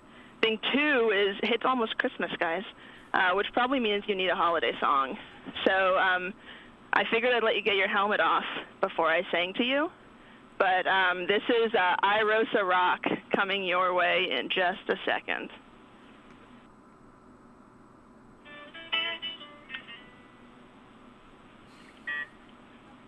New array, new arrays, new arrays rock. iRosa's here and it brings us cheer. Hauled and installed by Josh and by Frank. Now more power is in the bank. New arrays, new arrays, new arrays rock. Koichi flew, the arm Duke did too. Gaiden, Josh Raiden, their talent supreme. They made our dream team. What a bright time, it's the right time.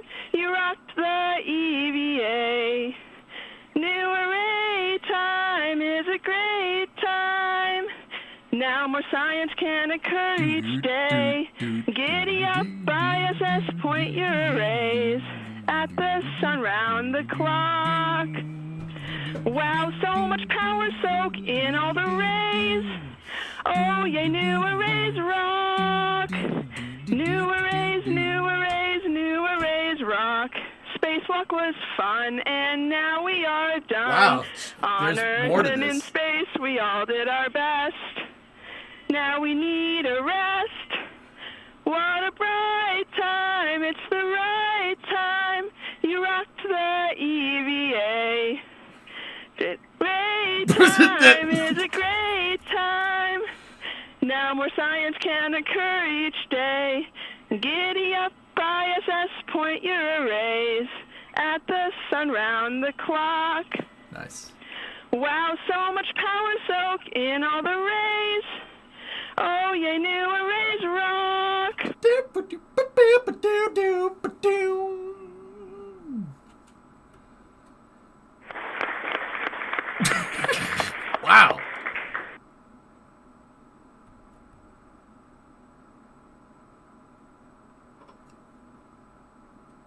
Stupid question. Why in 2022 do our communications arrays have such bad quality? Short band. All right, guys, we'll let you get back to your scheduled work now, but it was an honor to work with you. Hope you have a good rest of your work day here. We're about to hand over to Orbit 3. They'll finish you guys out, and then hope you guys have a good night. Get some good rest. Thank you. Guys, when they're on the EVA loops, they're using short band. Why? Now, why did they use short band? One, short band doesn't break. There's not many moving parts to a short band radio. So the audio quality, well, a bit crappy, means there's less parts. There's less things to go wrong. I'm telling you, the apocalypse could happen. People will still be using short band radios. That's like the cockroach of communication systems. Comms failure, say again. Ham radios, man. Short bands, that's... When civilization breaks down, you can rely on your short band radio. This is 3 Dog. Ow! And you're listening to Galaxy News Radio. So this just in. The kid from Vault 101 is making moves. Anyway, sorry. I see NASA likes to haze their interns. Yikes. Radio my vans.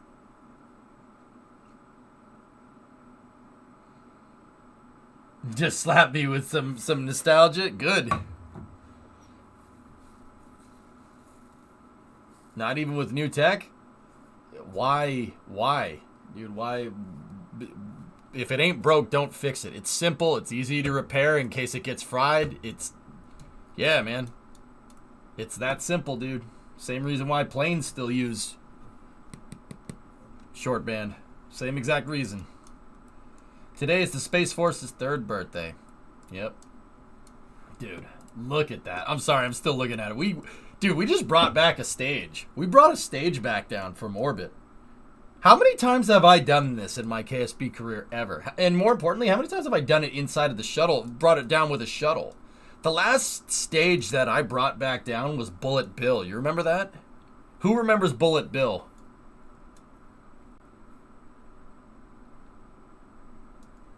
We don't do it very often. But that is a remarkable capability. That was ages ago. No, Bullet Bill was not in a shuttle. It was kind of like a shuttle.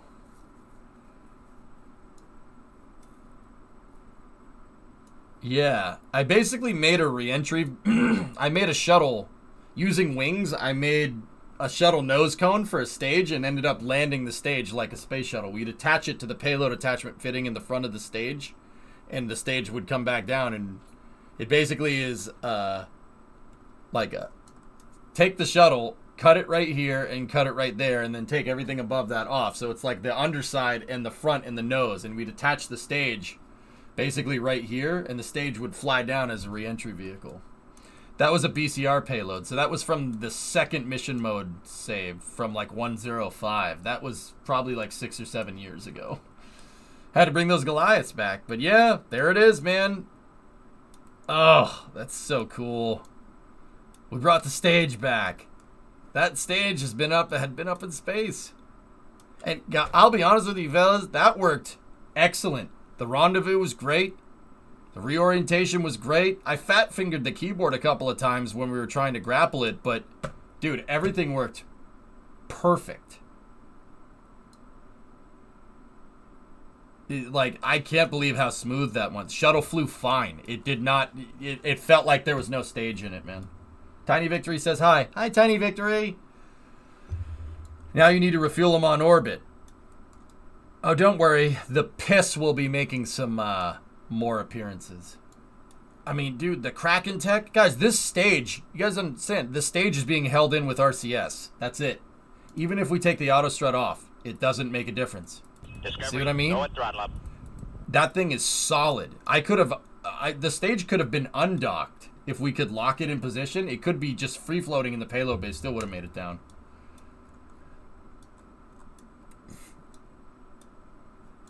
I don't know how we're going to get this out of here. if we wanted to. I think we should put Puma 3 back into service. I think we should launch it for another mission. Hey, Casper, 23-month resub. Did you see that? That's pretty freaking cool, dude.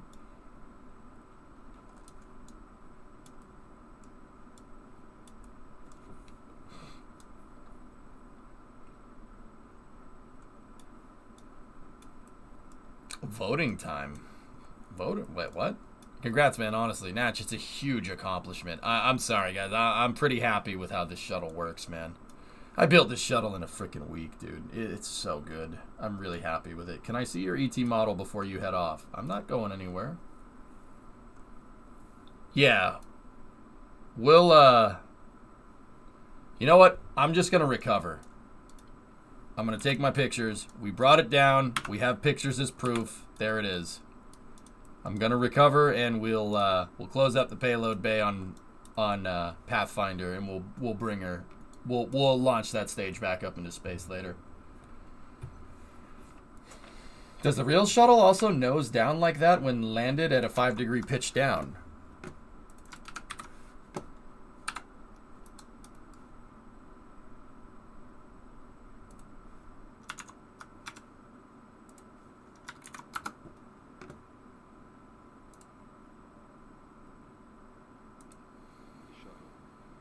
Columbia's altitude is now Watch. just over 5,000 feet.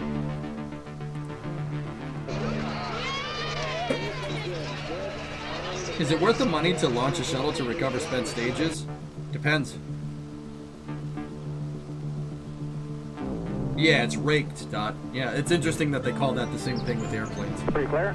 Okay, so, first of all, guys, you just saw that shot of landing on runway 23. I would ask you to just sit back and just look at this shot. Look at how, and just kind of look at it. Don't focus on anything. Just look at how close the runway, how fast the ground is coming up. That should tell you where the shuttle's nose is when it comes down. Watch. Look at the ground. Look at how quickly it's coming up. This next shot, look. Holy frick. Holy frick. That's coming up real fast. Without Anybody that power, knows anything about planes Columbia knows that's must like, land. It cannot make another attempt. I'd never learned the name of the song, Def. You're coming. Gear down. You're down.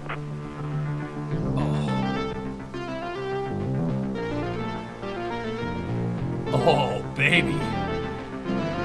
I love this shot. Oh, it's so good.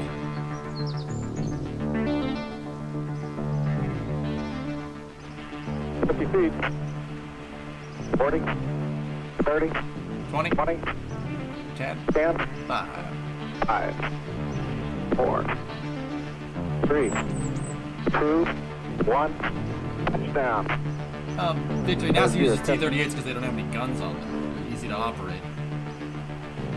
5, 4, 3. Touchdown. Look about, skipper.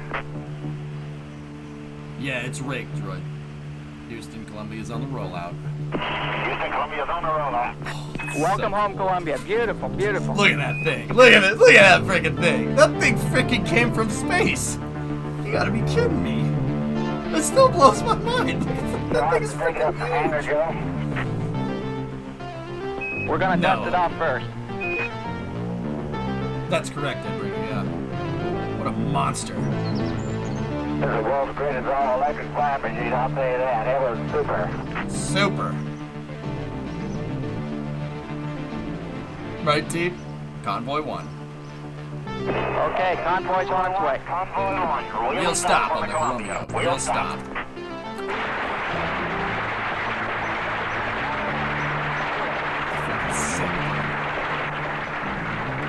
Gene Krantz and Chris Kraft, right there. They were there. So, the reason why I like showing this footage so much, guys, is because this drives the point home how big this thing actually is. Look at the trucks and look at the people standing next to that sucker. It is a monster. The maiden voyage of Columbia has been a success. Monster. The astronauts and the vehicle have met or exceeded Bruh. all 144 flight test objectives. The integrity of all the systems, propulsion, avionics, Scape suits, Praga. Those guys are wearing basically space suits that work on the ground because the shuttle's orbiting fuel is very bad for you. Yeah, it's not good. flight control, power, and thermal It's huge, have been Alphas. affirmed. It was, Victor, yes. John Young's comments after returning home. I can't tell you what a tribute that is to the American working man Very nice. and the American working woman, too. You can't imagine the variety of people who worked on this vehicle, from all walks of life, all capabilities and limitations. It's all due to their individual efforts. They proved that they can do the job. They proved it for the world to see. And I'm mighty proud to be associated with folks like that. See that guy right there? Just in case you're newer to space and you don't know too much, right? That guy's John Young. John Young is my favorite astronaut of all time. He's a legend. This guy flew in the Gemini program, on Gemini 2, and I think it was Gemini 10? Gemini 2 and 12, I think? Then, it wasn't 7, Victory, no. I think it's 2 and 12, but it doesn't matter. He flew on Apollo 10. He flew out of low Earth orbit on Apollo 10. He was the first guy to fly the LEM in space on Apollo 10 and he didn't land. It's 2 and 10, thank you. And then he was the second human in history to leave low Earth orbit twice. On Apollo 16, he walked on the moon. He drove the lunar rover around on the moon, and on Apollo 16 came home. That was in 1972, and then he started working on the space shuttle program. He was the first guy to fly the space shuttle. John Young is the Jeb Kerman of real life. He's done everything. He's done everything. And then, that wasn't even his last space flight. He was the first guy to fly the shuttle twice. He flew it on STS-9.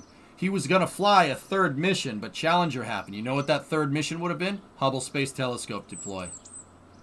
If Challenger didn't happen, he would have been the first guy to fly the shuttle 3 times.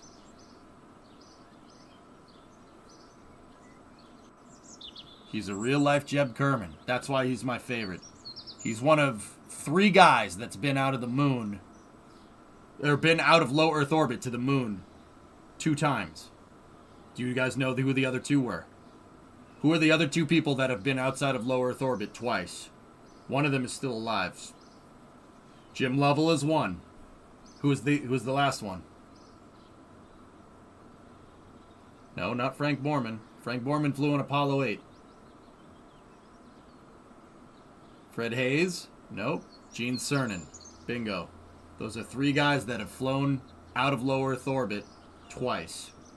Michael Collins only flew on Apollo 11, Natch, and that was it. Fred Hayes flew on Apollo 13. Yeah, Apollo 13? Yeah, Apollo 13 with Jim Lovell and Jack Swigert. And then Fred Hayes moved to the shuttle program after that. Michael Collins flew a Gemini mission with that guy, Nova. True story.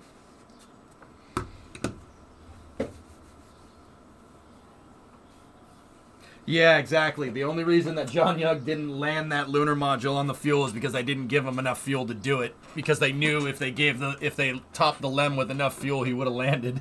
He would have ignored what they had to say and went and landed. Okay, so my other favorite part about John Young is that if you guys, so he's like the Kimi Räikkönen of spaceflight. He doesn't care. Like, his first shuttle flight. The guy that the shuttle pilot, Crip, his heart's beating out of his chest. John Young's sitting there going, 80 BPM at launch. He's like, man, this is cool. This is pretty neat. In the presser interviews, they're like, what's it like to go to the moon? He goes, dusty.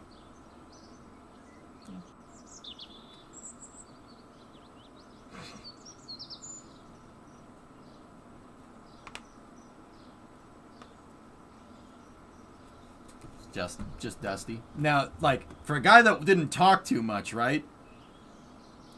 And for a guy that doesn't, doesn't show his emotions too much. Look at this. Look at when he landed. This is my favorite part, dude. So watch. You know, without the audio over it, just listen. Or not listen, just watch. Watch John Young when he got out of Columbia. Look at this. You tell me if this man is freaking hype.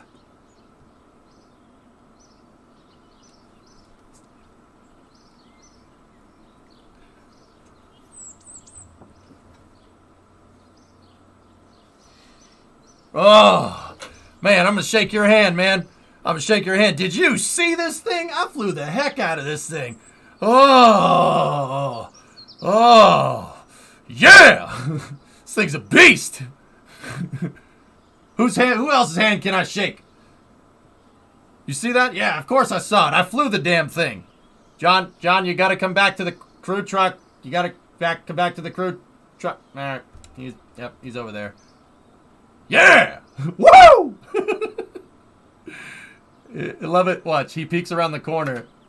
And then he realizes that those guys are the hydrazine guys, and you need a spacesuit back there because the chemicals are toxic. And he goes, I can't shake your hand, but I'll give you a thumbs up. Yeah. All right. Nope. Can't go over there. Yeah.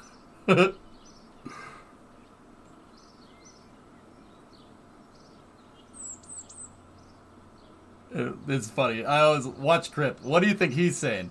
Boy, I tell you, that thing, man. What a ride. Pen flip. That's the best part, dude. Best part is how hype he is. John Young never smiled, man, ever. The guy never smiled. Man, did you see that thing? I flew the trash out of this thing. Just sitting there doing fist bumps and punch in the air. That's awesome. What a legend. How many times have you watched this? I lost count.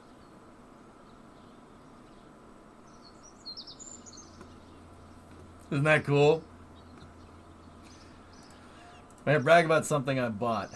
Oh, NASA spaceflight research and pioneering developments. Oh, very nice. Very nice. That's cool. Awesome. Yeah, dude. Look at him. Look at him walking. Look at him walking next to the shuttle. Here, hang on. Let's go over here. This just zoomed out shot when you show everything backed up. Look at how big Columbia is. Oh my goodness, that is a huge machine. The shuttle is absurd. It's so. Look at how big it is. It's dude. It still gets me. I've seen them. I've seen them up close. I've seen them launch. It still blows my mind. That thing flies into space and comes back down? What are you, nuts? Yeah, RJ, yeah. I'll have to play some vidya. Thanks for the mission and tidbits of information. It's what I do. That's a big mother. I mean, look at it compared to the Winnebago. Freaking nuts, dude.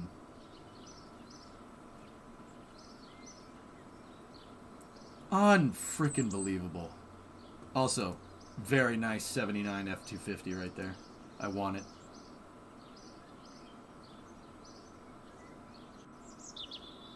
Yeah, Faruda, it's at the Udvar-Hazy Center. What a monster. There, dude, please, if you are near one of the shuttles, so Endeavor is at the California Science Center in Los Angeles. Atlantis is at KSC in Florida. Discovery is at the Udvar-Hazy Museum in Dulles Airport in Virginia. And then Enterprise, the atmospheric flight test article, which is a full-size shuttle that flew in the air, not into space, is at the Intrepid Sierra and Space Museum in New York City. If you're near any of those, go and see. These things are massive. It'll blow your freaking mind when you see it up close. You're like, how the hell does that fly into space? All right. There you go, Hellfish. Go into Udvar-Hazy next week, and any particular pictures you would like. No. Dude, you don't need to take pictures for me. Just enjoy it.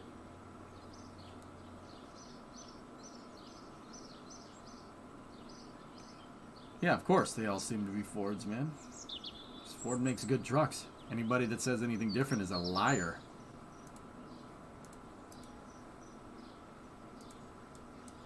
All right, dudes. You've been 3 times? Person who's raising my half-sister used to work on Columbia. There's a picture of her in one of the engines. May I tag you on Discord? Go ahead, man. Someone just claimed the shuttle engines would ablate and carbonize. Okay. I'm 2 out of 4, and I hope to go to LA next year. I've seen all of them, dude. Yeah. I've got 4 out of 4. Match. So, yeah. It's wild, man. It's amazing how big those freaking things actually are. It blows my mind every time. Yeah, Gorgon, it leaves you speechless. It's just like, wait, that's it? That thing flies into space? How? How is that even possible? Where's Enterprise? New York City. Like, dude, look at that. Just as it is inside of the SPH, just as it was intended. Unbelievable. That's right, Panta. I don't know if that counts, but it's so cool, dude. I love spaceflight so much. By the way, you missed my super important sub message. Thanks for the subpar streams, I guess. Okay, all right. Serious. Jokes aside, can you believe that? You believe we pulled one out of orbit? We pulled one out of orbit. That's unbelievable. You know, with the arm. We fished it out with the arm. You know how difficult that is? That's freaking sweet, man.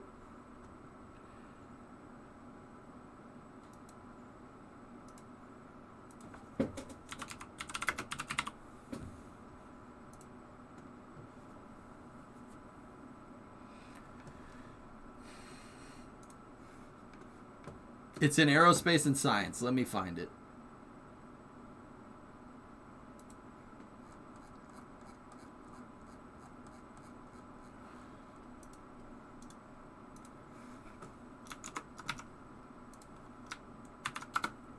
Yeah, dude, look. And that is standing inside of the dang nozzle. There's the ohms pod right there. That's inside of the OPF, dude. See the orbiter maneuvering system pod. That's the ohms umbilical right there for servicing when it's on the ground. Yep.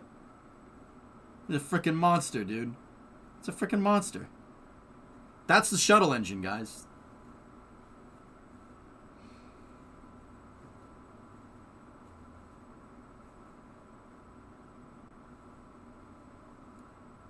No, Dot. That's a different stream.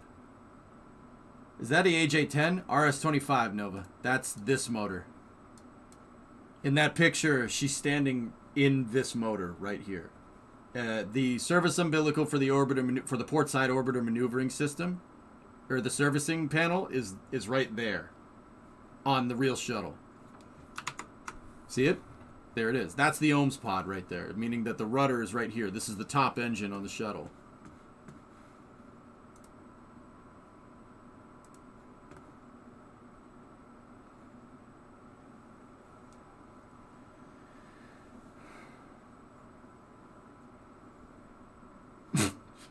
Nice dish.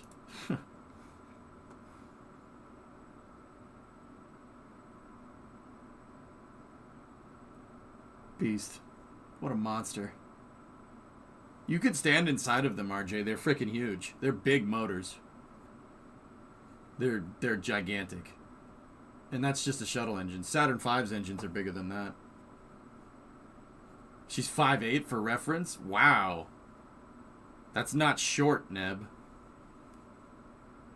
Wait, if she's 5'8", that means that I could stand in that thing. Damn, dude. Damn.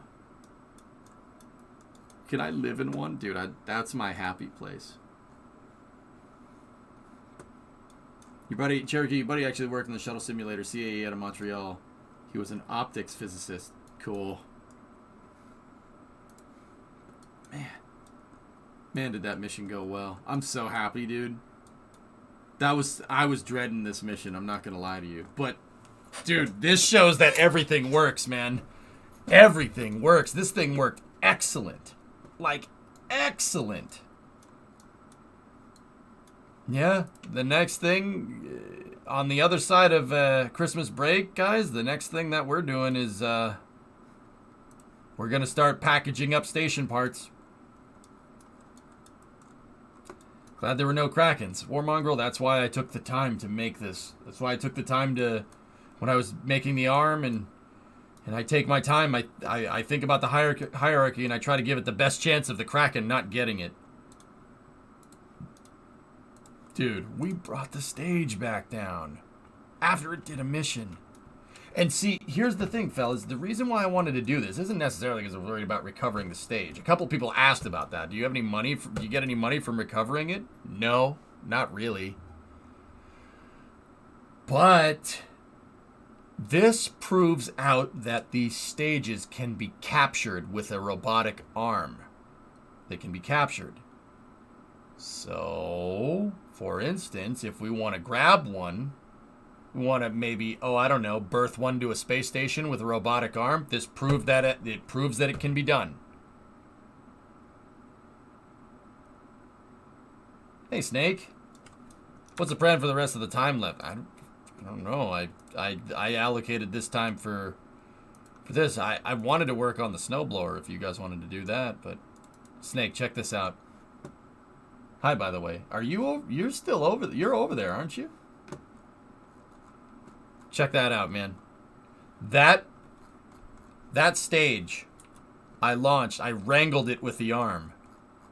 That stage flew up on this shuttle. There's a shot of 3 deploying right there from the previous shuttle mission.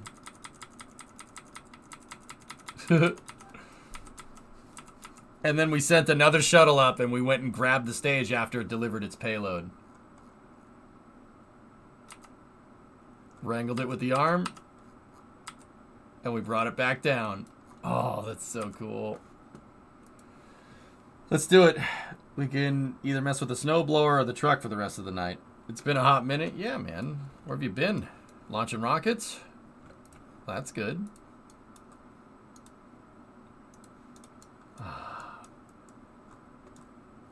Alright, Aqualix. See ya. I'm so happy with this shuttle, dude. You're in NAM for the rest of the year? Word. Can you see the external tank?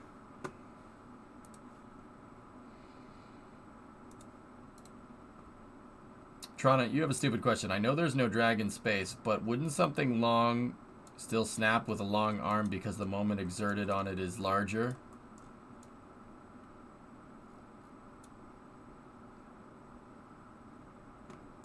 Yeah, of course, Tron. They thought of that when they engineered the when they were engineering the arm for the shuttle. We were reading about it in the shuttle operations manual. The maximum moment of a payload, so the arm will only snap. The arm will only snap if the arm is fully extended with the maximum payload capacity of the shuttle. That's the breaking point for the arm. It was tested that way. So basically, if you took the arm, right, and you did this, and you had the maximum payload for the shuttle hanging on the end, that's its breaking point right there. So yes, moment could snap the arm. But it's the maximum shuttle payload. So 25 tons hanging on the end of the arm, and then the shuttle maneuvering, that would be enough to snap it. It's actually in the service manual for the shuttle, if you want to read the shuttle operations manual. No, the model, this is good too, though.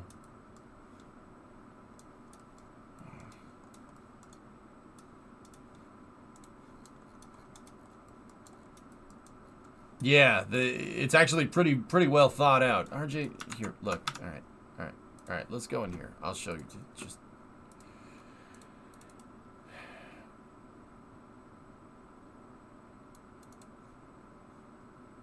All right, hang on. There's got to be. I have to have a picture of what you're looking for in here somewhere. Oh.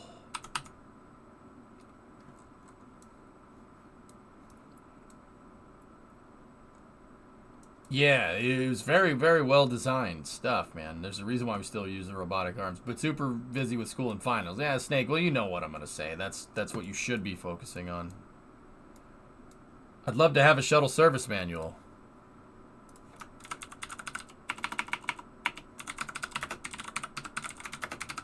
It's not a service manual, I misspoke. It's the operations manual, and it's free on nasa.gov. It's 1,100 pages, a little bit of light reading. Yeah, you want to get into manipulator positioning mechanisms here. It's around page 700 on the PDF. I studied this latching surface to get my arm to work similar to that. Yeah, see, that's the kinematics. That's how the arm moves. Reach limits right there.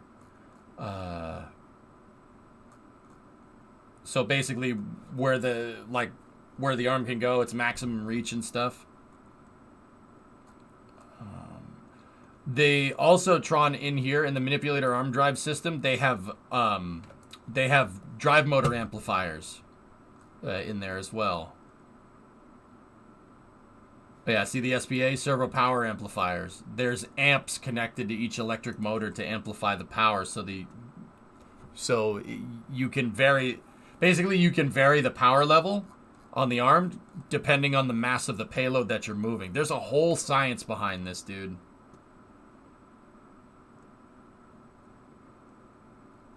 Yep.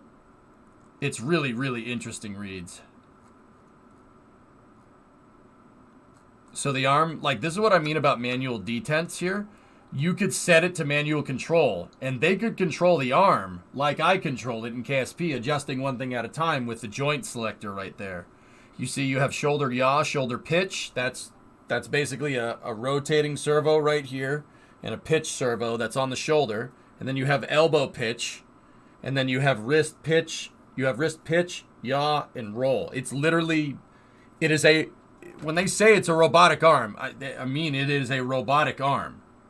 It's a robotic arm that can, but on the end, you don't have fingers. On the end, you can just do this. On the end, you could just clamp something. Or basically grab at a grapple point. That's it. It's called, on the end, it's called an LEE, or latching end effector. Basically, they have a grapple point here, and the grapple point looks like a dinner plate for something that the arm wants to attach to. And if you notice, there's cables in there. See the cables? Like literally a steel cable. One of the cables is attached to a wheel inside of here that's driven off of a servo motor, and it can turn back and forth. And the other end of the cable is attached to the inside wall of the end effector. When that thing turns, the cables pull. The cables will pull taut and actually center the grapple point in the arm. Here, I'll show you.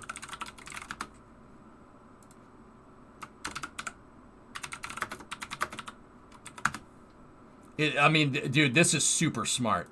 Now, keep in mind, this is Canadarm2, so this is the one that's on the space station, but the shuttles is very similar. Watch this. This is how they grapple payloads. See? And the space station RMS has plugs and stuff so they could power modules with the arm. That's what this stuff is. And there's a secondary latching system in there too, but that's another story. See?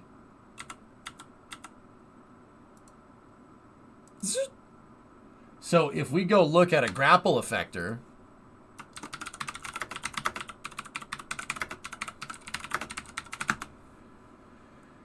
latching end effector grapple points, they look like a dinner plate. See that? There's the dinner plate. And they have 3 guide dowels that line up with the guide dowels there, and then there's a pin on the end of this thing. If you can get the latching end effector anywhere behind that ball, the ball at the end of the pin, and then they do that, and then they pull those cables back in, and the cables center it over the grapple point, and then pulling that thing in pulls the arm forward, and it attaches to the dinner plate. See? Now, that type of grapple point over here, this one has the plugs on it.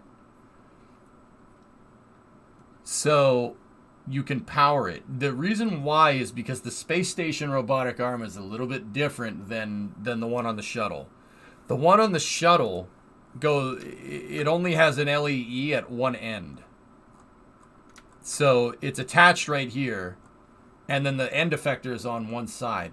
The one that's on the space station has another, instead of a shoulder joint here, there's another wrist pin over here, wrist yaw and wrist roll. So that's why they need the plugs on the space station manipulator system, because the arm can be powered from either side. So this enables them, when they move the RMS around on the space station, they can basically, say the RMS is on the bottom of the space station, they can reach up over the top of the space station, right? Grab the top of the space station, attach the arm, power it, let go, and they can monkey bar the arm around the station. Think about like a climber rappelling or grappling from hook to hook, right? To move like sideways across a cliff. They can do that with the arm. The arm has double end effectors on it. It can go either way, which is actually really cool. When the cable grabs the probe, won't it rotate and yaw the craft? So, Eukerman, that's a really good point. So the end effector has a damping system built into it, because yeah, it can pull the arm in different directions. There's a damper system. There's a servo damper built into this. That's what it's called. It's called a servo damper. It's in here. We can do the exact same thing, and I did it on that mission by literally dampening the servos. Not dampening, we're not getting them wet. Damping out the servos. Just doing that. You dampen the servos right when you go to attach to something. I did that with the end piece here, and it stopped the arm from moving around. Really good stuff, man. Like, they really put some thought into this. Wind forecast on your toolbar lit up red. Oh, yeah? Oh, yeah, it is lit up red. Nice. Yeah, dude, the arm is awesome. And that's, you know, we got a pretty damn good system working here. We got a pretty damn good system. Ours works very similar with the bindable Cal controller and practicing inside of the SPH. I don't think building the station out will be as difficult as we think it is. RJ, let me find you a picture. Hold on. You want the back of the external tank, right?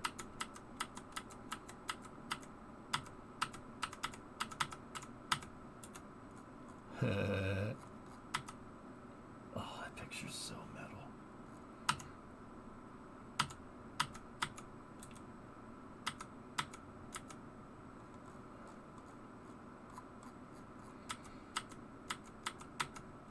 I should have a picture of it in here somewhere.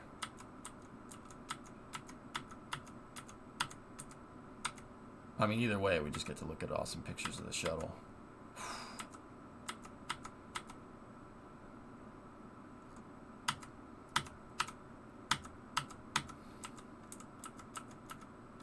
Yeah, that Orion lunar picture just found its way in there. Yeah, that's what they wanted to do with the shuttle, by the way, fellas. They wanted to, when they said they wanted to build stations, I meant they wanted to build stations, dude. This is how crazy they wanted to get with it. They wanted to build out the truss structure in all directions, so you could just make a space frame and then build whatever inside of it. It's actually really goddamn cool.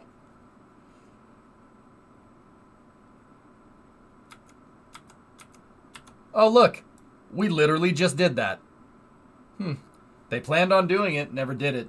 Too dangerous, they said. Not in Kerbal, though. So, just on the topic of the arm while we're here, guys, you see this thing right here with the two what look like flat cars on them? That's called the mobile base system. And see those things on the truss structure? That's actually rails. There's a train built into the ISS. This mobile base can actually go all the way over here or all the way over here. If they need to go do work on the solar panels, the arm monkey bars up here, attaches to one of the grapple fixtures, powers itself, and then they could put the crane on the train and move astronauts and supplies out to the solar panels. which is literally what we saw them do today for the EVA, which is pretty cool. So you could do cool stuff like that. Yeah, it's a train. That's just a flat car. See? FGHE, DCV. This is a little flat car. Think space minecart. You could just move it back and forth. It rolls back and forth on the rails. How is it captive? Think roller coaster. Yeah. Freaking awesome. Space station and the shuttle were amazing. Here you go, RJ. Could you replicate this train in KSP? Oh, I plan on doing that. RJ, I'll show that picture in a second. Les, we have a really nice shuttle here. It'd be a shame if we didn't build a space station like that with it. Wouldn't it? That would just be a shame.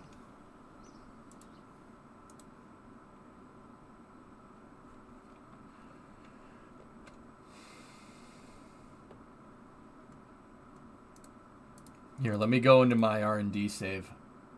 I have the space station. I've seen that already. It's fine. I'll figure it out on my own.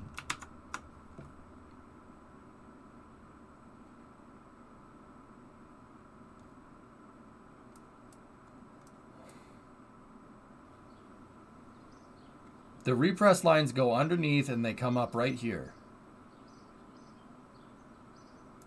At least one of them does. I think the other one might go down and into the tank or something. Thank you, though. Is the New Year's Eve event happening this year? I don't know. I don't know.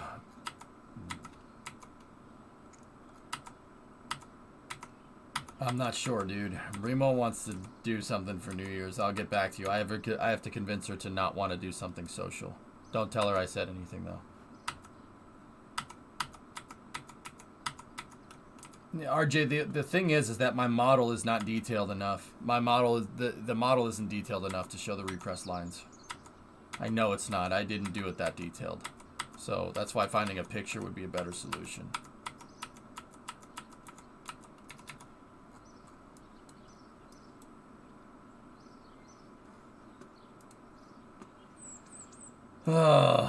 You know you want some of the snow that you're getting. Absolutely not. Nashville is currently starting to get hit. The temps are supposed to drop 30 degrees in the next hour or two. Elements says, hey, sorry if you mentioned it already. What's your schedule like? Oh, don't worry about it.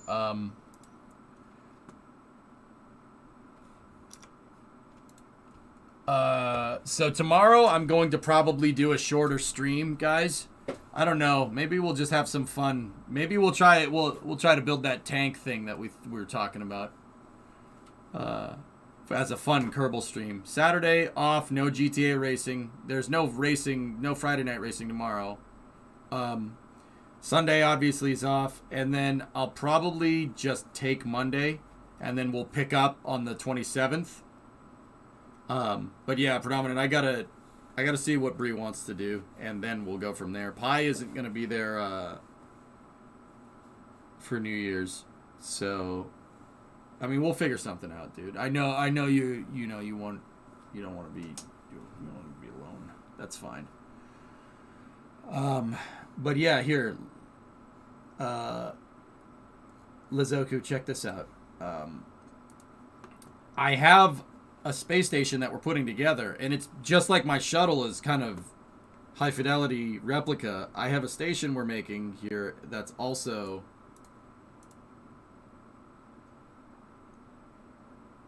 Try to stay warm and stay safe with that winter blast. I'll be all right. Thank you, though. I'm trying to build a pretty high-fidelity replica of Space Station Freedom / the ISS. It's either one.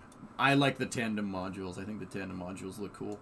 And I'll be honest with you, I have a lot more confidence with the tandem modules working correctly.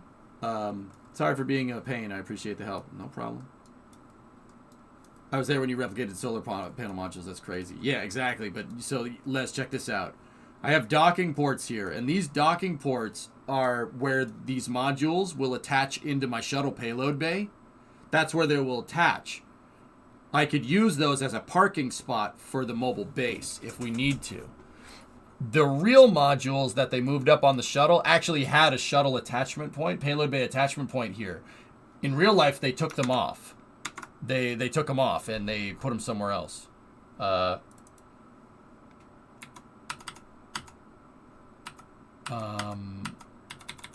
were some pictures of the ISS.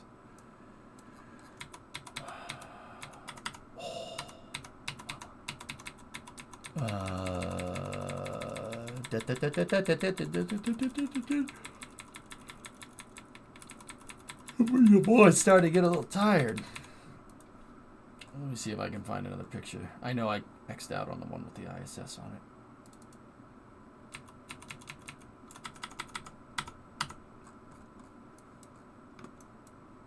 So they're little triangular pieces that they had to take them off. So they were mounted like right there, and you could see they just took them off and they just attached them to the side of the space station.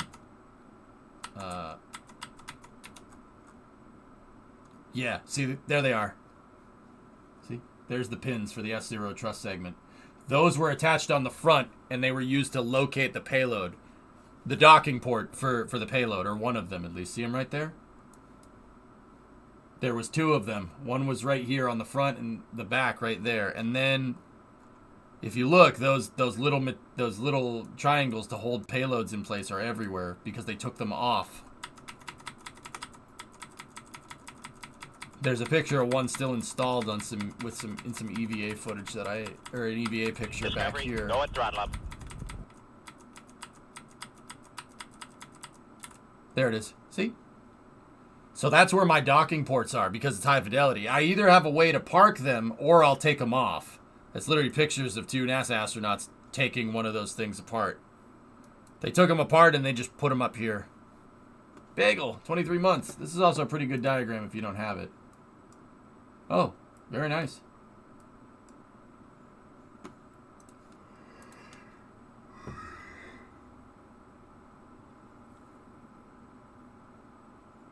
That sucks, Sniper. So yeah, I'm gonna try to, but tomorrow, you know, maybe we'll just mess around in KSP and try to build another track system. That would be fun. Maybe we should do that. We haven't had a mess around day in KSP in a good couple of months, so we'll just have a KSP shenanigans day tomorrow.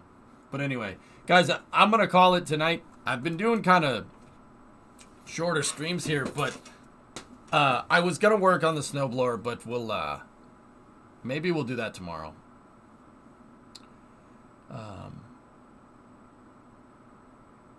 Yeah, I'm kind of tired.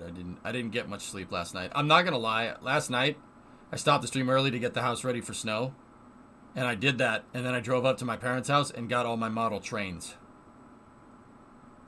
And by the time I got home, it was like 11:30. I'll let you decide what I was doing. Did I, A, be a responsible adult because I needed work today and go to bed right away and just, you know, I can mess with the trains tomorrow? Or B, did I be EJ and stay up till 4:30 in the morning fixing and inventorying my entire model train collection to figure out what works and what doesn't and figure out what needs to be fixed?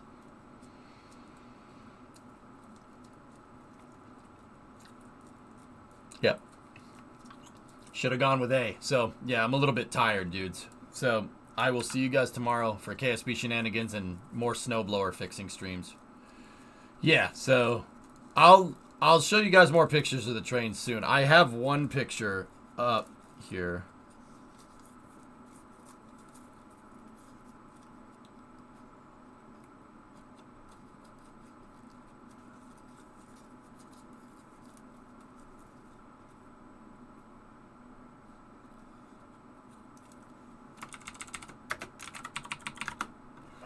Yeah, let me see. Cool. Snake, if you're still here, well, that doesn't suck. Congratulations on getting the Puma back. Yep, here. Check this out. Oh, yeah, baby. I don't have much 027 rolling stock, but the rolling stock that I do have is quite choice, if I do say so myself.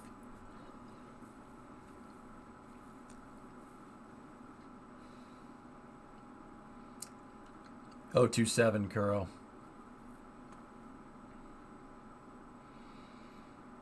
Rolling stock.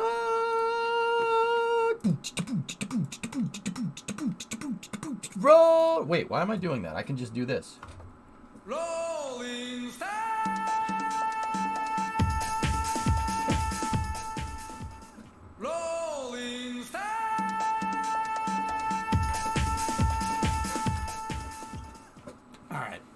I'll see you guys tomorrow.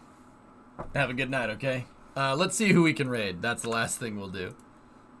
Can we? Rolling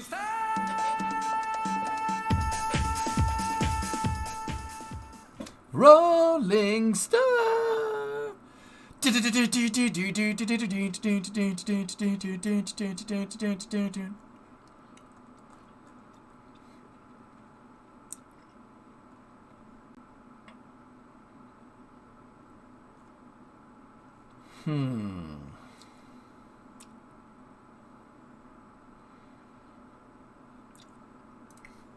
We're raiding Haas, dudes. We're raiding my guy. You're welcome, Events, for that. We're raiding Haas. Let's do it. Let's do it. Go over there, say hi to Corey. He's a good dude. He's playing some GTA RP on NoPixel. He's a good buddy of mine. Yeah, go see what he's up to. He's a good dude. Seriously, go over there and say hi. He loves the raids, dude. That stuff makes his day, man. So go shoot him a raid. I'll talk to you guys tomorrow. EJ raid. Let's go. Do it. I'm going right now. Let's go. See you later, guys, and thank you.